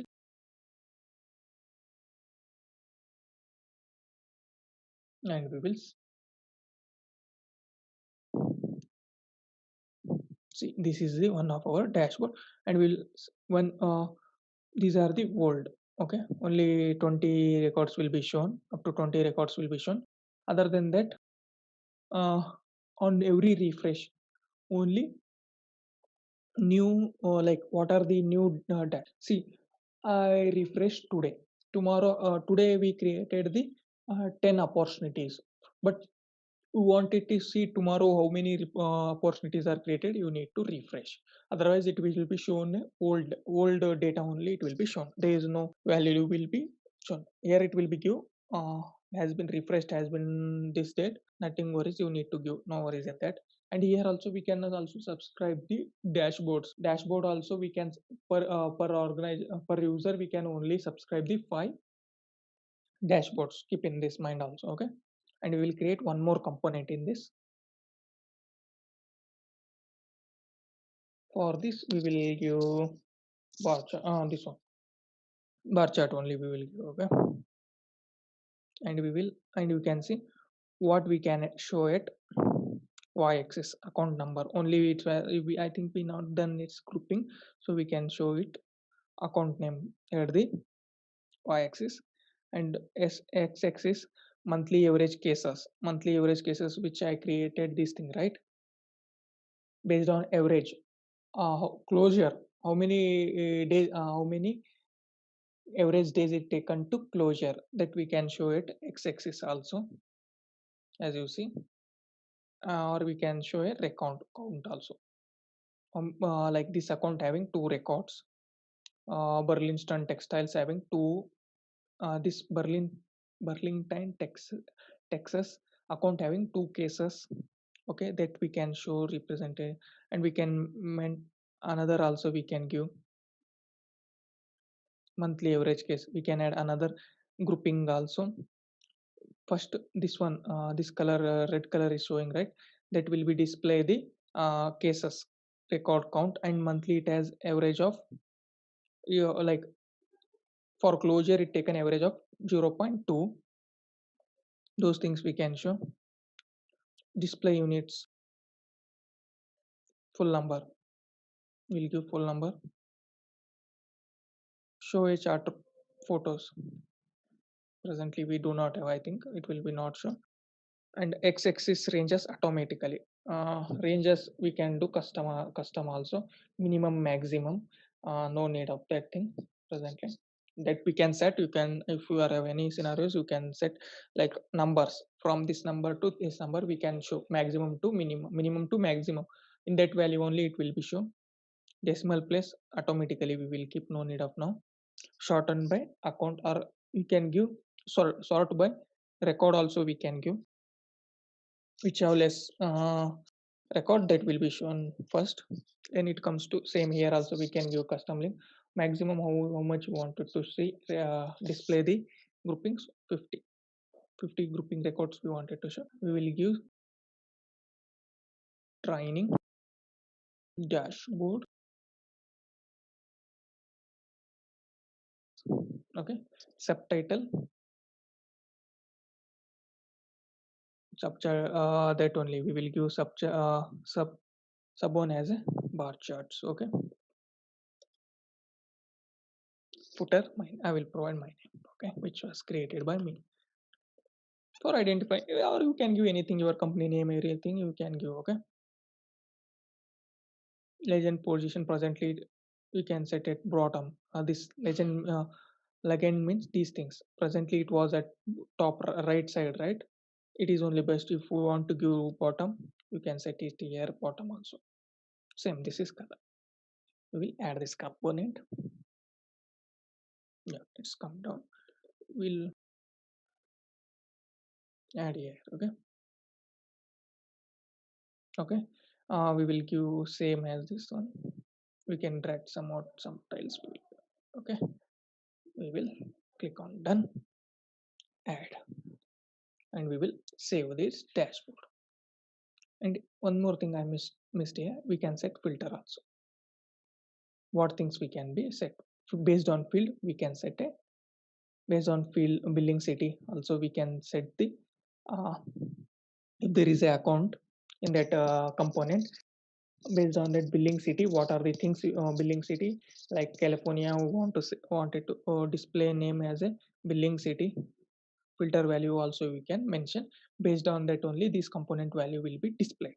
Okay, this is the two example I am showing on the dashboard. This will be helpful for you. Okay, we will click done. So our report is ready and we can subscribe it for daily, weekly, monthly as report I shown you, right? The dashboard also we can subscribe daily, monthly, weekly, Sunday days and time also. Up to 5 per user we can subscribe up to 5 dashboards. When it comes to the save, here also we will create.